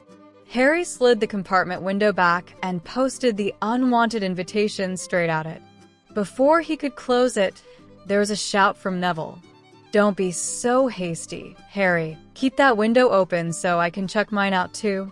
Susan shrugged her shoulders and then did the same with her invitation. I would rather spend the time with my friends. The trolley lady then appeared, and Harry got sweets for everyone. It was fun watching Colin, Luna, and Ginny play the wizarding form of Russian roulette, though with Bertie Bott's every flavor beans, instead of a loaded revolver. With a copy of Rita's book finding its way into many of the compartments, it was probably the quietest trip to Hogwarts in the history of the Express. It was also easy to spot those compartments that had a copy. They would be jam-packed with students, with even more crowded around the door, listening as the occupants took turns at reading their precious copy out loud. That was until they would come to a revelation so shocking, they couldn't read anymore. The book would then be passed on to the person sitting next to them. By the time the Express pulled into Hogsmeade, Dumbledore's dirty laundry had been well and truly aired. Since Henrika had also turned up at the castle with copies, the staff would also be well acquainted with the book too. Albus thought he'd been prepared for the worst. Turns out he wasn't even close. His father dying in Azkaban, after being sent there for attacking Muggles. Ariana, Abe, and even his brief relationship with Gellert, all were plastered across page after page of unmitigated horror. The horror, though, was unrelenting, as it also told Tom Riddle's story, and the part he had played in it.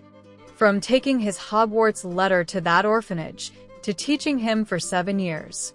The part that was a real dagger in his heart was where it told of Severus hearing the prophecy and accurately described what happened next.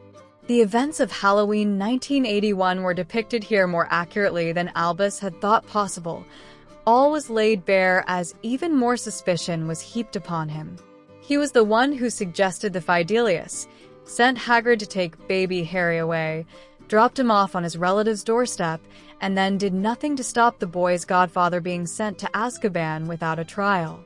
That Horcruxes were then mentioned really chilled his blood.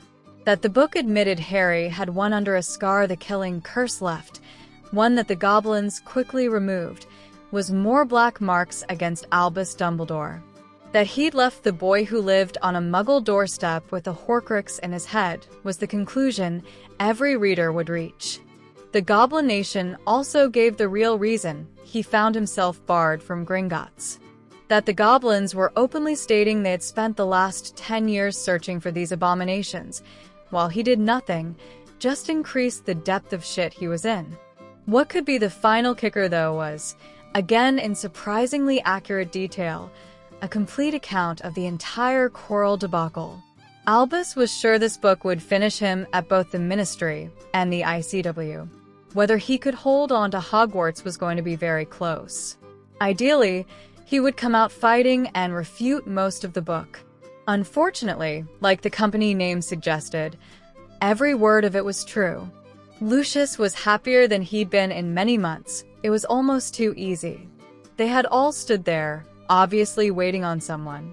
More importantly to Lucius, they had been totally oblivious to what was happening around them. He'd taken a massive risk, waiting until the 1st of September, but it had just paid off handsomely. His mood changed the instant he spotted his wife's expression. What the hell had happened now? She slapped a book into his hands, directing him to a certain chapter. Lucius felt the cold hand of fear grip his heart and almost stop it beating. The Dark Lord had created Horcruxes.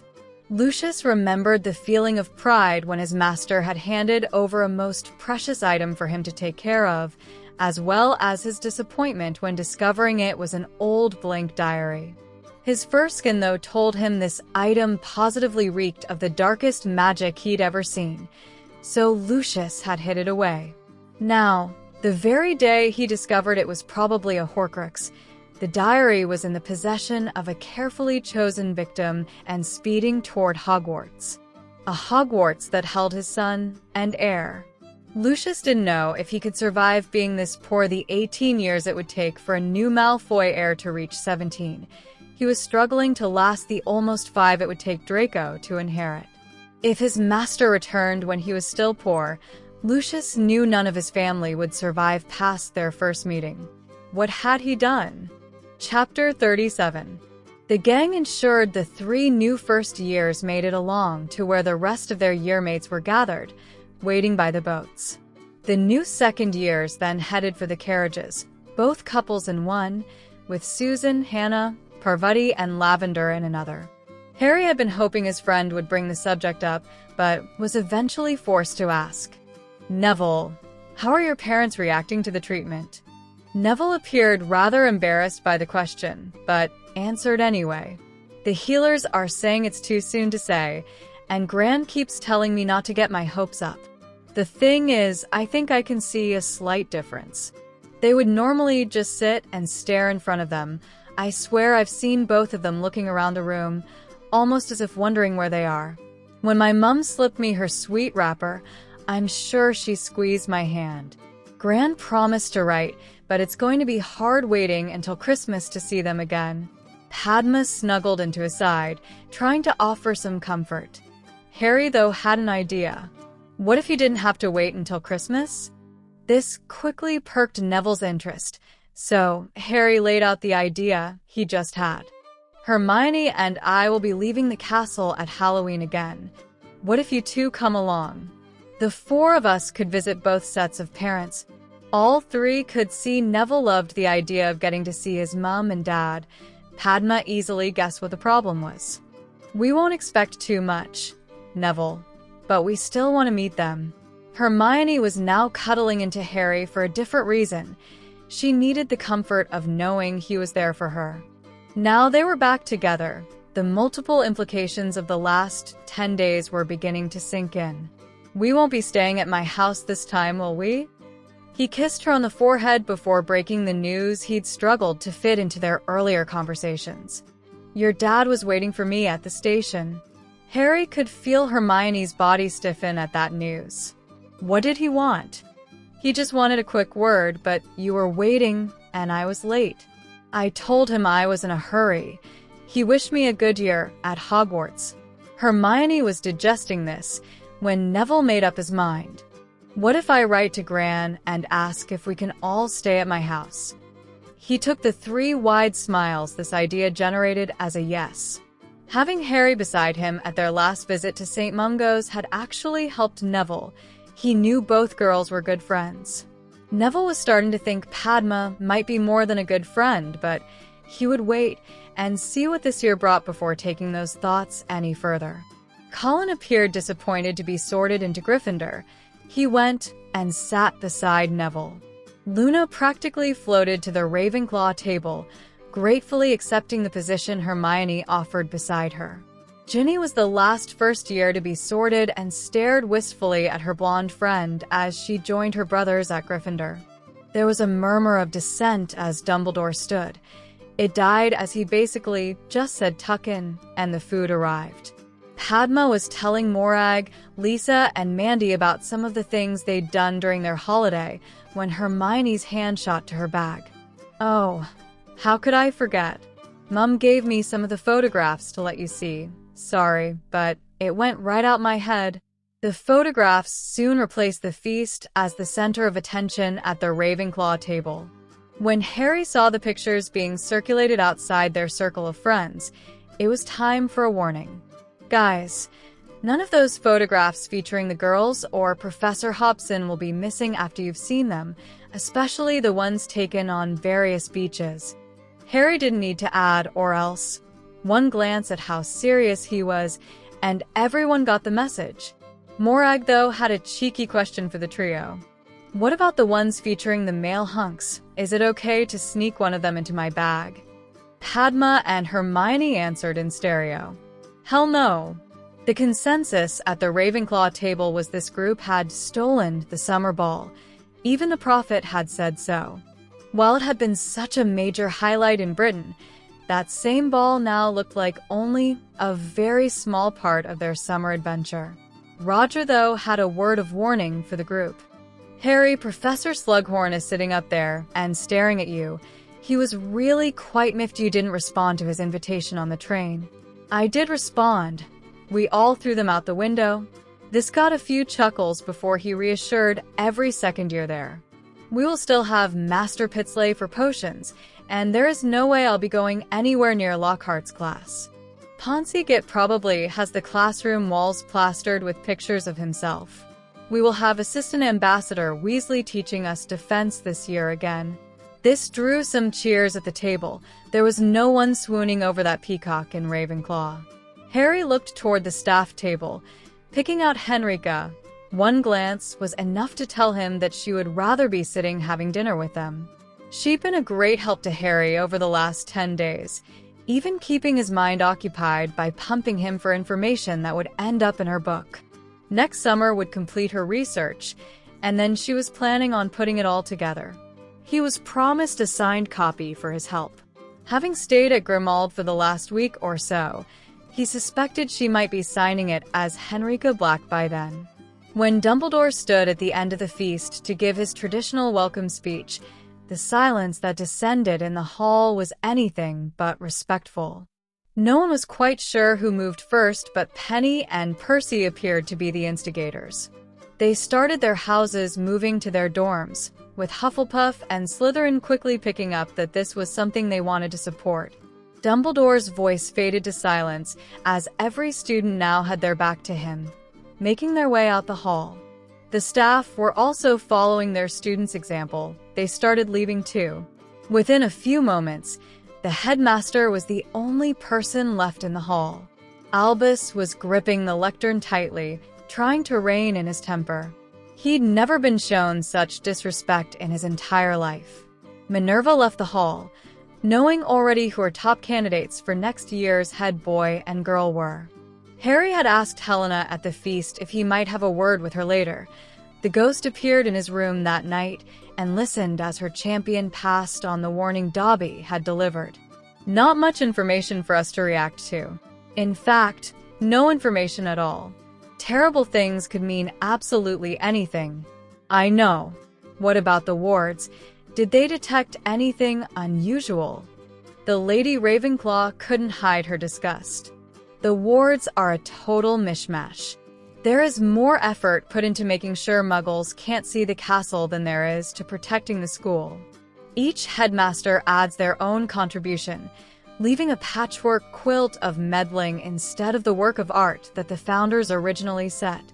Harry was by no means an expert, but he understood the basics of wards. Even getting rid of Dumbledore and having goblins rebuild the wards might not help. If the threat was already inside the castle, a new ward scheme wouldn't do any good. Helena promised to warn the other ghosts, portraits, and elves to keep a sharper lookout. It felt good to be running together again. Harry and Hermione were taking advantage of the good weather to follow the path around the Black Lake. They would be relegated to the room in Hogwarts soon enough. Having no one to fence with during their forced separation, Hermione was keen to cross blades again. Since they both now had armor, Harry agreed to using their actual swords. They were practicing in the courtyard, and Harry was delighted at the progress Hermione was making. Holding her own in that very real duel had certainly done her confidence with a blade no harm at all.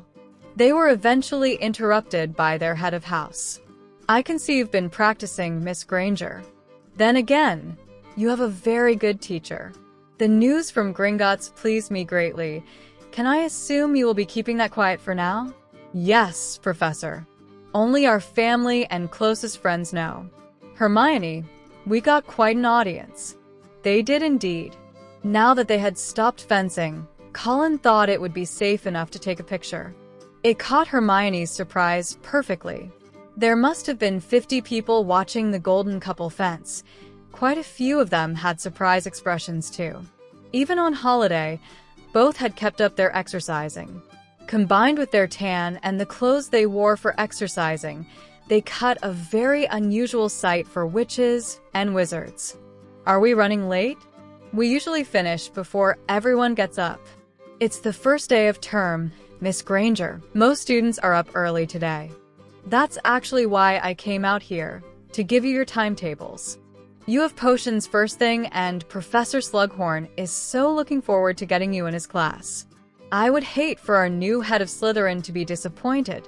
Catching on at once what Master Flitwick was hinting at, Harry whipped out his knife and then used it to alter a coin-sized disc on his knife holster that Hermione thought was for decoration. After moving a few symbols about, knife and sword were put away. We better get a move on, Hermione.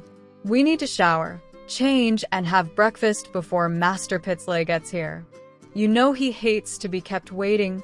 Hermione was too busy solving a puzzle to move right away. Is that your emergency system for contacting your father?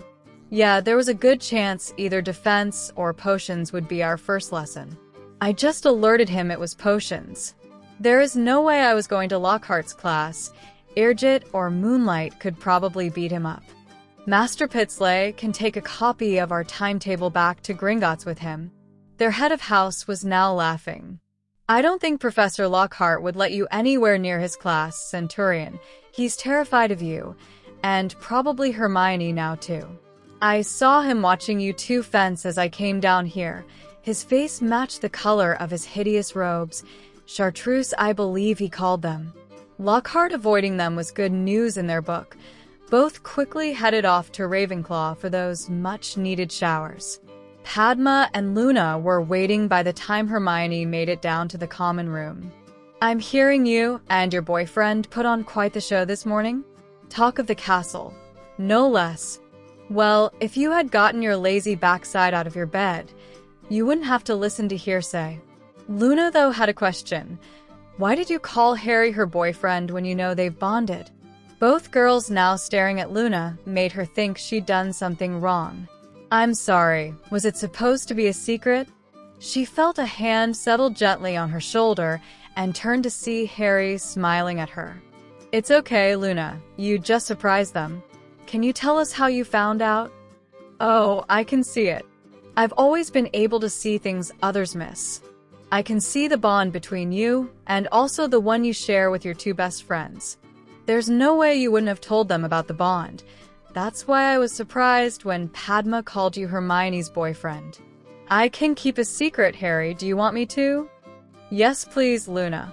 Hermione and I are very happy about it, but some others might not think the same. We'll be staying as boyfriend and girlfriend until we're a few years older. Huh. That will be when I'm 38 if my father has his way. Oh, was that who I saw talking to Sirius? He looked really discombobulated. This drew looks from the other three, so Luna explained. My daddy used to always use the saying that someone didn't know their arse from their elbow. Mummy didn't like me using daddy's expression, so she taught me that great word. It means the same, and since Mummy taught it to me, I use it every chance I get. I think daddy acts more and more discombobulated just to hear me say it. Padma now had her arm around the girl, leading the little blonde in the direction of breakfast. Luna, you're going to fit right in. These two are much too serious. You're exactly what they need. Harry now had his arm around Hermione. You okay? I think so. Now we're back together. The entire thing just seems like a bad dream. I've never fought with either of my parents before. Nothing beyond a mild sulk. I don't know what to do next. Talk to Henrika or Padma. I'm afraid neither Neville or I will be much use to you on that front. They followed Padma and Luna out of Ravenclaw before Hermione told him what was really bothering her. I know, Harry, and that's what really got to me. Neville was so excited at the mere suggestion his mother might have squeezed his hand, yet I haven't spoken to my dad since that night. She had her head down in shame as she told him the next bit. I actually attacked him with my practice sword. He was about to start on a "you'll talk to me" rant, and I just exploded. Yes, I was angry, but he didn't deserve that. It's only since we got back together that I'm beginning to see both sides of this. If he was talking to Sirius, then at least there's hope. My father was angrier than I've ever seen him at the incident. We'll need to keep those two apart for a while. We've almost got Halloween planned. That just leaves us the Christmas holidays to worry about. I know one thing for sure. I'll be spending it with you. It's just the where we need to sort out. I hope it will get better, now that everyone has had time to cool down. Hermione took some comfort from that, and they were smiling as they entered the hall. The young couple were immediately approached by Fred and George. Both wanted to check their potions classes still matched, and that Master Pitsley would be teaching them again this year. They headed back to their own table, delighted the answer to both their questions was yes. After enjoying their breakfast, the arrival of Master Pitsley revealed at least one lie Rita's book had missed. Perhaps if they'd gone with a Halloween publishing date, it would have been included. With Snape falling into their hands, the final piece of the jigsaw revealed itself. They were also certain Dumbledore would have gotten suspicious if Barchoke had postponed their meeting again, and there was no way they wanted him anywhere near their Horcrux program. Slughorn exploded loudly at Dumbledore, watching the students as they rose to accompany Master Pitsley to their potions class. Dumbledore, you promised me Lily's boy would be in my class. You told me it was only because he didn't like Snape that Harry arranged a private tutor. Henrika and Minerva both assured me Harry wouldn't be stopping his private tuition, but I believed you. Shows what a fool I am. All the top potion students in second year and the two top fourth years are being taught by someone else. This is not what I signed on for. With today's profit full of excerpts from that blasted book, Albus really didn't need this now. I'm sorry, Horace, my hands are tied. Harry clearly stated his reasons for not taking potions in front of everyone. I assumed that, since I had addressed that problem, he would take potions with you. I am not allowed to speak with the boy, but will ask Minerva if she will intercede on your behalf. I fear I must point out, though, the facility has always existed inside Hogwarts for students to hire personal tutors. I understand he won't be taking the defense course either. Horace left to take his class, a class bereft of Ravenclaws and, more importantly, the Order of Merlin award-winning Boy Who Lived. The boy who was the only reason Horace Slughorn returned to the castle. Roger flopped down at the table for lunch. The look of disgust on his face was hard to miss. Well, that was an utter waste of a morning. One lesson, and I already know Lockhart is the most useless defense professor we've ever had. Harry was trying not to laugh, he really was. How could you know that in one period? He started off with a quiz, but every single question was about him. How the hell is knowing Gilderoy Lockhart's favorite color going to help me pass a defense exam? I hardly think that's likely to appear on any OWL exam paper. Then the Ponce acted out a scene from his book. Funnily enough, not once did he take his wand out. Has anyone seen if he actually has one? They would have suspected Roger was having them on, if the rest of the fourth-year claws weren't wearing the exact same expression of disgust. Luna's first lesson had been charms with her head of house. She thought the class was brilliant. Defense was now looking certain to be a disappointment. Harry, when will you know about those extra lessons? We got history next, Luna, so I'll talk to Professor Hobson then. We already have extra lessons ourselves every weekend and astronomy on a Thursday, so we'll need to look at one of the remaining evenings. I'll ask the professor which suits her best and let you know. Can anyone come to these lessons? Roger, you can't be serious? You're fourth year now. A fourth year who's had one bad defense professor after another. Reading books can only take you so far, Harry. How are we meant to pass a practical exam if no one ever teaches you that stuff? You had the person getting paid to teach us defense flat on his back just by grabbing his pinky. I also saw the both of you fence this morning. I may be a fourth year, but you or Hermione would certainly kick my arse in a duel. I want to learn, and anyone here older than me will have suffered through the same shitty teachers I've had, only for longer. Penny raving about Percy's brother as a teacher is good enough for me. I don't want to wait until a month or so before my exams and hope McGonagall can coax him to come to Hogwarts for a few weekends. I'm perfectly happy taking pointers from his star pupils. You do know these two get up practically in the middle of the night, run for miles, and then practice every bloody day. Even on holiday, you get woken by these two going at each other with swords. That's why they're good, Roger. They work their arses off at it. Not helping Padma. Hermione could see that, instead of discouraging anyone, Padma had unwittingly just given them a huge endorsement. It wasn't just Roger who was looking in their direction now. Half the house appeared ready to sign up there, and then Harry offered a partial solution. I promised the first years I would help, and we couldn't really run a mixed class at the moment, since the likes of Colin hasn't a clue about anything. Professor Flitwick has helped me with my training before. He's awesome with either a wand or a blade in his hand. Why don't you approach him with your concerns? He is our head of house, and a far better teacher than I'll ever be. If he knocks you back, we'll see if something can be worked out. The relief washed over the table like a comforting wave. It was decided to wait until the weekend, just to give more of them the opportunity to confirm Lockhart was a shit teacher, and then a house delegation would approach Professor Flitwick with their concerns. If he said no, they always had an Order of Merlin winner waiting in the wings to fall back on. Henrika was relieved to see Harry and Hermione had slipped directly back into the two lovely people that she was delighted to know. Henrika had practically to take her wand to Sirius. He was all for storming the Grangers and having it out with Dan, pointing out that Barchoke was playing it smarter and that they held all the cards, caused him to stop and think. Hermione couldn't be withdrawn from Hogwarts without Barchoke's agreement, something that would never be forthcoming unless Hermione wanted it.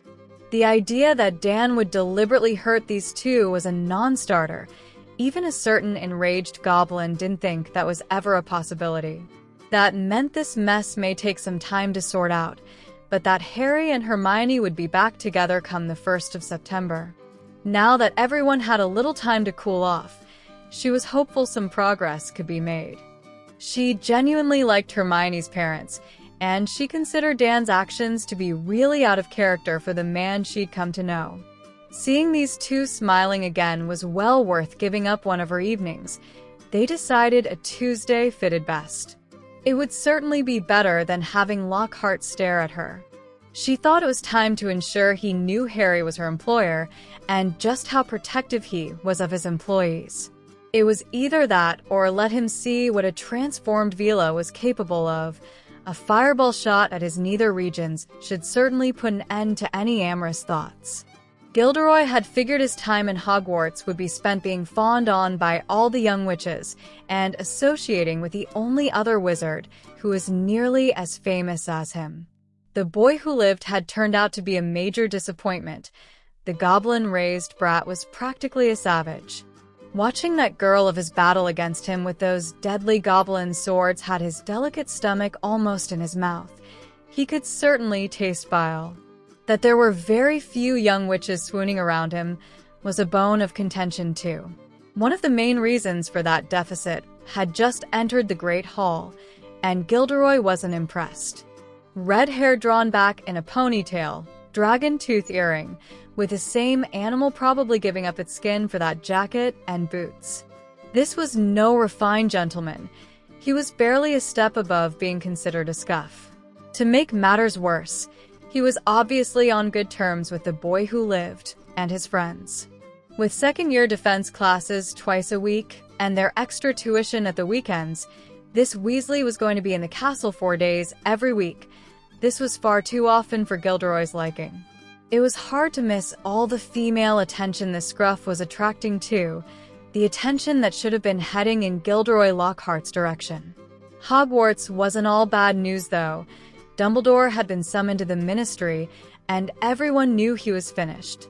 This could provide a golden opportunity to exploit. It seems only a matter of time before Dumbledore would be booted out of the castle, and Gilderoy fancied a certain promotion as being a nice, easy job for himself. His picture, posed while sitting behind the headmaster's desk at Hogwarts, would look grand on the back of his next book. He read about the troll incident last year. If only he'd been here then. A few memory charms, and he could have gotten a book about saving the boy who lived from a rampaging beast, out for a taste of young human flesh. He would have to keep his eyes open and see if there were any situations he could exploit this year, and work on his speech for the press. After the fall of Dumbledore, the young witches and wizards of Britain need a figure they can trust and look up to. How could I resist a calling like that? My days of roaming the world and solving its problems may have to be put on hold, but nothing is more important than ensuring our youngsters grow into the fine young witches and wizards of tomorrow. Gilderoy thought that should do as a starting point. Albus had no defense, so attacked. He attacked a group the old wizard was sure were responsible for all his troubles. He was using a tactic that had worked for him in the past, provide another target for people to vent their anger on. Members of the Wisingamot, I have been dragged here before you to answer questions. What this chamber needs to consider, though, is whether it is the right questions that are being asked, or should I say the right person being asked them. For the last few days, Wizarding Britain has been agog over a quite scandalous book. The questions that should be getting asked concern the author, a witch sacked from her post at the Prophet for blatant lies, and her backers. My own investigations have turned up some startling facts. What we have here is nothing more than a goblin-backed plot to destabilize the Ministry of Magic. Albus felt euphoric at the mayhem that followed this statement. He actually thought that he might just pull this off. That was until his gaze fell upon the Bones bitch. She was far too calm, and that faint smirk was a dead giveaway. She obviously knew something Albus didn't.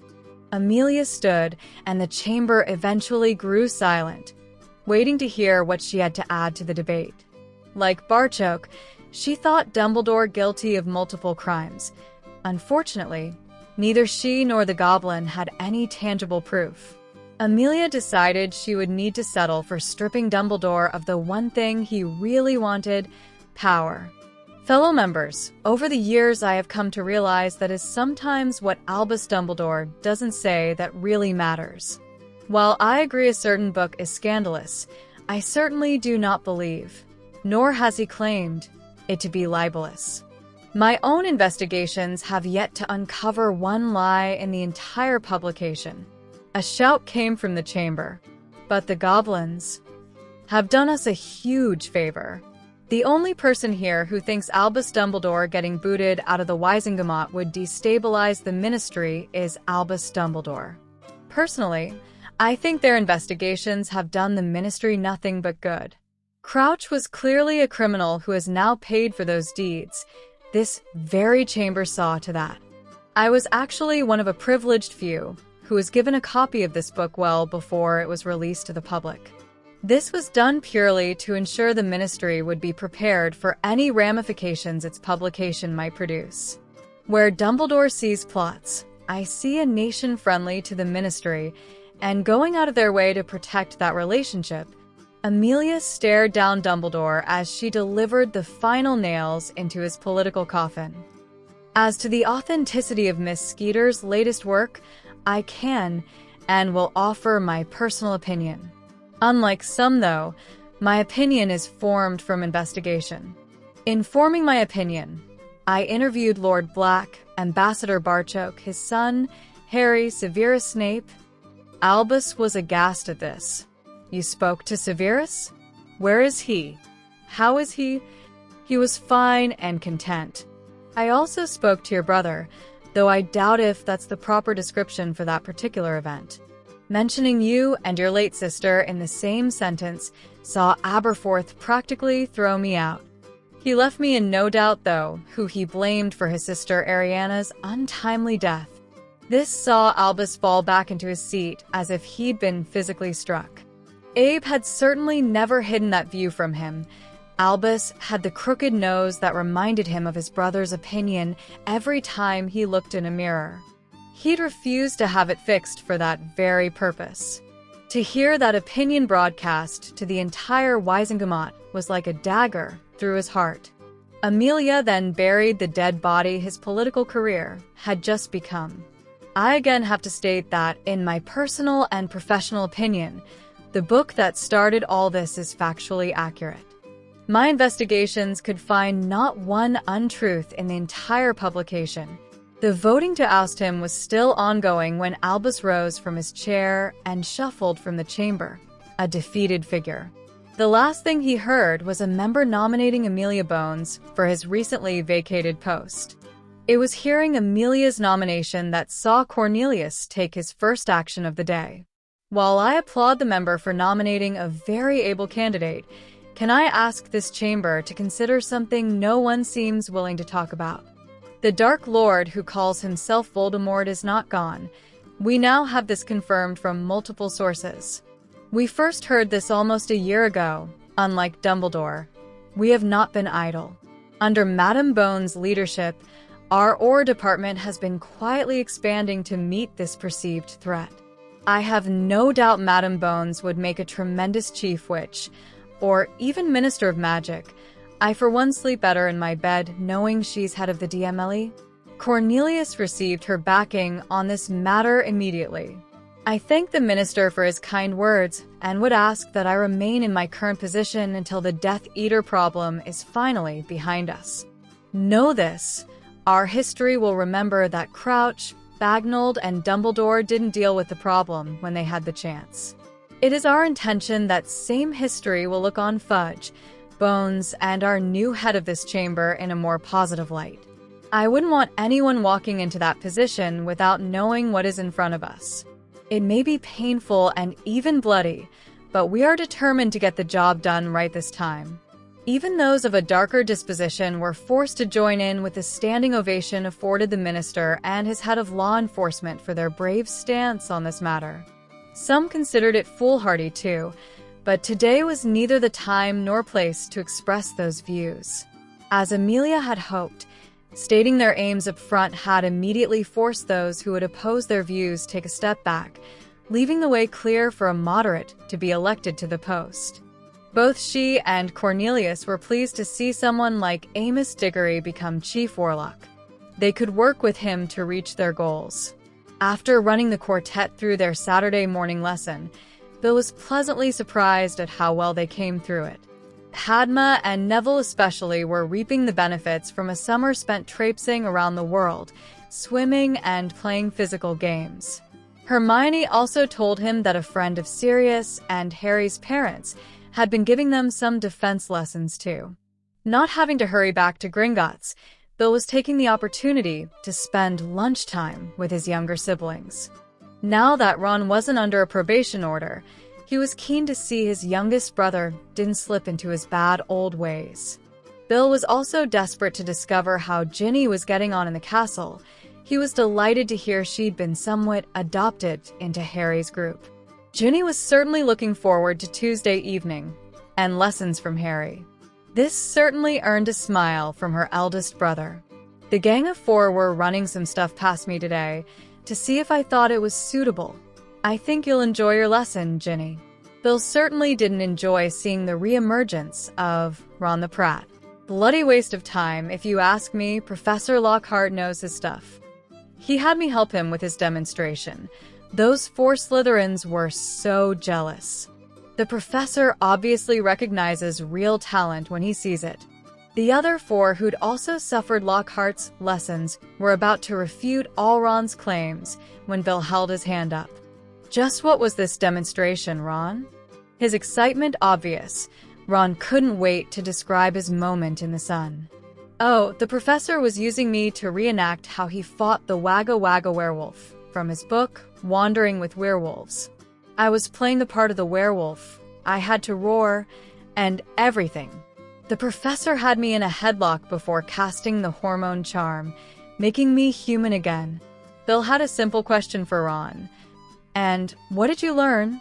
The question was so simple, it had Ron totally flummoxed. What do you mean? When you teach a class, Ron, it's important to have an objective for your students. That they learn a certain spell or technique during each lesson. So, what did you learn? I dunno. I was in a headlock. How was I supposed to see what was going on? Percy was actually laughing at that. I think Bill just proved his point rather well. The twins then got in on the act too. Hey Ron, werewolves don't roar. No, they howl. You saw Harry put Lockhart down. Does he look like someone who could get a werewolf in a headlock? Bill decided to put Ron out of his misery. I also think you meant the fabled homorphous charm. It's rumored to return a werewolf into human form and be hideously difficult to cast.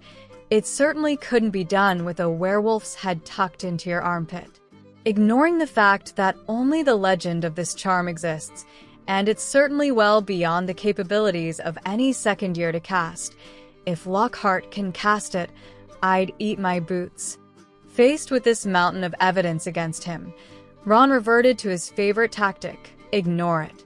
Well, it's not as if I'm likely to meet a werewolf, is it? Harry spent part of the summer with one. The words were out before Ginny realized what she'd said. With all her brothers now looking to her for more information, she obliged. They were talking about it at breakfast this morning. Turns out that's who taught Harry that grip. You know, the one that saw Lockhart on the floor. He thought Moony would have a great laugh when he heard about it. Ginny stopped as her twin brothers shot out their chairs and headed straight for Sirius Black, who was having lunch with Professor Hobson and smiling in Harry's direction. Hey, Padfoot, you've been holding out on us. With Master Pitsley and Bill already having visited Hogwarts, Sirius had their assurances, along with Henrika's, that Harry and Hermione were fine. It took spending some time with them today, though, for Sirius to really relax, and now he had a promise to keep. Today's lesson had concentrated on politics and how they affected the houses of Potter and Longbottom. With Hermione set to be Lady Potter one day, and Padma at least a contender for the Longbottom position, it was a lesson all four enjoyed. As the lesson finished, Sirius produced the letter. Hermione, your father asked me if I would deliver this. Before even considering to give you this letter, I demanded to know why he'd done something so out of character. I've since had a few long chats with both your parents. My mom was never part of this, Sirius. I know, Hermione, just as you're smart enough to know any action you take will affect both of them. All I was going to ask was that you consider this before responding. Talk it over with your friends. Henrika and I are also here if you need us. Padma had a hand on each of their shoulders now. Stay here and read it together. We'll see you later. As soon as they were alone, the room provided a sofa for both to sit on. It was with trembling hands Hermione opened the letter. She had to sit it on her lap to read because her hands were shaking so much. The young couple read it together. My dearest, darling daughter, this is by far and away the most difficult letter I've ever had to write.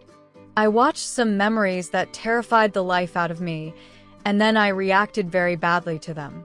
My actions that night were inexcusable and hurt the two most important people in the world to me, you and your mother.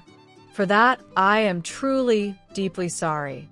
I'm going to assume that Harry is reading this with you, and take this opportunity to apologize to him too, for all the hurt I've caused both him and his father. When I watched the memory of you attacking Master Sharpshard earlier in the year, I saw you assume Harry was in danger and act without thinking. It would now appear this is a trait you inherited from me. I want you to know your actions that day pale into insignificance when placed next to my own colossal act of stupidity. I assumed a threat to my family and acted without thinking. Had I that evening to live over again, I would have been there all night asking Barcho question after question, and then welcomed Harry to the family like I should have done. Instead, my actions hurt a great many people, including some I was beginning to regard as extended family. I don't have that night to live over, though, so all that is left is to admit how wrong I was and ask your forgiveness. To you both, I would like to say that it is certainly a long-held dream of mine to walk my daughter down the aisle on her wedding day. Knowing that Harry will now be the one waiting on my daughter at the other end of that aisle makes me happier than I can possibly say here. I'm not naive enough to expect things to instantly go back to the way they were before. Knowing respect and trust must be earned. I threw all of that away in one moment of panic and madness. I'm more than prepared to work at building those back up to a level that will allow us to once more be what I really, really want: a family. Your loving father. Hermione was in tears by the end of the letter. Harry just held her close. After a few moments, she'd recovered enough to speak. What do you think? When Harry didn't answer right away, Hermione lifted her head to see the concern on his face. Harry, I want to hear what you think. Not what you think I want to hear. We need to be totally honest with each other here. This is probably the most important discussion we've ever had. I need you to be honest with me first, Hermione. Your dad mentioned that day you attacked Master Sharpshard. If you had that event to live over, what would you do differently? Well, I would hope to put up a better showing. Harry almost smiled at that. Are you saying that you would still attack? There is no way I could stand there and watch. That's why I practice as hard. This earned her a kiss before Harry continued. That day those girls had you and Padma trapped in that bathroom. Nothing would have stopped me rushing to you both. McGonagall gave me that detention, more because we both understood I would do exactly the same again. That's what worries me about this. What will he do the next time something happens? I couldn't let him take you again. A shudder passed through both of them at the mere thought of something like this happening again. In Goblin culture, I am now your mate, and also responsible for you. Clearly this is something we need to discuss with your parents, ideally setting boundaries that we can all live with until we're older. Forcibly dragging us apart crossed way over any line that would be acceptable to me, and I hope you. Hermione could hardly disagree with that. She'd made her position pretty clear to her father since that night. The only reason neither my father nor I reacted that night was because he wasn't aware of a line's existence, something my father had intended to spend time discussing. We should have sat down like a family and discussed how we were going to move forward with this. Now it will probably end up more of a business negotiation. Hermione reacted the only way she could to that remark, with shock and horror. No, Harry, I will not have my parents treated like that. My mom and dad will be treated as family, or this goblin/magical/muggle relationship can't possibly work. I want my family back, my entire family. I've heard over and over how important family is to goblins. Well, my mom and dad are now your family too. My father is as proud as any goblin, yet that letter has him practically groveling. I feel sick inside for being the cause of that. You're forever quoting Goblin culture to me. Are you aware that it is customary in our culture to ask a girl's father for his daughter's hand in marriage? We went ahead and jumped right into a blood bond, without consulting either set of parents.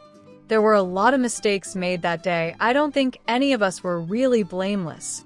Harry couldn't look at Hermione as he asked the question he never thought would pass his lips. Do you regret bonding with me? Hermione now lifted Harry's head before reassuring him with a kiss of her own. You are mine, and I am yours. That is not going to change, Harry, but we are certainly both going to have to if we want to make this work.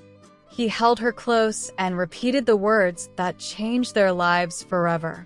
You are mine, and I am yours. We've faced cultural differences before, Hermione, but I don't know how we're going to get past this one. In my heart, I am a goblin. The need to protect my mate is incredibly strong. The nation won't expect us to be married until of age, so that lets us set our own timetable. I see us as head boy and girl, sharing that accommodation as husband and wife. This had Harry's arms tightening around her, clearly showing his approval for that idea. My dad is not a bad man, Harry. He watched our bonding and just panicked. We can all learn from this and stop anything like this happening again. I believe that, do you? Of course I don't believe he's a bad man, far less a bad father. It's now clear to see how he could panic. I don't think any of us were thinking clearly that night. I've just spent a wonderful summer with what I now consider my extended family. Mom, Dad, your father, Sirius, Henrika, with Neville and Padma in there too somewhere. The locations were spectacular, but it was the company that made it so special. That is our family now, Harry. The family that it's apparently going to be up to us to put back together. Harry's thoughts drifted to Emma's hug, and then kissing them both goodbye at the station. The sensation of how warm and comforting that had made him feel inside swept through him once more. How could he even consider letting that go? He now understood Hermione's stance on this matter and was more than willing to stand beside her. Emma Granger was certainly someone you would fight to keep in your life. Emma, though, wasn't the problem. To get both of our fathers in the same room without at least a shouting match is going to take something really devious. Remembering Sirius' warning from earlier just hardened her resolve. Hermione had seen kids at her old primary school whose parents had divorced. They were passed around each parent in a business agreement drawn up by strangers. Weekends and holidays became nothing more than allocated slots on a calendar. That wasn't going to happen in her family, her now extended family, not if she could help it. Well, then you'll just have to show me how devious your goblin side really is. If we have one argument, does that mean we're over? She felt Harry stiffen in terror beside her at that very thought. She drew him into a hug to comfort both of them. Harry, the answer to that question will always be no bloody chance. We will argue, possibly even fight. We're both too stubborn not to. All I was meaning was we would get past it, just like we'll get past this. They needed a few moments just holding each other, just to confirm that we're still good. Hermione had been right. This was their most serious conversation to date. When she summed up what they hoped to achieve, though, it didn't seem impossible. We know what we need from this, and it's actually not that much. It shouldn't be too hard convincing our parents to agree to something that was practically their idea in the first place. We've been dealing with the differences between our cultures since we first met. I will not see our family split by one mistake. We need to put our heads together and solve this. We both need my mom, Dad, and your father in our lives. We shouldn't settle for anything less. Harry was admiring how expressive Hermione's eyes were when she got really passionate about something. They practically sparkled. And that was when the idea struck. Chapter 38. Both Grangers were nervously awaiting Sirius' arrival. Neither could content themselves until they'd heard from Hogwarts. It was Sunday dinner time, but there was no appetite for food in their crawly home. It was information Emma and Dan hungered for. A pop from the back garden signaled an end to their waiting but cranked up the nervous tension in the house by about a factor of 10. Emma was holding the door open, her first question being asked before Sirius even got a chance to enter the house. What did they say? Have you got a letter? I have no idea what they said, nor have I got a letter. We will need your memory player, though. Dan raced at once to get it. And then, for the first time in a couple of weeks, his daughter spoke to him. Hi, Mom. Hi, Dad. This is not something we wanted to put in a letter. So, Harry came up with this idea. I'm currently staring into a beautiful pair of green eyes and talking to you. Strange or what? Then again, two dentists having a witch for a daughter is about as strange as you can get. With our family, there just is no definition of normal, something that got forgotten by all of us. Emma already had a hanky out, and Dan appeared close to tears too. Hermione and Harry had recorded this message last night, so this was the first time Sirius was seeing it as well.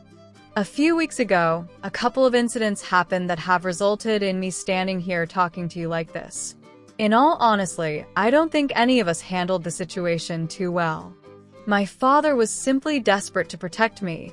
He just panicked and made the wrong choice. I can see that now. Before, I was so focused on the hurt Harry must be feeling, I was simply blinkered to what was happening in my own home. Dad, for not explaining things and especially for hitting you with my practice sword, I'm really, really sorry. I am ashamed of myself and hope you can forgive me. I have, of course, forgiven you. Dan now needed a tissue from the box. Harry and I blood bonding seems to have caused most of the trouble.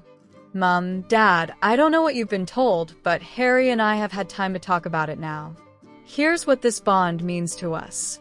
Harry is my boyfriend, a boyfriend that will one day become my husband. The bond was our magic confirming that we could search the entire country and not find anyone more suitable, something we both were already coming to understand.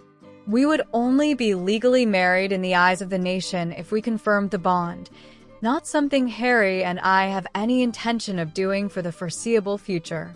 Shit, talk about strange. I'm standing here with my boyfriend, talking about sex so my parents can watch his memory of this conversation. Told you normal doesn't apply to us anymore. Where was I, Harry? I knew I should have written this down. They saw Harry's hand stretch out and caress her cheek. The look of love their daughter gave him in return took Dan and Emma's breath away. Now, while not officially married, Harry and I are still considered family under the laws of his nation. This is something we're both very happy about and hope the rest of our family will support. We don't want to be apart, but aren't even considering living together like a married couple. Not until at least 7th year, and I officially changed my name. We're hoping the model that was used at the start of the summer can be our new normal. Since the 3 people watching this were all being included in their future plans, none of them had any objections to this. After all, it had originally been them who suggested it. Harry already has a room at my home, I have a room at his, and we both have rooms at Grimoire. With us being at Hogwarts for most of the year, a mix of Muggle, magical, and Goblin during any holidays has been a perfect fit for us so far. Neither Harry nor I want to choose one over the other two. For that to work, though, we need our family, all our family. Mum, Dad, Barchoke, and yes, you too, Sirius. Sirius now understood them using this method. Watching this was far more powerful than any letter. He also had a sphere in his pocket from Harry for his father. He was beginning to think these two might actually pull this off. After listening to the next part, Sirius was now sure they would. Now, these messages are really just to begin mending fences. What we really need is for our family to get together and talk. Here's what we're suggesting. Padma and Neville are coming with us to visit Harry's parents on Halloween. Harry would like to introduce his whole family to his mum and dad. Sirius, could you tell Henrika and Remus they're invited too? The 4 of us are then going to visit Neville's parents, and Augusta has already invited us to spend the weekend with her. What happens after that is really up to you. Hermione's eyes were now filling with tears as she tried not to think of what could happen if their family fractured. Dad, you said fathers had dreams for their daughters. Well, those daughters have dreams too, and I'm looking right at mine. You leading me up that aisle to a waiting Harry would be a dream come true for all of us, a dream worth fighting for. Dan was almost raising his arms as his daughter rushed towards them. It was different arms, though, that wrapped around the now crying young witch.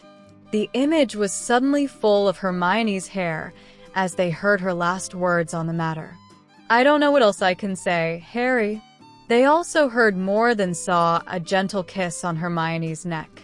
You said everything that needed to be said, Hermione. The memory faded, leaving both Grangers needing a couple of moments to get themselves together. After dragging Hermione away from him, he still wants to introduce me to his parents. Dan was having trouble believing he had been forgiven so easily. Sirius was actually shaking his head in admiration. Those two are clever in their own right, but together, they're simply brilliant. We all got a glimpse of what each is like when kept apart. That's not something I'm in a hurry to see again. Both Grangers added their heartfelt agreement to Sirius' words. Their daughter had merely functioned without Harry by her side. Seeing that sparkle of life back in her eyes got Hermione's message across like no letter ever could. Emma was drying her eyes, but this time it was tears of joy. We're going to get to see them at Halloween and Barchoke too. This sobered Dan's euphoria. Shit. Sirius, how do you apologize to a goblin? Getting their son and daughter to pave the way for you will be a massive help. I have a memory message for him too. If anyone would know how to turn that goblin around, it would be Harry. I think that's why Hermione emphasized our family so often. Harry will probably be taking the same line with his father. Barchoke knows that's the one thing his son wants, the one thing that he can't give him. He also couldn't miss the way those two boys looked to Emma all summer. Harry doesn't have a mother figure in his life. It doesn't take any stretch of imagination to see who he was promoting into that role, a role Emma here seemed more than happy to accept. Emma couldn't help but smile at Sirius' last comment. From the moment I met your godson, my maternal instincts just seemed to kick into overdrive. There is just something about Harry that is both Granger females wanting to hug him and never let go. Knowing that he's going to officially become my son one day is the reason for these tears. I hugged and kissed both of them before chasing them onto the train. It just felt so right. Both parents would watch that memory multiple times, but Dan had already memorized the important parts. Hermione is really only happy now when Harry's around, and I don't think Emma or I would have any problem supporting the two of them staying together the way she suggested at one of the 3 places mentioned. Had I known that's how this bond would affect them, I wouldn't have made such an arse of myself. Next time, I'll get Hermione to cast that locking legs thing and Emma can sit on me until I listen. Seeing them marry at 17 is fine with me. It was doing it at 12 I couldn't handle. Sirius could practically feel the energy flow back into this couple. He certainly hadn't enjoyed explaining the facts of life that govern Muggle parents with a magical offspring to them. He still remembered Lily's reactions to learning that her parents' wishes counted for nothing in the magical world. Muggles were expected to put their children onto a train and basically then forget about them. That might have worked centuries ago, but it was something else now badly needing changed in their community. He had to decline the dinner invitation. Sirius would need to visit Gringotts with Harry's message to his father. Last week, he would have thought getting their family back together anytime soon wasn't even remotely possible. He was learning, though, that when Harry and Hermione were involved, anything was possible. Their timetable this year saw them begin their week with potions. Master Pitsley also started off Wednesday too. With defense classes on a Tuesday and Friday, that left Thursday as the only day on the 4 second year's timetable that didn't have a goblin flavor to it, though Henrico was still in the castle if they needed her. While expecting Master Pitsley, Sirius' arrival with their potions tutor had a certain young couple really worried. That was until they saw his wide smile. And here was me thinking you two would be pleased to see me. Hermione, your mom and dad loved their little present. They will see you both soon. Harry, as you said, your father wanted to watch his message in private. You wouldn't have understood a word of it anyway, Sirius. What brings you to the castle today? Oh, I need to make sure a certain history professor now keeps that weekend free, and to stare darkly at that fool Lockhart. Henrico will fry his arse if he makes a move on her, though I would expect my godson to get a few blows in there too. I also knew you two would be waiting on news of how yesterday went, so I just rolled all those tasks up into one big bundle. And here I am. I also wanted to say your idea was marauder-worthy. Bloody brilliant. Need to go and catch Henrico before class. See you both on Saturday. They may have headed for different destinations, but Hermione, Harry, and Sirius all had a definite spring in their step, especially for a Monday morning. The 4 had hung back a defense, wanting a quick word with Bill about the lesson they would give to the first years after dinner. When the group of 5 eventually left the classroom, they could all hear the faint, plaintive cry for help. Recognizing the voice, Bill shot off down the corridor with the other 4 hot on his heels. Bursting into Lockhart's classroom, a scene of utter devastation greeted them. Ron was hanging from the iron chandelier, dangling a good 10 feet off the ground. A group of Cornish pixies were meanwhile having a whale of a time, destroying everything they could get their hands on. A wave of Bill's wand and the creatures were immobilized. It was now answers he wanted. Ron, what the hell is going on here? The pixies grabbed me by the ears and hung me up here. Bill thought his brother had a tedious tendency to state the blindingly obvious, so asked again. Where is Professor Lockhart? When the pixies took his wand and chucked it out the window, he ran away while shouting for us to deal with it. The Slytherins were at the back of the class while I was sitting down the front. They made it out almost as quickly as Lockhart. The pixies were on me before I could get to the door. Fighting with his temper at this so-called professor's incompetence, Bill asked one final question. Surely, he must have given you some instructions? The chandelier was still slowly swinging, taking its thoughtful passenger along with it as Ron harked back to what Lockhart had said. We were warned not to scream, in case it provoked them. Lockhart then let the little buggers out their cage. All he said was, let's see what you make of them. When we all dived for cover, he tried to use a spell that sounded as if Fred and George had made it up. It didn't work any better than the rat color-changing one they gave me. After the pixies got his wand, they started pulling his hair. He ran out of here screaming like a girl. Bill, can you get me down now? A levitation charm soon had Ron free, and both his feet back on the ground. Thanks, Bill. Lockhart would have left me up there all night. Those Slytherins will have that story all over the castle by now. Everyone will be laughing at me. Again. Help came from an unexpected source, though. Helping a fellow Gryffindor just seemed the right thing to do. Just turn it back on them, Ron. Say you had the best view for watching Lockhart get beaten up by those pixies, and heard him scream like a little girl. Ron's mind was quickly converting that idea to something where he deliberately let the pixies do that to him so he could watch, while the cowardly Slytherins ran away. Thanks, Neville. That's a great idea. I did have the best view, too. And now happy Ron raced away to tell his version of the story. It was also dinner time.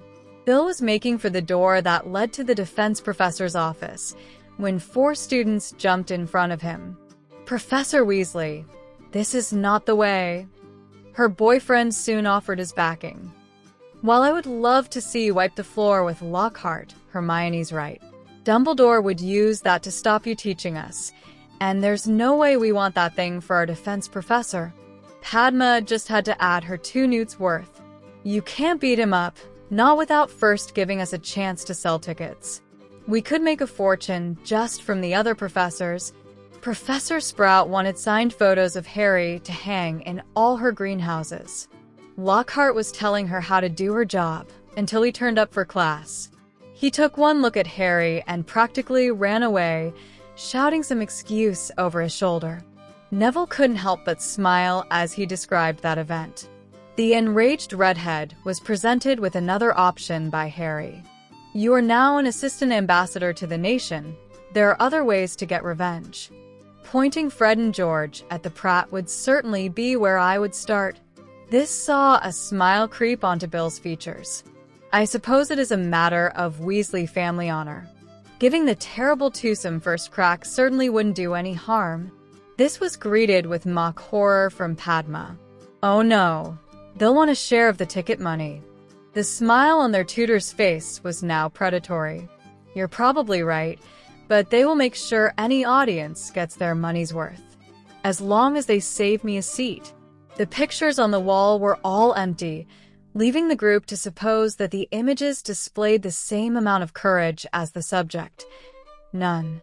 Like the Pied Piper, Harry led the group of first years up to the 7th floor. Henrika was waiting on them, shaking her head as Hogwarts opened its special door. No matter how many times I see you do that, it still amazes me, almost as much as the rooms we find behind it. The first years appeared pretty amazed too. They were still agog when Henrika got things started. Okay, everyone, gather round and listen carefully. I may be sponsoring this club, but we all know it will be these 4 who will really be teaching you. I just want to set the ground rules before we start. Firstly, you will be getting taught defense in here. That means you have to obey your instructors at all times. As this class progresses, some of the things you will be getting taught could be very dangerous otherwise. Henrika paused a moment to ensure that everyone understood that point before continuing. All those eager little faces staring back at her just reminded the Vila why she loved teaching. Secondly, anything you learn in this room will never be used on another student outside of these four walls. Anyone found breaking these rules will no longer be allowed to attend. Breaking that second one will probably see you in trouble with Hogwarts too. Everyone understand the rules? A chorus of "Yes, Professor" saw Henrika hand them over to the four who would be tutoring them. She stood back and watched the quartet go to work. They quickly had the large group split into two, with each couple then taking their particular charges to the appropriate side of the room. She couldn't help but notice that each group was a pretty even mixture of sexes, and all four houses. It appeared a very deliberate attempt to promote integration. She noticed Padma had taken the lead with their group, though Neville was right beside her and demonstrating exactly the points she was making. Henrika had also noticed these two had become much closer over the summer. Parts of their holiday in Tokyo was overwhelming for all of them. Henrika didn't think she was the only one who noticed these two would automatically reach for the other to draw comfort and reassurance. Padma and Neville were taking on the task of teaching their group a spell, and then working with them to get the first years to cast it accurately. The room had created half a dozen shooting booths for this very purpose. Neville drew his wand and fired off the spell they would be learning. A colored blob smacked straight into the target's center. This earned him a round of applause, a joking kiss on the cheek from Padma, plus a chocolate frog from the box they'd brought as a reward for marksmanship. Colin asking if they got both rewards for hitting a bullseye, or if they could choose, drew a laugh from Padma as the first six were moved into position to attempt the spell. Henrika couldn't help but admire the thinking behind this. It didn't matter how powerful a curse you could cast if it missed what you were aiming at. Teaching accuracy right from the off would stand them in good stead for the rest of their time in Hogwarts. Harry and Hermione were organizing their group to practice the other side of the coin evasion.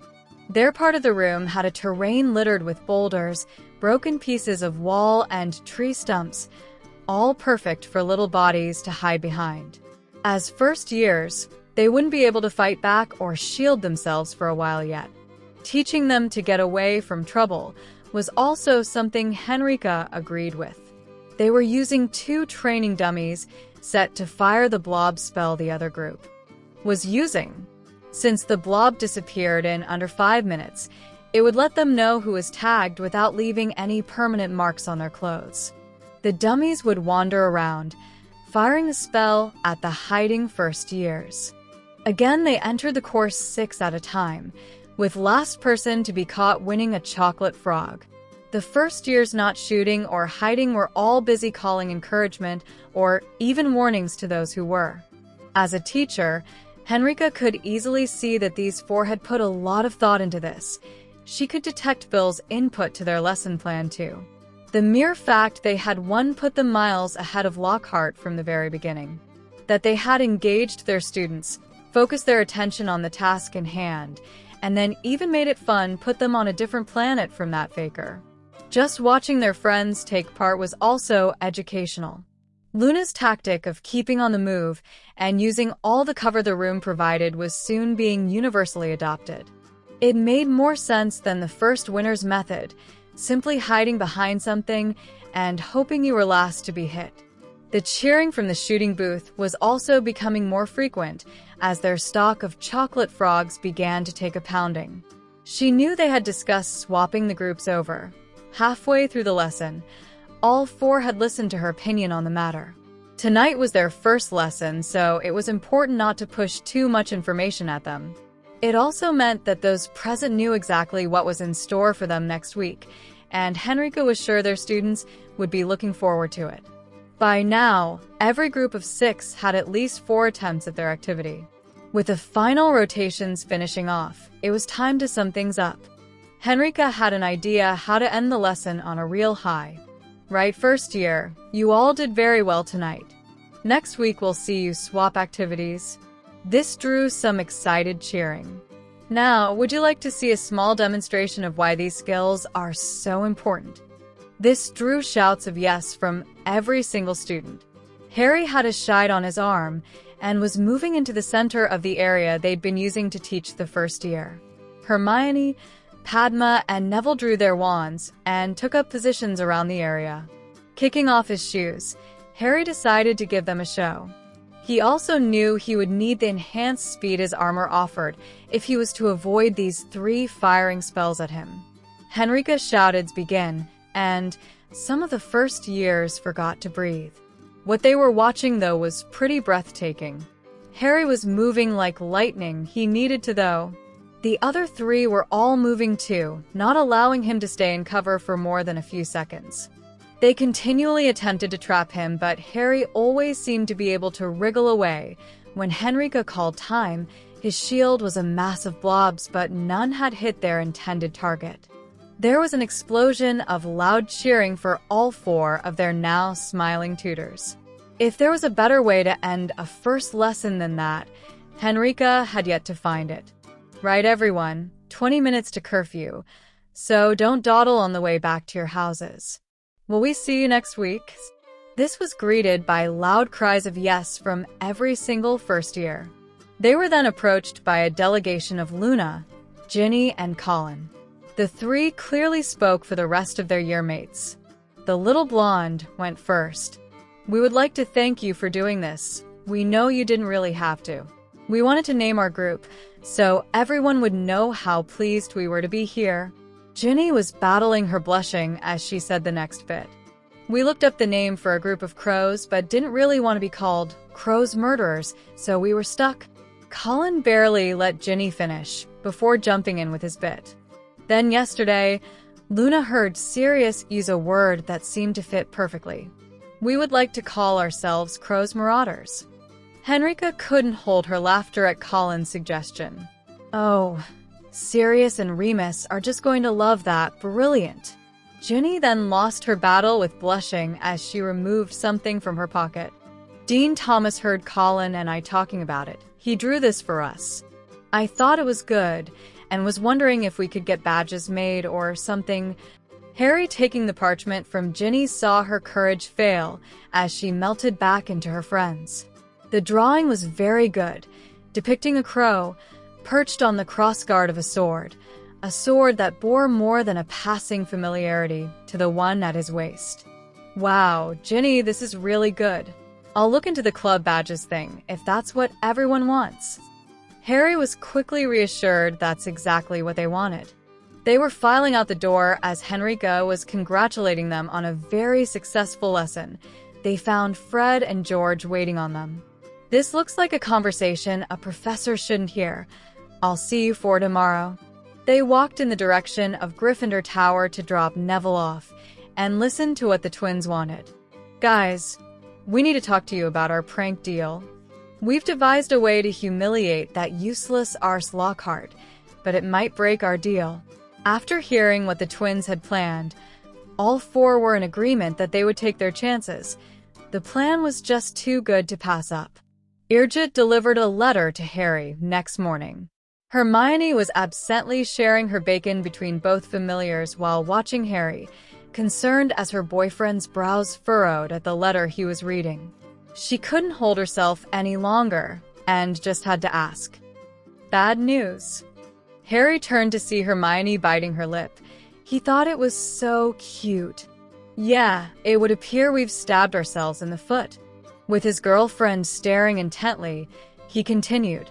With a new history course and Professor Snape gone, and Assistant Ambassador Weasley pushing up the defense OWL and NEWT scores, Hogwarts has never had it so good.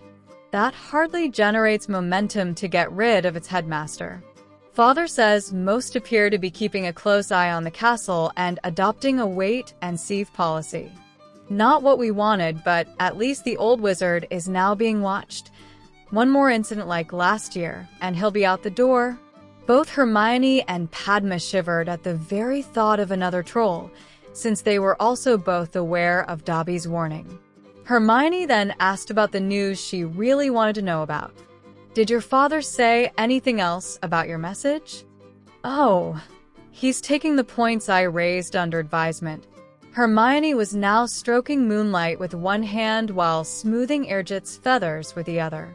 Both familiars seemed delighted at this arrangement, but Harry could see the worry on her face.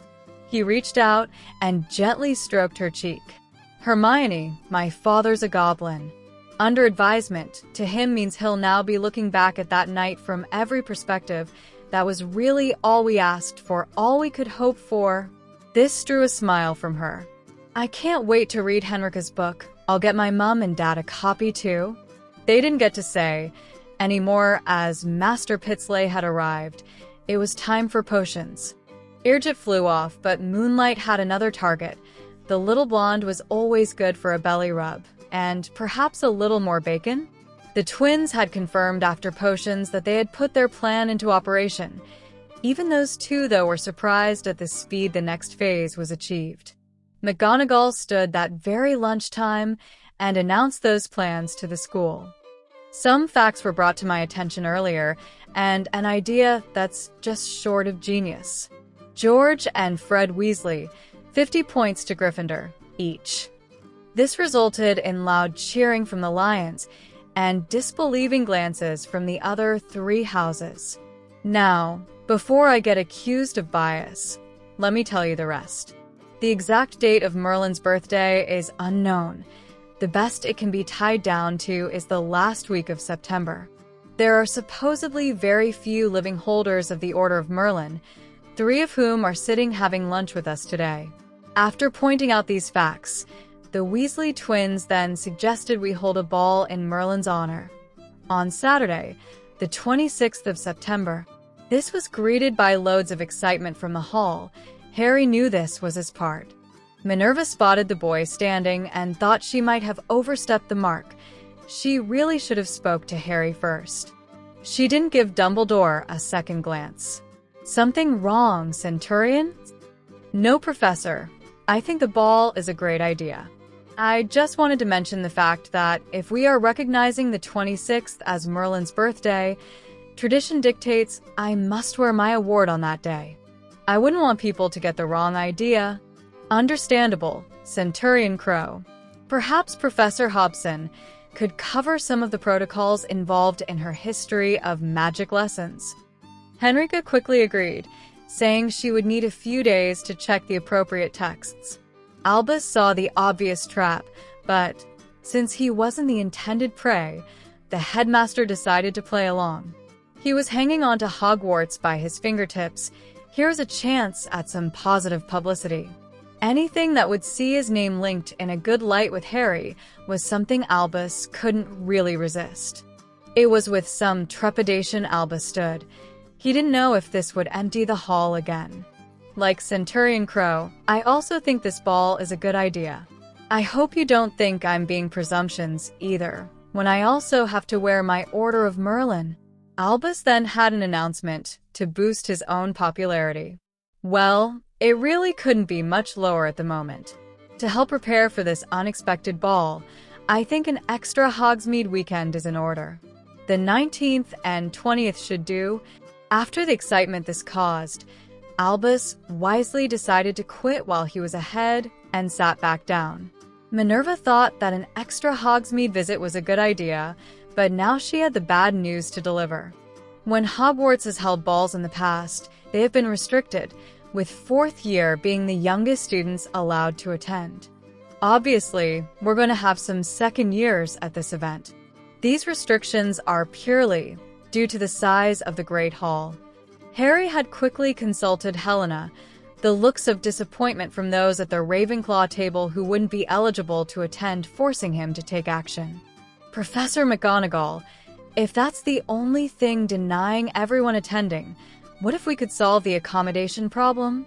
Catching on at once what Harry was alluding to, Minerva only needed confirmation this was actually possible. Can Hogwarts manage that, Centurion? Easily, Professor. When Hermione and I use it in the winter for our morning training, it provides us with a room containing a running track that is at least 3 times the size of the Great Hall. The Patil twins' birthday party proved the elves have no problem finding it. Hogwarts will provide the facilities to accommodate the entire school. In that case, everyone's invited. McGonagall's announcement saw a cheer reverberate around the hall. Only Lockhart didn't look excited by this. He actually appeared horrified. The second years had history of magic next. Harry kept chuckling all the way to Henrika's class. The only downside to this was he would again be a guest of honor and have to sit with the other holders of the award. This was why Fred and George had warned him, but Harry thought it was well worth the risk. Even if they were wrong, and Lockhart turned up wearing his supposed Order of Merlin, Harry would simply spend most of the evening on the dance floor with Hermione. Hardly a hardship. It was Morag who finally asked him what was going on. Harry's answer set them all thinking. My award was put in its box after the ball. Dumbledore's is probably framed on his wall somewhere. Do you honestly think if Lockhart actually had an Order of Merlin, he wouldn't be walking about with it pinned to his frilly robes? Every book of his has the Gitz picture all over it, yet not one features him wearing his most prestigious award? Same with his stories, full of his deeds, yet nowhere does it mention what he did to receive this award. He could see everyone was now listening. Even Malfoy and his cronies were paying attention.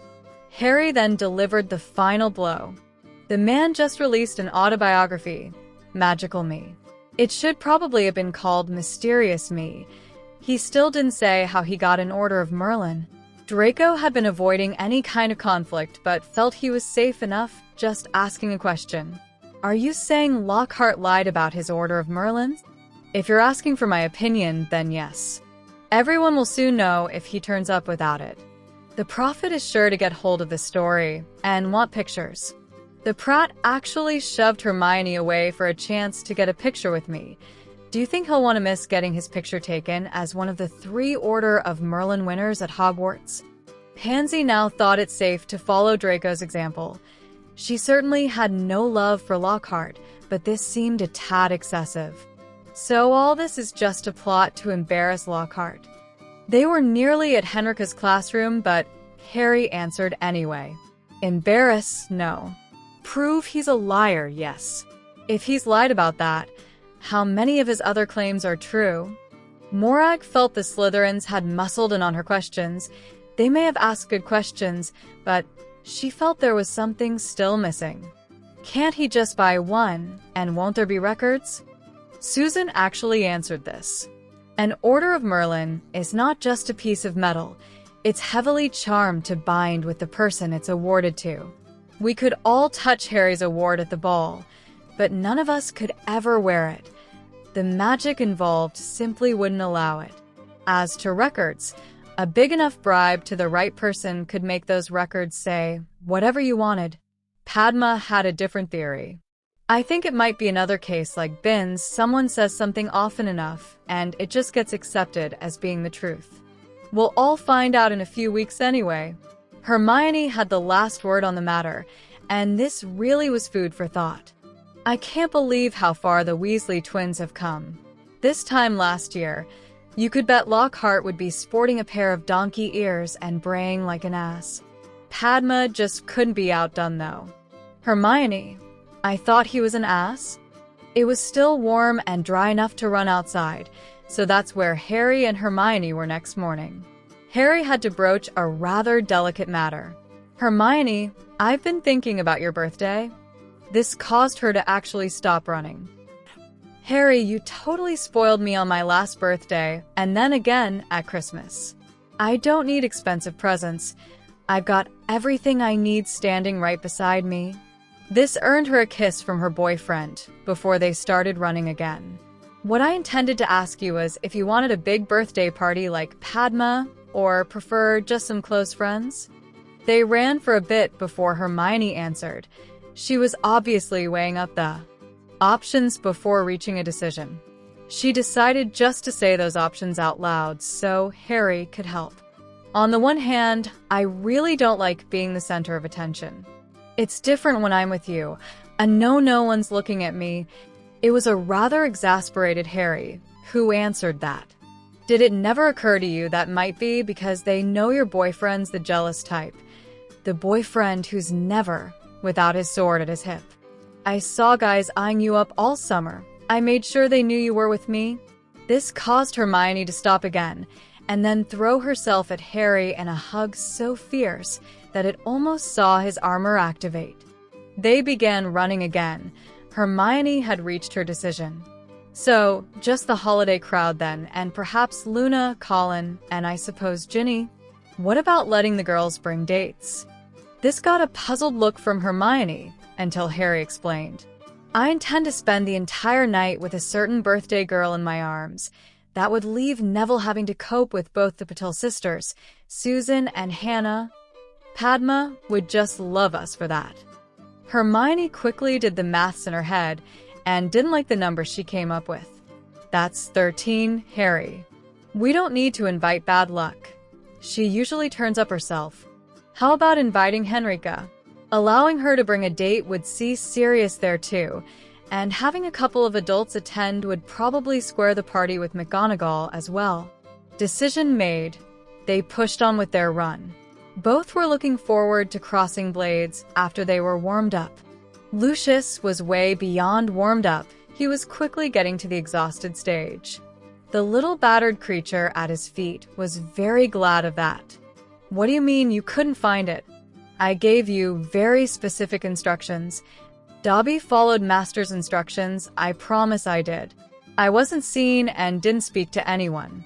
I searched the entire room 7 times. I even looked under the pillow when they were sleeping. There was no book there, Master. Dobby looked and looked. This was something Lucius was not expecting.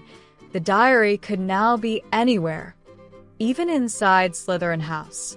An anonymous warning would be ignored, and anything implicating Lucius Malfoy would come with a one-way ticket to Azkaban included.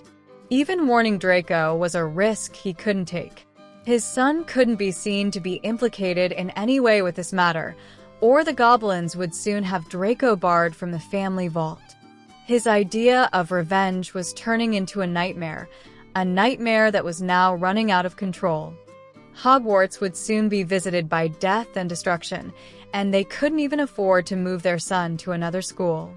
It was change days indeed for the Malfoy family. Chapter 39. Horace had tried to be subtle. It was something he was usually very good at, but subtlety clearly wasn't working in this case. His repeated attempts to get closer to the boy who lived had been rebuffed at every turn. With his friends always around him, and Harry not taking the normal potions class, his opportunities to get near the boy were being severely limited. With his ball pending, and the 3 Order of Merlin winners being guests of honor, Horace didn't want anyone else getting their hooks into Harry, certainly not before him. As his letters were being ignored, he was going to personally hand-deliver the next invitation. This course of action also presented its own problems: how and when to do it. Mealtimes were out.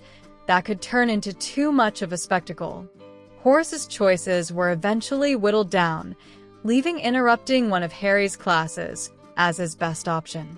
Which particular class was then an easy decision. Minerva, Phileas, or Pomona would all chase him if he attempted such a thing. The young history professor should provide no such obstacles in his quest to entrap what would be the star acquisition in his slug club.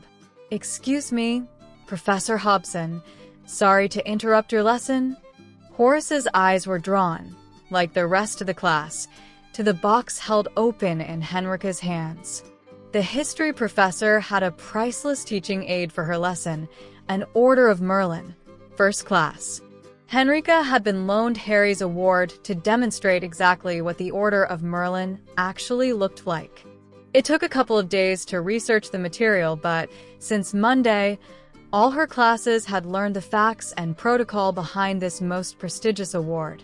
Sirius had practically fallen over with laughter when he'd heard what they were up to, accepting the invitation to Hermione's birthday party on the understanding that he would be invited to the ball too. The history professor hid her shudder well, as Call Me Sluggy entered her class. There was something about this man that just made her skin crawl.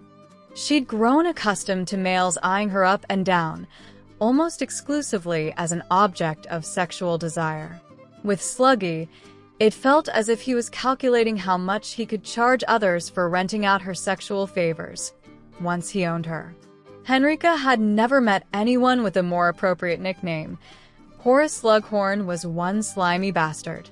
None of this showed on her beautiful face, as she contrived a weak smile for her Hogwarts colleague. "How can I help you, Professor Slughorn?" "Oh my, that's spectacular." His eyes glued to Harry's award, Horace was now more determined than ever to add the boy who lived to his exclusive club. "Sorry to disturb you, Professor Hobson, but I seem to have a slight communications problem. Every owl I send to Harry here seems to go astray, so I thought I would deliver these invitations myself. I know how disappointing it can be for second years to watch those merely a year above them heading off to Hogsmeade, so near and yet so far. That is why I have organized one of my little intimate soirees for Saturday night. I have invitations here for Miss Bones, Mr. Longbottom, and Harry." Horace held his invitation out to Harry, only to be greeted with a steely glare. "It's Centurion Crow, and the answer is no." A flustered Horace could only splutter a what. In reply, Harry then spelled it out for the head of Slytherin. "It is no secret Professor Hobson spent part of the summer holidaying with my family, yet she still refers to me in class as Centurion Crow. On the other hand, we have never met, far less been introduced. By what right do you refer to me as Harry?" Slughorn tried to steer the conversation onto calmer waters, having no idea this was as calm as it would get. "My apologies, Centurion. No insult was intended. I hope this didn't influence your decision, and we can start again. Let's use this party as the first step to getting to know one another." Apology accepted. "I still have a previous engagement, though." "Oh, come now. What else is there to do inside Hogwarts on a Saturday night?" Horace was then faced with the unusual sight of the entire class laughing at him. Neville was next to speak up. "I too have a previous engagement, Professor. I have no intention of missing Hermione's birthday party." Thinking of how he could still swing this deal around, Horace referred to the invitation that was still clutched in his hand. "These invitations are for you and a partner. I had of course assumed Miss Granger would be a guest too. That will be a perfect way to celebrate her birthday." Again, this was met with laughter. Even members of his own house were laughing at him now. Susan was next to decline. "I too have a previous engagement. I was lucky enough to receive an invitation to Hermione's party and have no intention of missing it. Harry throws the best parties." This was greeted with total agreement, some of it grudgingly given to be sure. That was more to do with those not receiving an invitation to the latest one, rather than in any way disputing Susan's statement. Horace was a trier, though. It took a lot to dissuade him once he'd set his mind to something. "Ah, then you'll need staff supervision. I of course offer my services." He was cut off immediately by Harry. "That won't be necessary. Professor Hobson has already agreed to fulfill that role. But surely you will need a male adult there too?" That avenue was also swiftly closed off. "Lord Black has kindly agreed to give up his Saturday night to be here in the castle. These arrangements have already been agreed with our head of house and Professor McGonagall." Horace still had Harry's invitation in his hand, but was left clutching at straws. "Very well, I would still like to attend, though. Surely that is possible." It was Hermione who finally lost it at this point. "First, you want to invite us to your party. Now you want to gatecrash mine?" "No." In a Muggle school, a professor inviting children to a little intimate soiree would see the police, their oars, involved. "Who chaperones at your parties, Professor?" It was an enraged Horace Slughorn who took a step toward Hermione. "How dare you?" Just as Dan Granger had predicted to his wife and Sirius in that cafe, a threat to Hermione and Centurion Crow showed up. He was firmly between his bonded and Slughorn. It was time to lose the niceties Sirius had been teaching them. Sometimes, Harry just had to let his inner goblin out to play. Miss Granger is a friend of the Goblin Nation and under my personal protection. Any threat, verbal or otherwise, will be met with a goblin response. Are you threatening me, boy? I'll have you expelled. Not threatening, Professor, just passing on a warning. I am a Centurion first and a Hogwarts student second. You need to understand that fact. Screeching abuse at a goblin female will see you lose your head, literally. No goblin would ever stand back and allow that to happen. I have now explained the situation to you. I trust it won't happen again. Harry then turned his back on Slughorn to talk with Hermione. We have people like that in Goblin society too. They eke out a living by putting one contact in touch with another contact. They don't actually contribute anything to our society. They've just found a nice, comfortable niche for themselves. We call them leeches. Rather appropriate name in this case, don't you think? His wink almost had Hermione laughing before Harry turned around to face a stunned Slughorn again. This is the part where you tell me how impressive your list of contacts is, and how much they could help me. Can I just point out my father is an ambassador, Lord Black is my godfather, I am heir to the most ancient and noble house of Potter, and that's my order of Merlin, first class, in Professor Hobson's hands. Add to that I holidayed this summer with the Bones, Longbottoms, and Patils. Now tell me what your contacts can do for me? The class were stunned, having never seen Harry act like this before. It was reminiscent of the most arrogant of purebloods.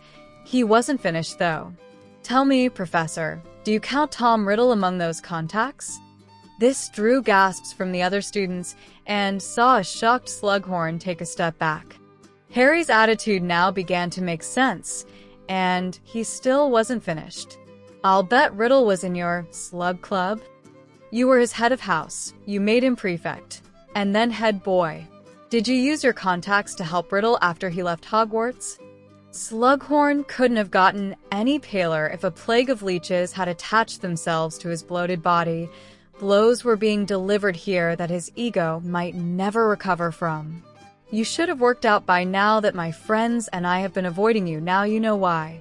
Stay away from me and my friends. We have no intention of becoming part of Sluggy's collection of misfits and Death Eaters. That Slughorn was receiving hostile stares, even from his own house members, rang the death knell for a resurrected Slug Club. He couldn't give invitations away to the starving after Harry's tirade. Horace, though, wasn't about to stand here and take that, not from a second year. Who are you to accuse me, boy? You think brandishing a name makes you brave? You have no idea of the power the Dark Lord wields, or the consequences we'll all face when he returns. Horace decided to say no more. The sword now pointing in his direction certainly played some part in reaching that decision.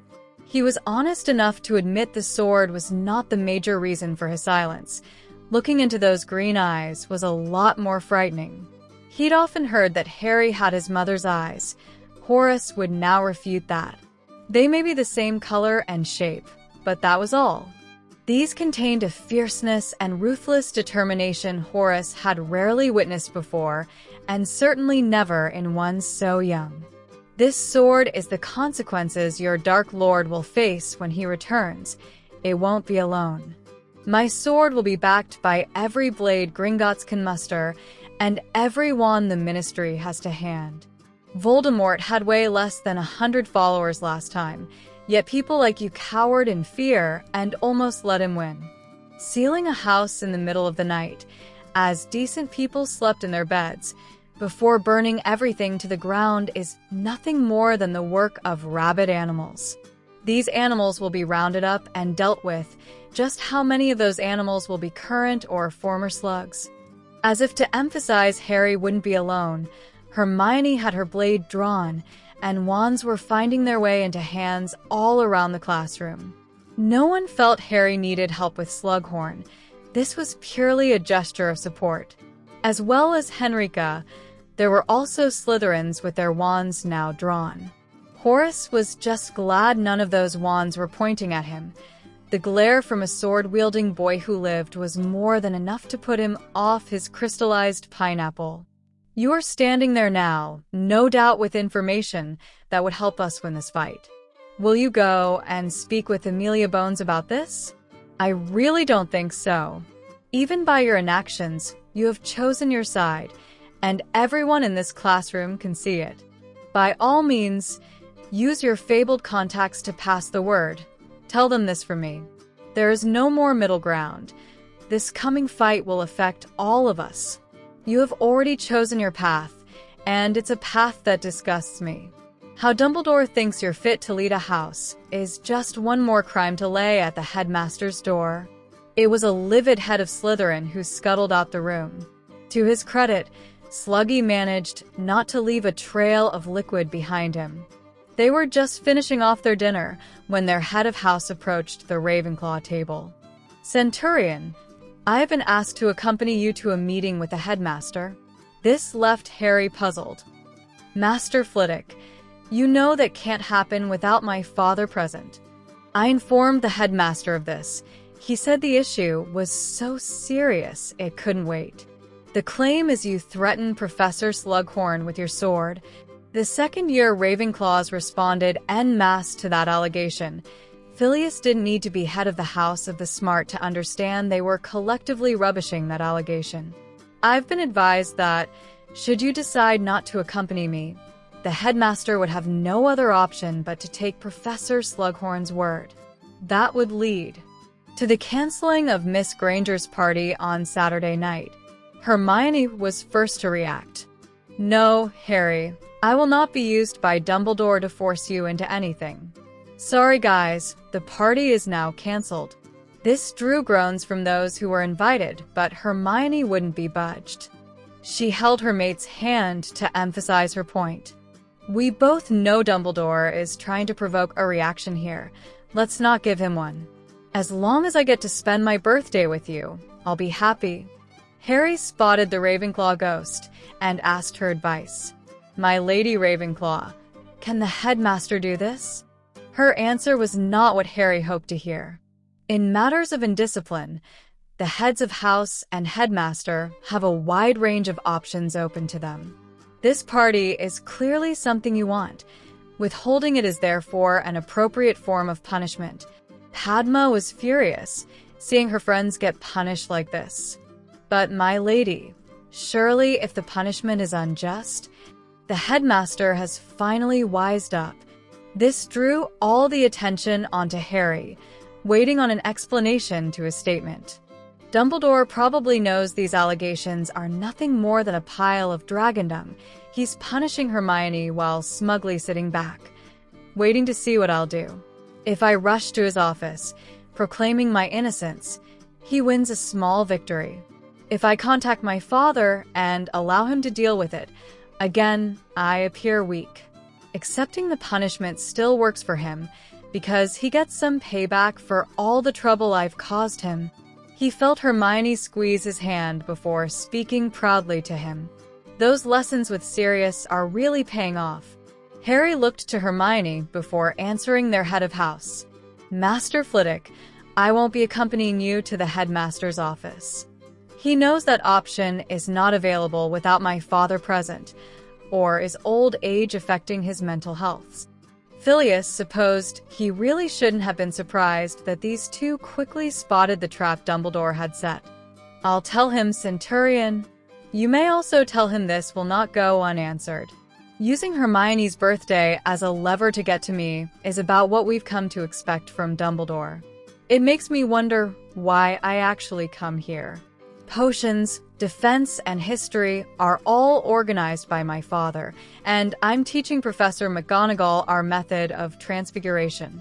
No offense intended, Master Flitwick, but charms, herbology, and astronomy can be tutored too, and I wouldn't have to put up with Dumbledore, Slughorn, or Lockhart. Phileas left to deliver Harry's answer, knowing how much this must be hurting. He tried to explain to Dumbledore that, since goblins don't celebrate Christmas or any other holidays like that, a person's birthday was the most important day of the year. Knowing that this was Hermione's first birthday as Harry's mate made this an extra special occasion, not that he told the headmaster that last piece of news. Dumbledore had been supremely confident the threat to Hermione's party would quickly see Harry comply with whatever scheme he'd conjured up. Hermione had instantly taken that option away by declaring the party cancelled. The head of Ravenclaw didn't think Harry's threat to leave was an idle one either. To Harry, not being able to celebrate his mate's birthday would seem too high a price to pay for what the castle had to offer. Phileas' main worry, though, was how many others he would take with him, and whether Hogwarts could survive the public outcry his leaving would generate. Dumbledore certainly wouldn't survive as headmaster. Knowing that fact just might be the thing that would finally tip Harry's hand, he may consider that a price worth paying to leave the castle. Back at the now shocked Ravenclaw table, it was Padma who asked the question that a lot of people wanted to know the answer to.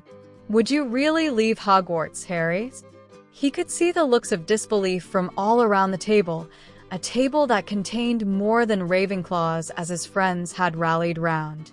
He tried to explain his position. Last year was the first time I ever celebrated Christmas, something I plan to do again this year. To a goblin, someone's birthday is the most important day of the year. What would you do if Dumbledore just announced that Christmas was cancelled, made into just another day? You are in that class. That smarmy slug has been chasing after me since the Express. Am I just supposed to play along? I hate my fame, and am certainly not going to play along with anyone else trying to use it for their benefit. It was a very nervous Padma who asked the next bit. What about the rest of us? My main reason for attending Hogwarts in the first place was to see if I could make some friends. I happen to think I've made some very good ones. Whatever I do, whether it's tutoring or another school, any of my friends who want to join me will be more than welcome. What about me? The quivering voice sounded as if its owner was close to tears. It was also so faint that Harry wasn't sure if he was supposed to hear it. A miserable Luna was not something Harry would ever tolerate, not when he could easily fix it. You weren't listening, Luna. I said those friends who want to join me will be more than welcome. As the implications of what Harry said slowly dawned on Luna, her smile was like the rising sun. It just got brighter and brighter. Watching this, Harry felt he knew how to brighten up a few more of their friends. All were disappointed that the party was cancelled. I was keeping this as a surprise for Saturday, but now seems a good time to let you know. The 3rd through to 7th years will all be able to hit Hogsmeade this weekend. Most will be making preparations for the ball while we'll need to attend in what we brought to Hogwarts. I didn't think this was very fair, so, as part of Hermione's birthday celebrations, there will be a squad of Gringotts tailors in the castle on Saturday morning. They will be bringing loads of suits and dresses in the style we wore to the summer ball, and they are exclusively for those who can't leave the castle, namely the 1st and 2nd years. I would advise you to get down early, as they will be working on a first-come basis. They will have clothes for everyone. You may not get exactly what you want, though, if someone picks it first. Morag was not alone in almost hyperventilating at that thought. She did, though, manage to express her thanks. Harry, that's fantastic. I'll gladly wear anything they bring, but you didn't leave us much time to send home for the gold to buy them. Probably because you won't need gold. It's part of my gift to Hermione. For us to attend the ball dressed differently would make us stand out from the rest of you, not something we would intentionally do. At the same time, why should we let some of the older students attend the ball dressed finer than us? The solution was simple. Even the smart Ravenclaws were struggling to understand this. Mandy needed confirmation. So, you're buying us dresses as a birthday present for Hermione? Yes. So Hermione can wear the new dress I got her to the ball. Harry, you got me a new dress? I still have the one from summer, which has been all over the prophet. Can't have people thinking I can't buy my girlfriend a new dress. This was said with such a smile that everyone understood the prophet had nothing to do with it. Harry just wanted to buy Hermione a new dress, one that would probably see her become the belle of the ball, and was prepared to kid out everyone else in a similar fashion, so she could wear it. Oh, Padma, Parvati, Susan, and Hannah, there are new dresses with your name on them too. Neville didn't get one though. This got a laugh from all of them as news of this quickly spread to all four houses. Albus was waiting with Horace in his office. Getting Harry to apologize to the head of Slytherin would be a good start. It would get Horace off his back and teach Harry a little humility, something the boy was sadly lacking in. It was a good job. He was sitting down, though, as Phileas entered the office alone. Phileas, where is Harry? Sitting chatting with his friends. The little professor refused to say another word. Phileas was really angry with Albus and had no intention of making this easy. Albus was struggling to believe the lad wouldn't rush up here. Harry had raced to the infirmary that night on the merest chance Miss Granger could be in danger. How could he possibly be still sitting with his friends? Did you pass on my message? Yes. The silence drew as Phileas refused to say any more. If Albus wanted to treat him as a message boy, he would act like one. What was his response? I believe he is currently debating with his friends why he bothers attending Hogwarts. Most of his classes are already tutored, and he wouldn't need to endure two professors who want to use his fame, and a headmaster determined to assert control over his life. Personally, I can see his point. Albus was so shocked at his miscalculation, he didn't even notice Minerva and Henrica entering his office. And Miss Granger's birthday party? Oh, she saw right through you. Miss Granger refused to let it be a lever for you to control her boyfriend. She canceled the party immediately. Horace then totally misread the situation. Well, if he apologizes, my offer for Saturday night still stands. Henrica exploded at that. Dumbledore, where did you get this slimy bastard? He comes into my class, causes a rumpus, and then goes running off to you with a story of big bad second years beating him up. Harry verbally destroyed this smarmy git and his sluggy club. He was prepared to back those views up physically after this buffoon started shouting at Hermione. Slughorn's reputation is now shit even amongst the Slytherins, yet that's who you chose to back, instead of even talking to me. It was my class. It should be me you are summoning, not a student you are forbidden from speaking with. Kindly remember who you are speaking to, Professor Hobson, and you would do well to remember that I don't work for Albus Dumbledore. I would never have taken the job otherwise. If Harry is seriously considering leaving Hogwarts, you can bet he'll take his friend with him. I honestly don't know if the school could survive the publicity of that. I know you couldn't. No one will be going anywhere. Once Harry calms down and comes to his senses. This time it was Minerva who got ripped into the headmaster. Harry was sitting laughing with his friends. There is no calming down for him to do. Judging by the amount of excitement being generated down there, I would guess Harry just announced a surprise. His father wrote to me requesting permission. I, of course, said yes. The headmaster made no attempt to hide the sarcasm in his question. Since I am the headmaster, don't you think I should be aware of this surprise?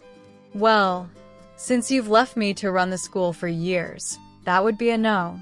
Harry has arranged for Goblin tailors to come here Saturday morning, providing dresses and suits. No, I will not allow such a thing. Promoting Goblin wares, while denying trade to the village of Hogsmeade cannot be allowed. I'm surprised at you, Minerva. There was no way McGonagall was going to stand for that. Perhaps if you would shut up and let me finish, you wouldn't be. These tailors are here specifically for all the first and second years, students not allowed to attend Hogsmeade. This is a service Centurion Crow is providing free of charge. All bills are being met by him. The greed expressed in Slughorn's face was visible to all in the headmaster's office. He's paying for new clothes for the entire 2 years' worth of students. Minerva didn't really try to hide the disgust she felt for Horace when answering him. Yes, for some of these children, these will be the finest clothes they've ever owned.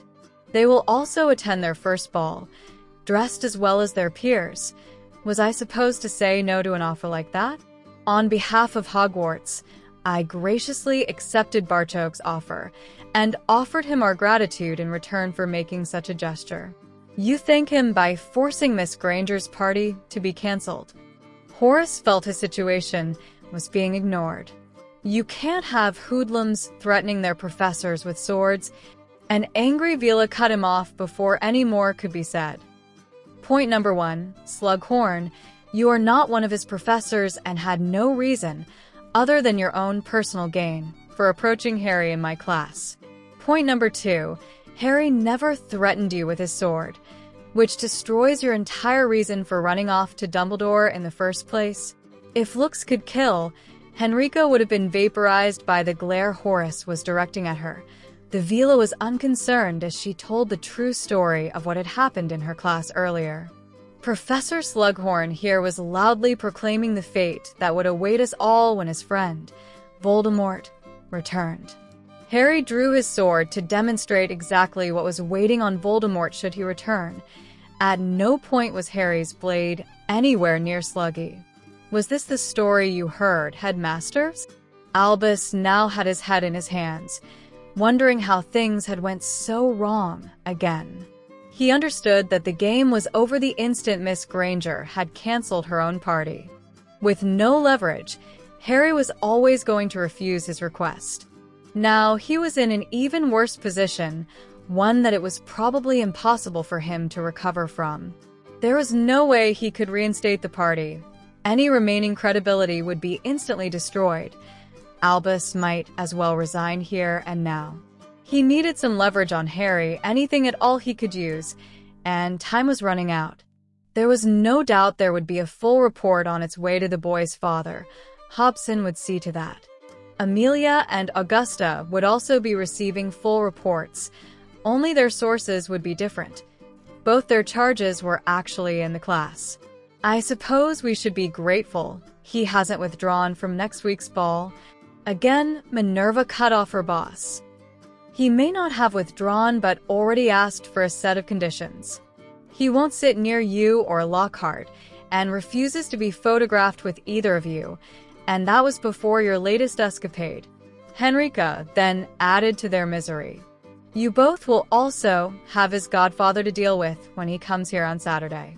Sirius will not be pleased that a party he was invited to was forced to be cancelled. You can expect an irate Lord Black to make his opinion known. Phileas followed both witches out the headmaster's office, leaving Horace to ask Dumbledore if he was still going to punish Harry.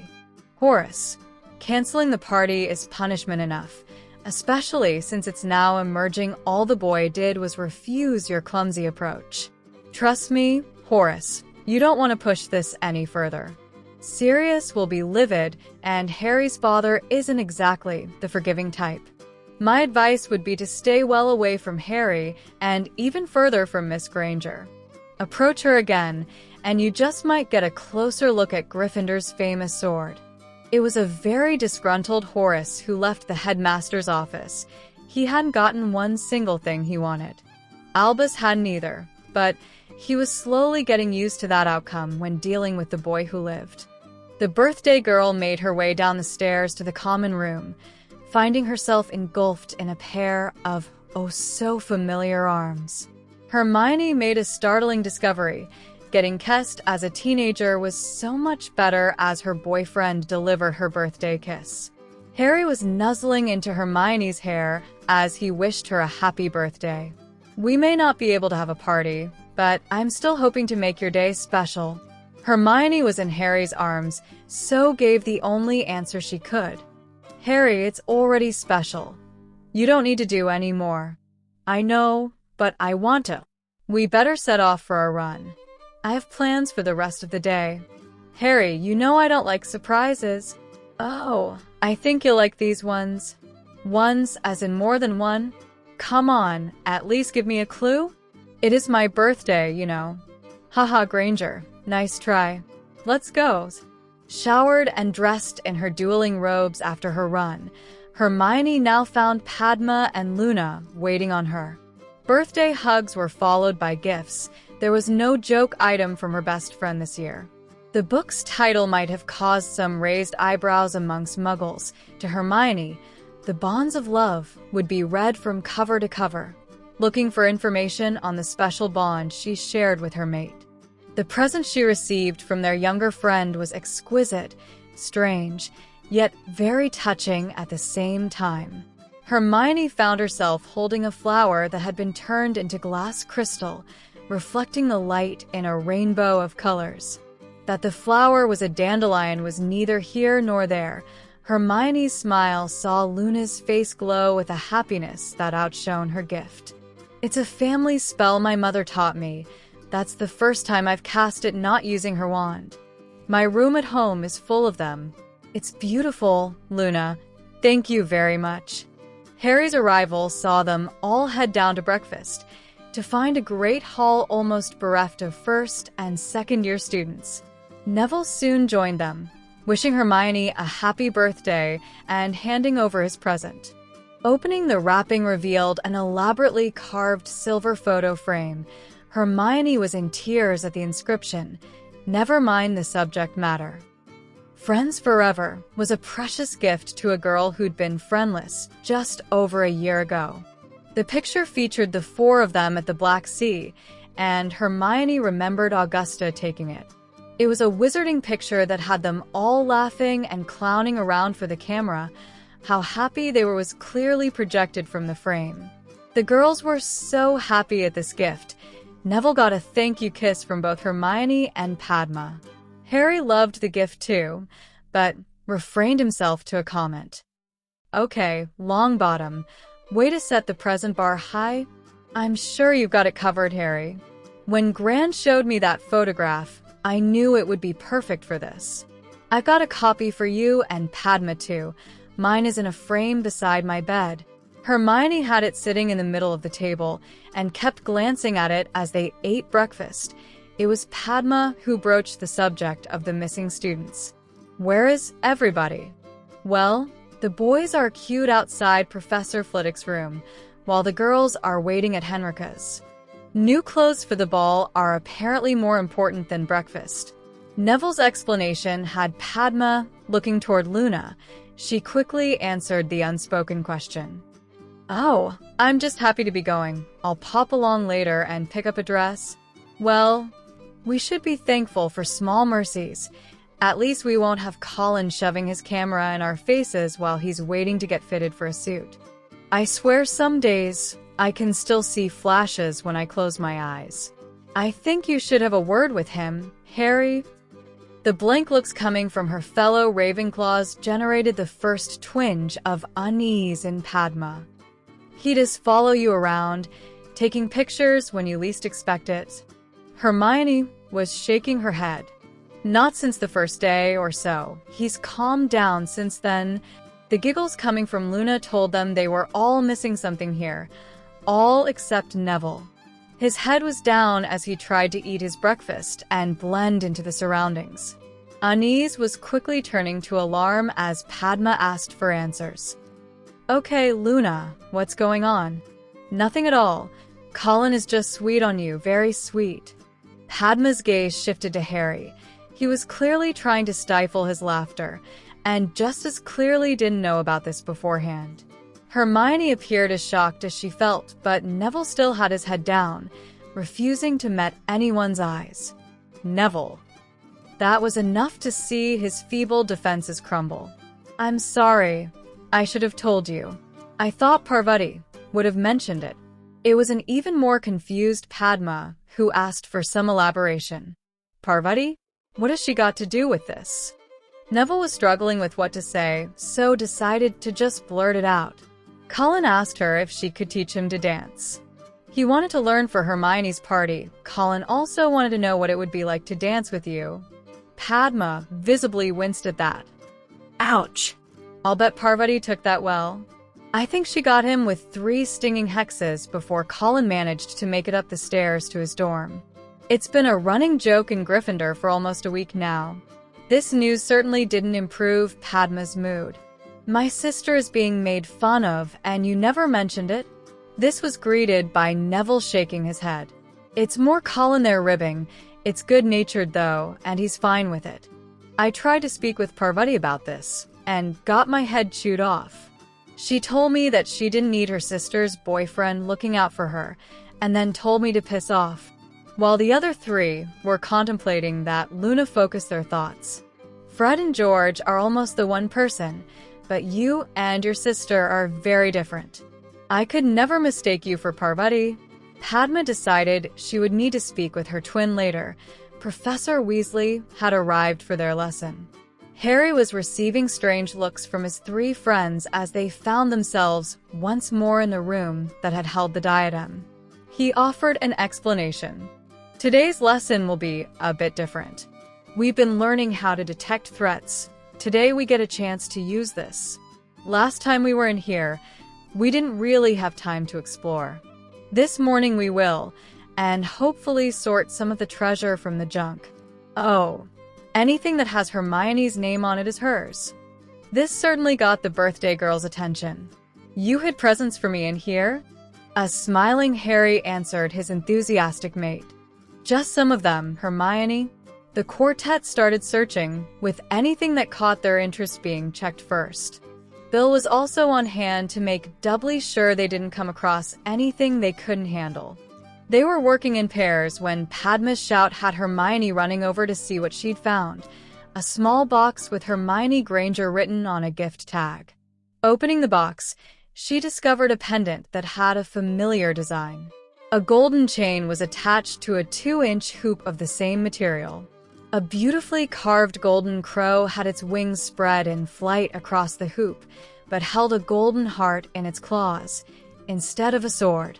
I've got the badges ready for the Marauders on Tuesday night, but I had this one made especially for you. Do you like it? Harry, I love it. Will you put it on me? Hermione lifted her hair as Harry fastened the clasp before giving her a kiss. Beautiful. Now, let's see if you can find the other one. That was all the motivation Hermione needed, soon finding her other hidden gift. The young witch's hands were trembling as she realized what the ancient book was she now held in her hands. Harry's? Helena was disgusted that Dumbledore forced you to cancel your party. She hopes this will help make up for that. The Goblin translation charm Professor Flitwick cast on you is in there too, along with quite a few others. Helena also knew you would really appreciate it. What Hermione held in her hands was a gift beyond treasure, a notebook belonging to Helena's mother, Rowena Ravenclaw. Chapter 40. If you closed your eyes in the Great Hall of Hogwarts, it would be impossible to guess that 70% of the students were off having their lunch in Hogsmeade. The first and second year students, who had no choice but to remain in the castle, were generating enough noise and excitement to easily compensate for those missing. All had gotten new outfits this morning, and were busily describing them to anyone who'd listen. Hermione's eyes were currently closed. Well, Henrika's hands over them meant she couldn't see anything. The ohs and ahs of the Great Hall's occupants alerted her that something was going on. Then bursting into singing "Happy Birthday" was also a rather large clue.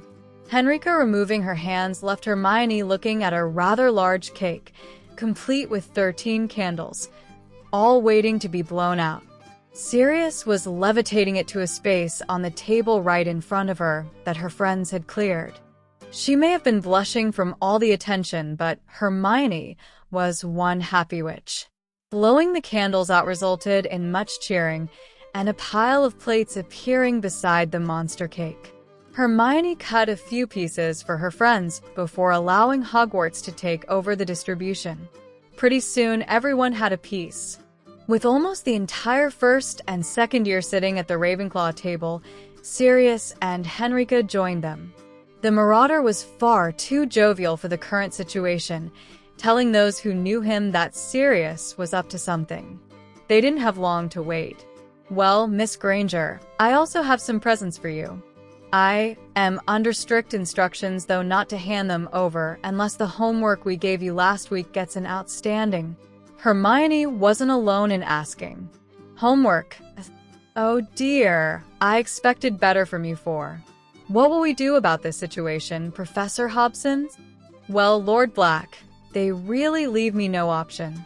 I'm so disappointed in you four. I think your attitude really needs to be worked on. We shall do that tonight when the four of you have detention with me. Don't bother with dinner. Oh, and wear something nice. Hannah may have started the giggling, but it soon spread as more and more students realized exactly what was happening here.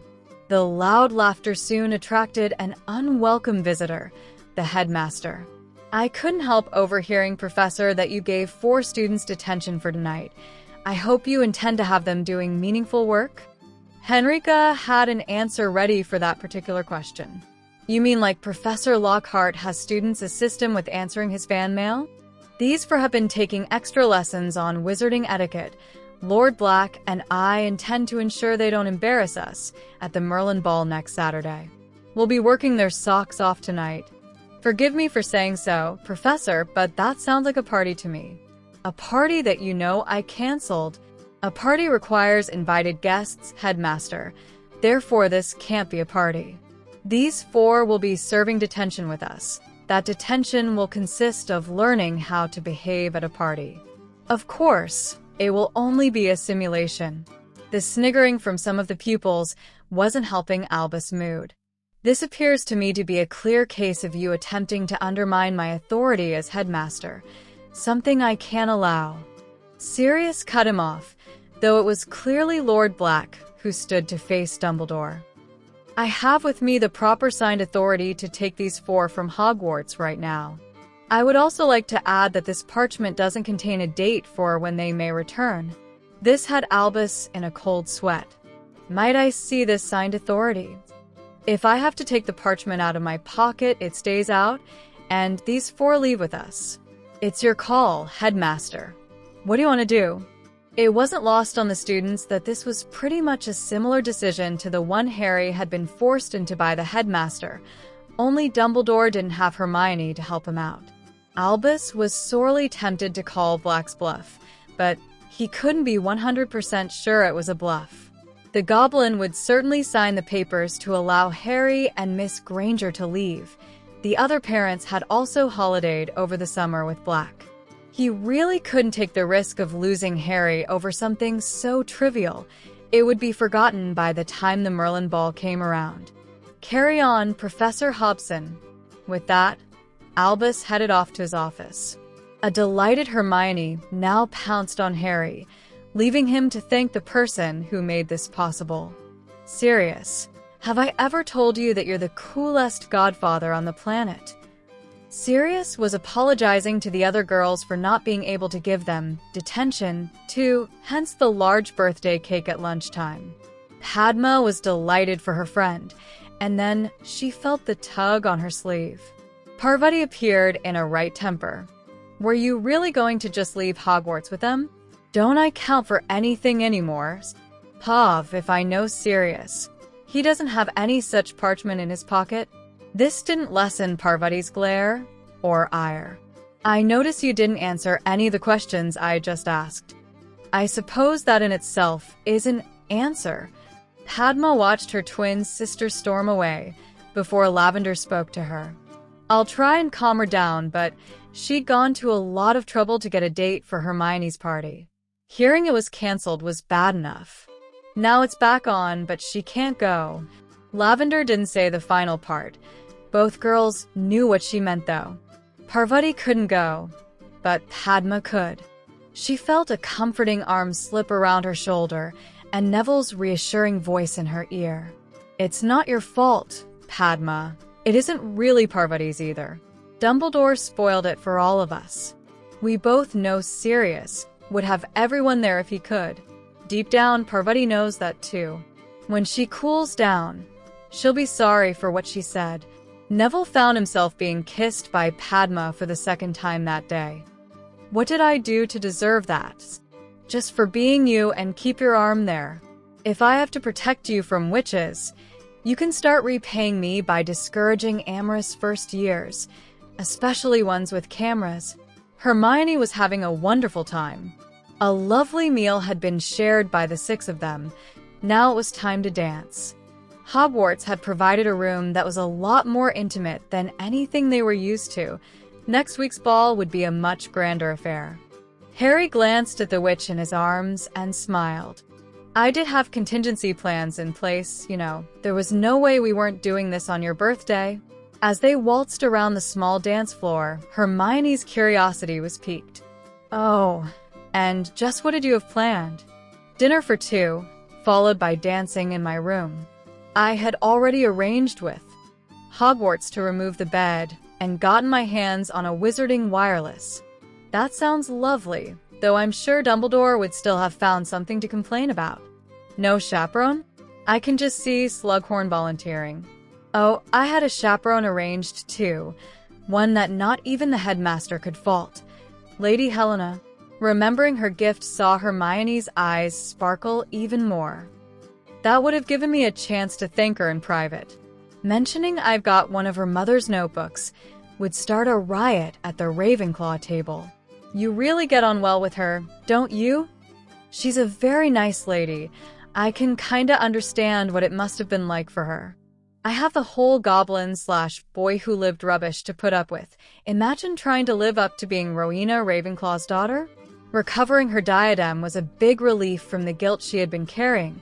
You must have noticed she now smiles a lot more than she used to. This had Hermione nodding. I came down the other morning and she was sitting having a conversation with Luna. Both looked really pleased with their chat. I'm so sorry Luna couldn't be here tonight. She was really looking forward to going to a party. Hermione had another reason to regret her original party being cancelled. I hope Parvati doesn't give Padma too hard a time, because she couldn't come here tonight.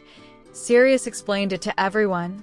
Harry was hoping that his final gift for Hermione went as well as the rest of her birthday.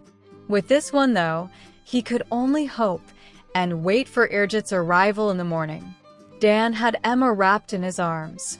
They were sitting on their sofa, watching Hermione's message replay on a loop setting. Both parents really missed their daughter, especially today, and this way it at least felt as if they got to see Hermione on her birthday. I still can't believe how much she's grown, or that she didn't have this written down, word for word. Her reading from a prepared script wouldn't have had anywhere near the same impact as this did. That is our Hermione, wearing her heart on her sleeve. This was not the first time Emma had disagreed with her husband over their daughter. It was time to face her own mistakes from that night. Dan, I'm so sorry. You had legitimate concerns for our daughter's safety, and I just ignored them. And you. I saw Hermione breaking her heart and immediately cast you as the villain. Seeing the kids' reactions just scrambled my brains, and I panicked too. Dan just held his wife closer, providing comfort as she cried into his chest. Sirius wasn't the only one who noticed you mothering those 2 boys. I know we always wanted more children. We only drew back from adopting when Hermione started having bouts of accidental magic. I wish we could have known that's what it was at the time. Emma well remembered the numbing terror of thinking there was something wrong with their daughter. Toddlers shouldn't be able to have their picture books floating to them. Her husband's arms provided comfort as he attempted to analyze exactly what went wrong that night. Our reactions were all pretty predictable, and it hurts even more because of that. I saw Hermione in danger and tried to remove her from the threat. Hermione saw me trying to separate her from Harry. There was only one way she was ever going to react to that. You saw a distraught daughter, and Mummy Bear went into protecting Cubs mode. We were all right, but at the same time all wrong. As both contemplated their actions that night, they were interrupted by a knock at the door. That it was the back door immediately focused their attention. That door was now only used by people portkeying into the garden. The quizzical glances were soon replaced by excitement as Emma had a thought. Serious? He must have had to bring the kids home. This had both racing to the back door, not realizing Hermione wouldn't have knocked at her own home. Their visitor was the last person they expected to be standing there. Noticing Emma had been crying, he asked if this was a bad time. The entire situation was awkward enough without adding anything else to the mix. Both Grangers quickly reassured their guest that this was not the case, inviting the Goblin into their lounge, where the message from Hermione was still playing. This halted Barchoke in his tracks.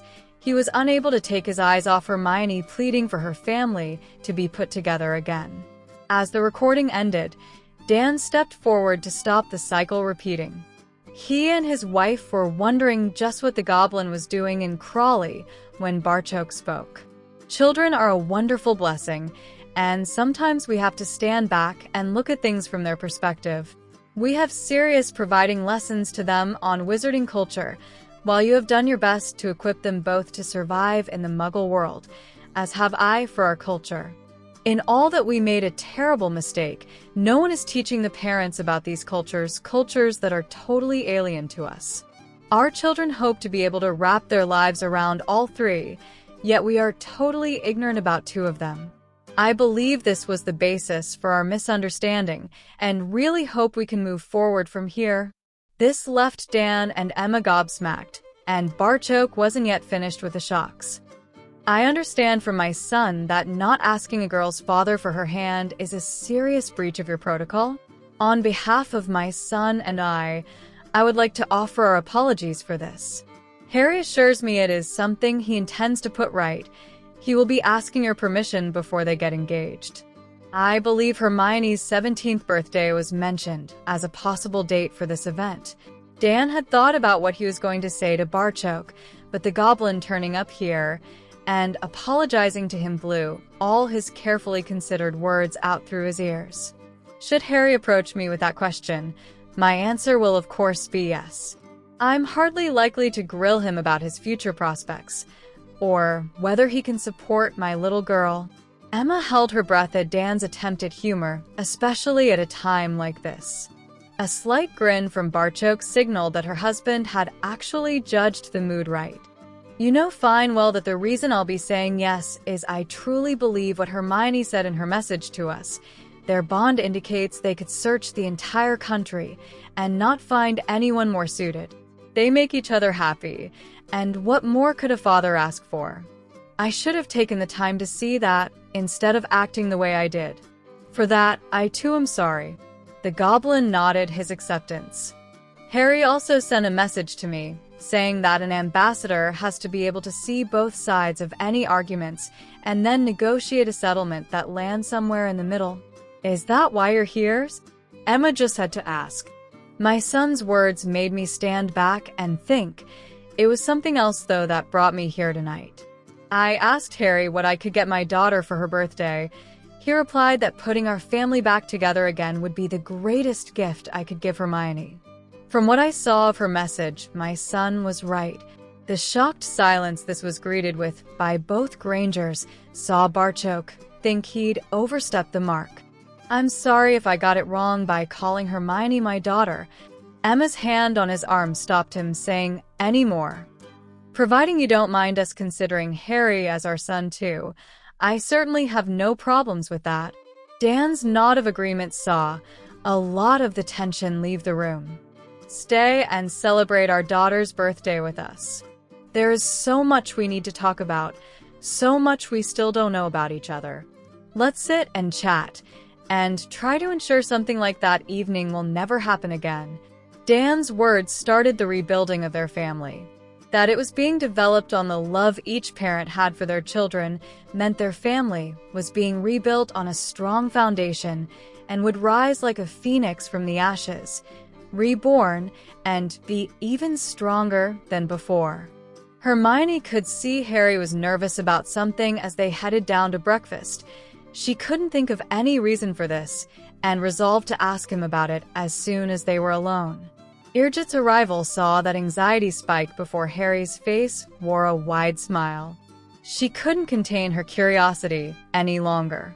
Harry, anything you want to tell me? Switching to his own language, Harry gave his bonded her final present for her birthday. My father asked what he could get his daughter for her birthday. I told him putting our family back together would be a great gift. He celebrated your birthday in Crawley last night with your mom and dad.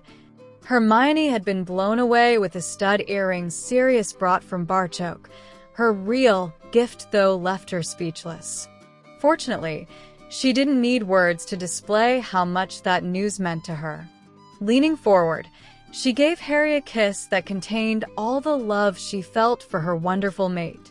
There were witches sitting at the Ravenclaw table who still harbored hopes of dating the boy who lived. Those hopes died as they witnessed that kiss. It wasn't by any means a snogfest, it wasn't even passionate. There was just so much love and tenderness expressed between the couple by this simple act that you would need to have been really stupid to harbor any hope that these two weren't a very serious couple, and stupid people didn't get to wear the blue and bronze of Ravenclaw. Padma had noticed Harry's anxiety, though could hardly miss him conversing with Hermione in his own language. Her fears were immediately quashed by Hermione's reaction to whatever the news was. It was now time to tease. Okay, now you two have gotten that out of your system. Care to share the good news? Hermione's eyes never left Harry's as she gave her friend enough information to fill in any blanks. Harry's father celebrated my birthday with my mum and dad last night. This saw Padma dive on both of them, knowing how much this meant to her friends. The comment from Roger followed on close behind. Any news you'd like to share there, Harry? Only that I am one lucky guy, Roger. Sitting there with two girls hugging you at breakfast, it's kind of hard to disagree with that. This drew some laughs, and Harry was quite prepared to joke right back. Patil hugs are only surpassed by those from a Granger, though I don't think Neville would agree with me. Seeing Padma blush at that just added to their good mood. She teased Harry and Hermione enough to warrant some gentle payback. Bill's arrival signaled it was time to get serious. They were all up for their lesson today. Crow's Marauders were also up for their lesson on Tuesday evening. Having them swap activities last week meant tonight was the time to put those lessons into practice. They were split into teams of 4, wherever possible, ensuring that each team had a member of the 4 houses and was a balance of the sexes. They were then involved in a round-robin tournament that whittled them down to 4 teams. A semi-final and final soon followed. Luna's team actually reached the final, and she was the last member standing. Unfortunately, there were still 2 left from the other team, and she got tagged taking one of the pair out. There was loud cheering from all present, and the winners got a bar of Honeydook's finest chocolate. The 4 friends ended the evening by handing out the club badges to all members, leaving a lot of extremely happy first years heading back to their dorms. Henrika walked back with them as the quartet also headed back. They were discussing what had worked, what hadn't, and who had excelled. Neville was shaking his head at Colin's antics. He's bought into the whole brave Gryffindor persona. That's why he keeps charging right into battle.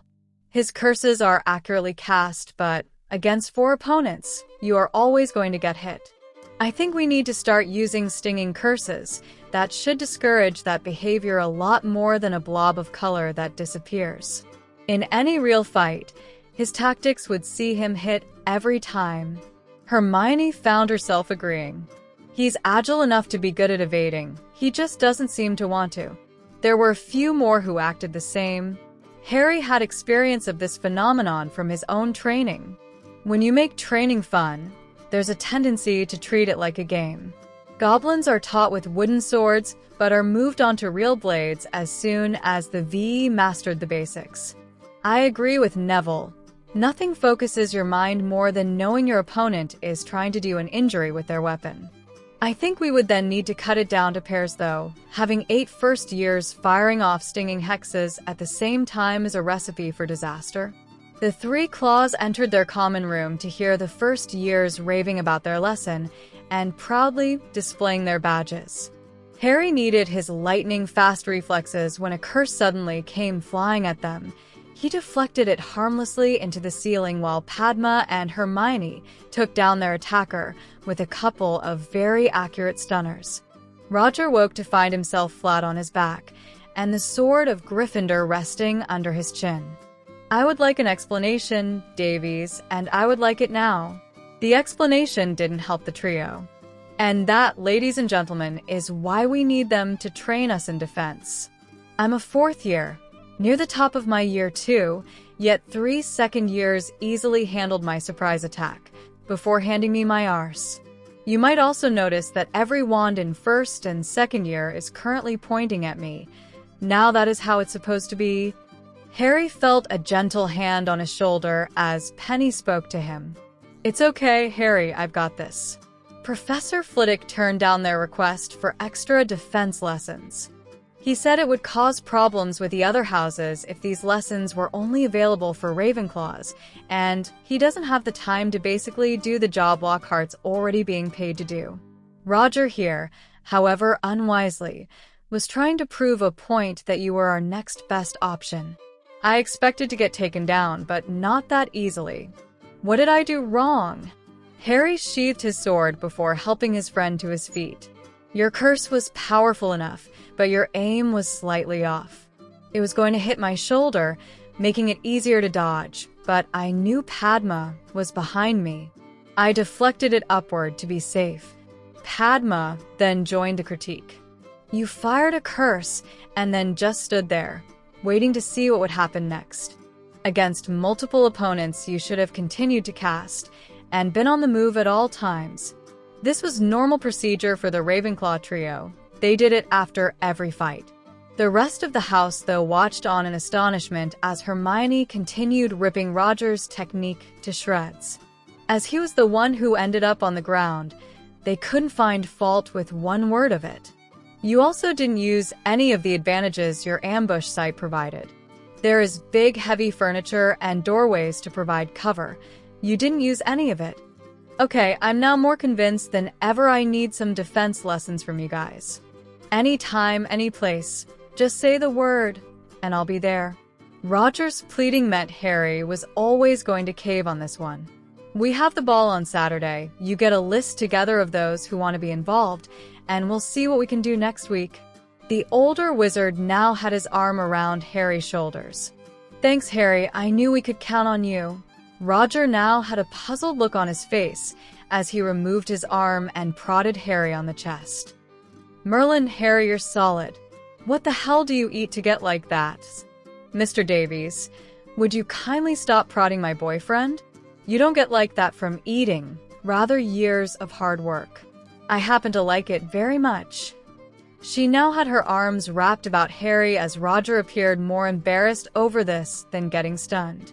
Penny then dragged him away for a severe bullocking, explaining in no uncertain terms what would happen the next time he fired a curse in the common room. The second-year trio got their books out and joined the rest of their year-mates in some studying before bed. It was potions first thing tomorrow, and no one wanted to enter that class unprepared. Checking that everyone knew exactly what they were supposed to be doing had become a bit of a ritual the evening before Master Pitsley's classes. Gilderoy had something of a dilemma on his hands. He so wanted to attend the Merlin ball. Gilderoy had the exact outfit in mind. The problem was that, as a guest of honor, he would be obliged to wear an Order of Merlin. He'd worried the problem like a dog with a bone before finally getting to the marrow of the problem. Gilderoy had narrowed it down to 2 choices. Each option, though, was not without risk. His first was to feign illness. This was risky in that Hogwarts had its own healer on the premises and his presence at the ball was sure to be missed. There was also the fact that Gilderoy really wanted to go to the ball. His other option was to attend and just bluff his way through the evening. This was his favorite option for 2 reasons. The first one was obvious. He got to attend the ball. The second was also self-explanatory. The gullible wizarding public had been swallowing the shite he'd been passing off as the truth for years. Why should Saturday night be any different? Harry felt different as he walked down to breakfast, and it wasn't hard to work out why. He was wearing his tunic as normal on a weekend. His sword was at his hip. His epaulets were displayed on his shoulders. His centurion bands, as well as Hermione, were on his arm. The only difference was the award worn on his chest, and yet it seemed to change everything. Hermione had given him his morning kiss, but then said he looked so handsome. He himself felt like a warrior on parade, awaiting an inspection from the director. Harry thought letting Henrika borrow his award to display to her classes would have lessened the effect, but people were certainly treating him differently, almost reverently. He wondered if this was how Dumbledore became so detached from reality. Harry had this reaction for less than an hour and already knew he didn't like it. Dumbledore had been receiving this treatment for decades. Harry also had friends who would quickly put him right if his head started getting too big. Padma would soon puncture an inflated head with a few well-aimed barbs, and he didn't even want to think what Hermione's reaction to any arrogance on his part would be. On entering the Great Hall, custom dictated Harry headed for the staff table. Harry added the Centurion salute to his bow to the headmaster, a fellow Order of Merlin holder. His award shining brightly on the dark purple robes that could almost have been classed as demure for Dumbledore. Whatever Harry's dispute with the headmaster, it was irrefutable that Dumbledore had earned his Order of Merlin, first class, the hard way. He had been a great warrior for the light once, though appeared to have lost his way as he'd aged. Well met, headmaster. A good morning to you too, Centurion. Albus had stood and returned the bow. If nothing else, the award pinned to the lad's tunic deserved it. It would appear the third member of our exclusive group has yet to join us for breakfast. Since I know you have lessons for the rest of the day, I'm sure you can leave the formalities until tonight's ball. Both Harry and Albus were smiling as he headed back to their Ravenclaw table.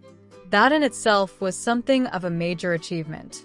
When Bill arrived for their lesson, a quick word saw Harry reach a decision. Roger, you're with us. If you want to learn so badly that you'll ambush us in the common room, I think it's time you learned what you're letting yourself in for. Roger was out of his seat like a shot, following them out the hall. Lockhart never made an appearance at breakfast. The defense professor was also conspicuous by his absence at lunch, as was Roger Davies. It was actually Cho who worked up the courage to ask where he was. This inquiry was greeted with 4 smiles before Harry answered. He's in his room, probably sleeping by now. Will someone make sure to wake him in time for tonight's ball? Oh, and do it early enough to make sure he has plenty of time for a hot bath, best thing for sore muscles. What did you do to him? Padma resented that question. She didn't even see who asked it, but that didn't matter. We didn't do anything to him. He just wanted to do the same lesson as us. Roger spent the last half hour of the lesson lying exhausted on the floor. We do this for 6 hours every weekend. Roger thought he could dive right in and do the same. He's physically and magically exhausted, but should feel better after a few hours sleep. We have another set of lessons to go yet. And then the ball. No more questions were asked, though Roger would be well and truly quizzed later.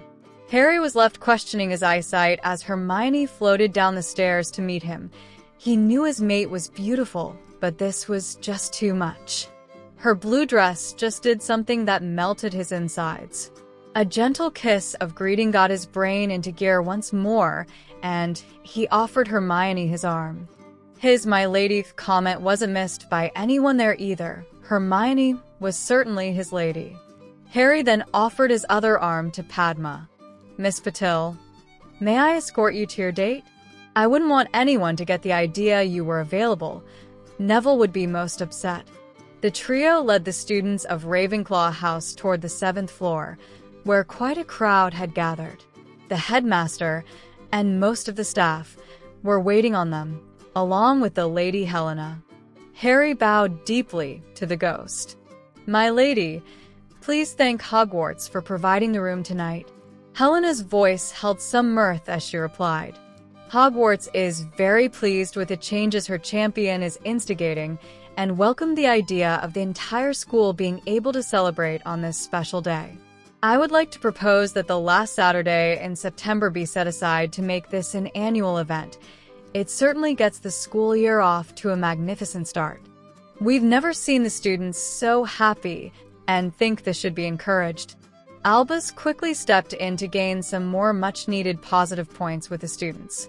I think that is a tremendous idea and will certainly add it to the school calendar for future years.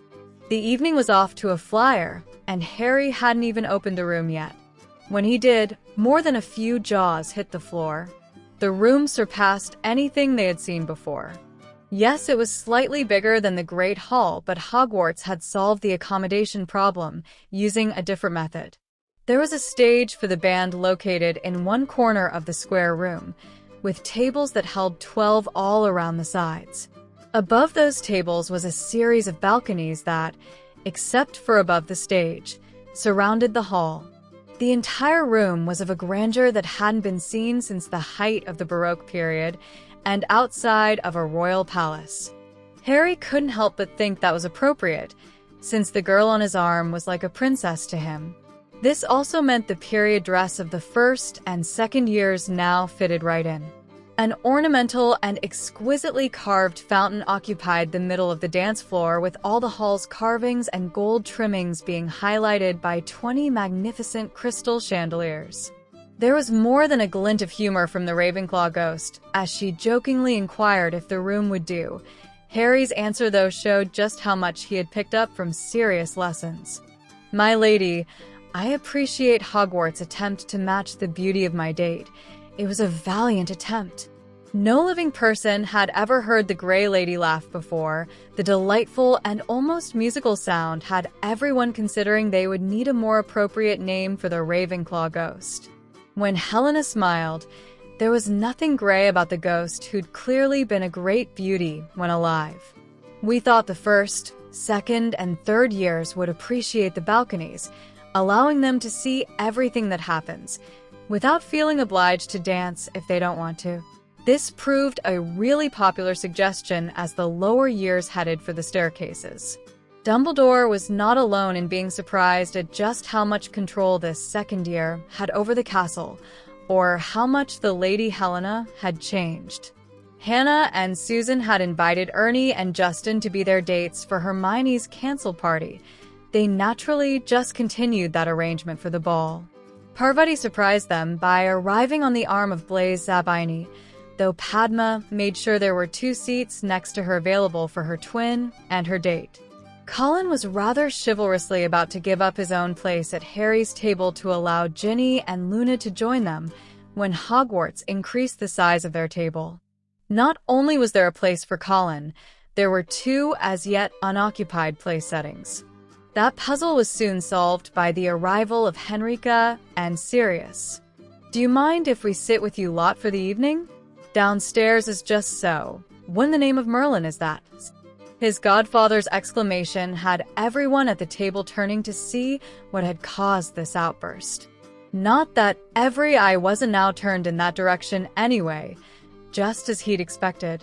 If there was one thing Gilderoy knew how to do, it was make an entrance. And what an entrance! He timed it to perfection. Everyone else had arrived, but dinner had yet to be served.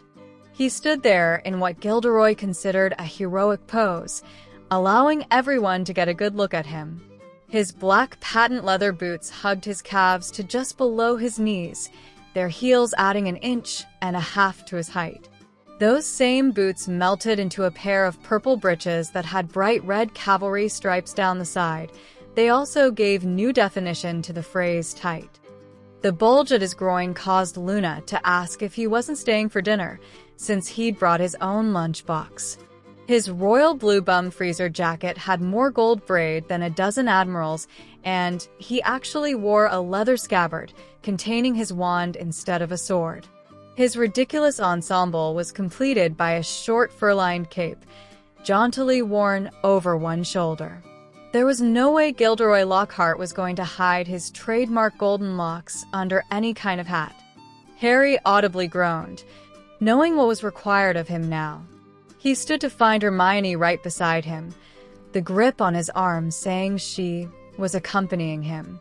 "If he tries to grab my boyfriend again, I'm going to introduce him to my blade." This drew smiles from all around the table.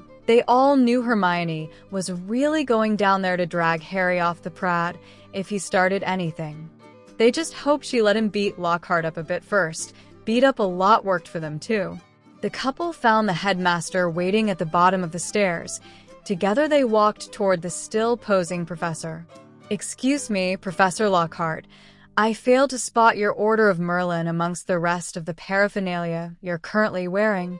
Hermione had a closer view than anyone else, but she was sure those in the hall were reaching the same conclusion as she was.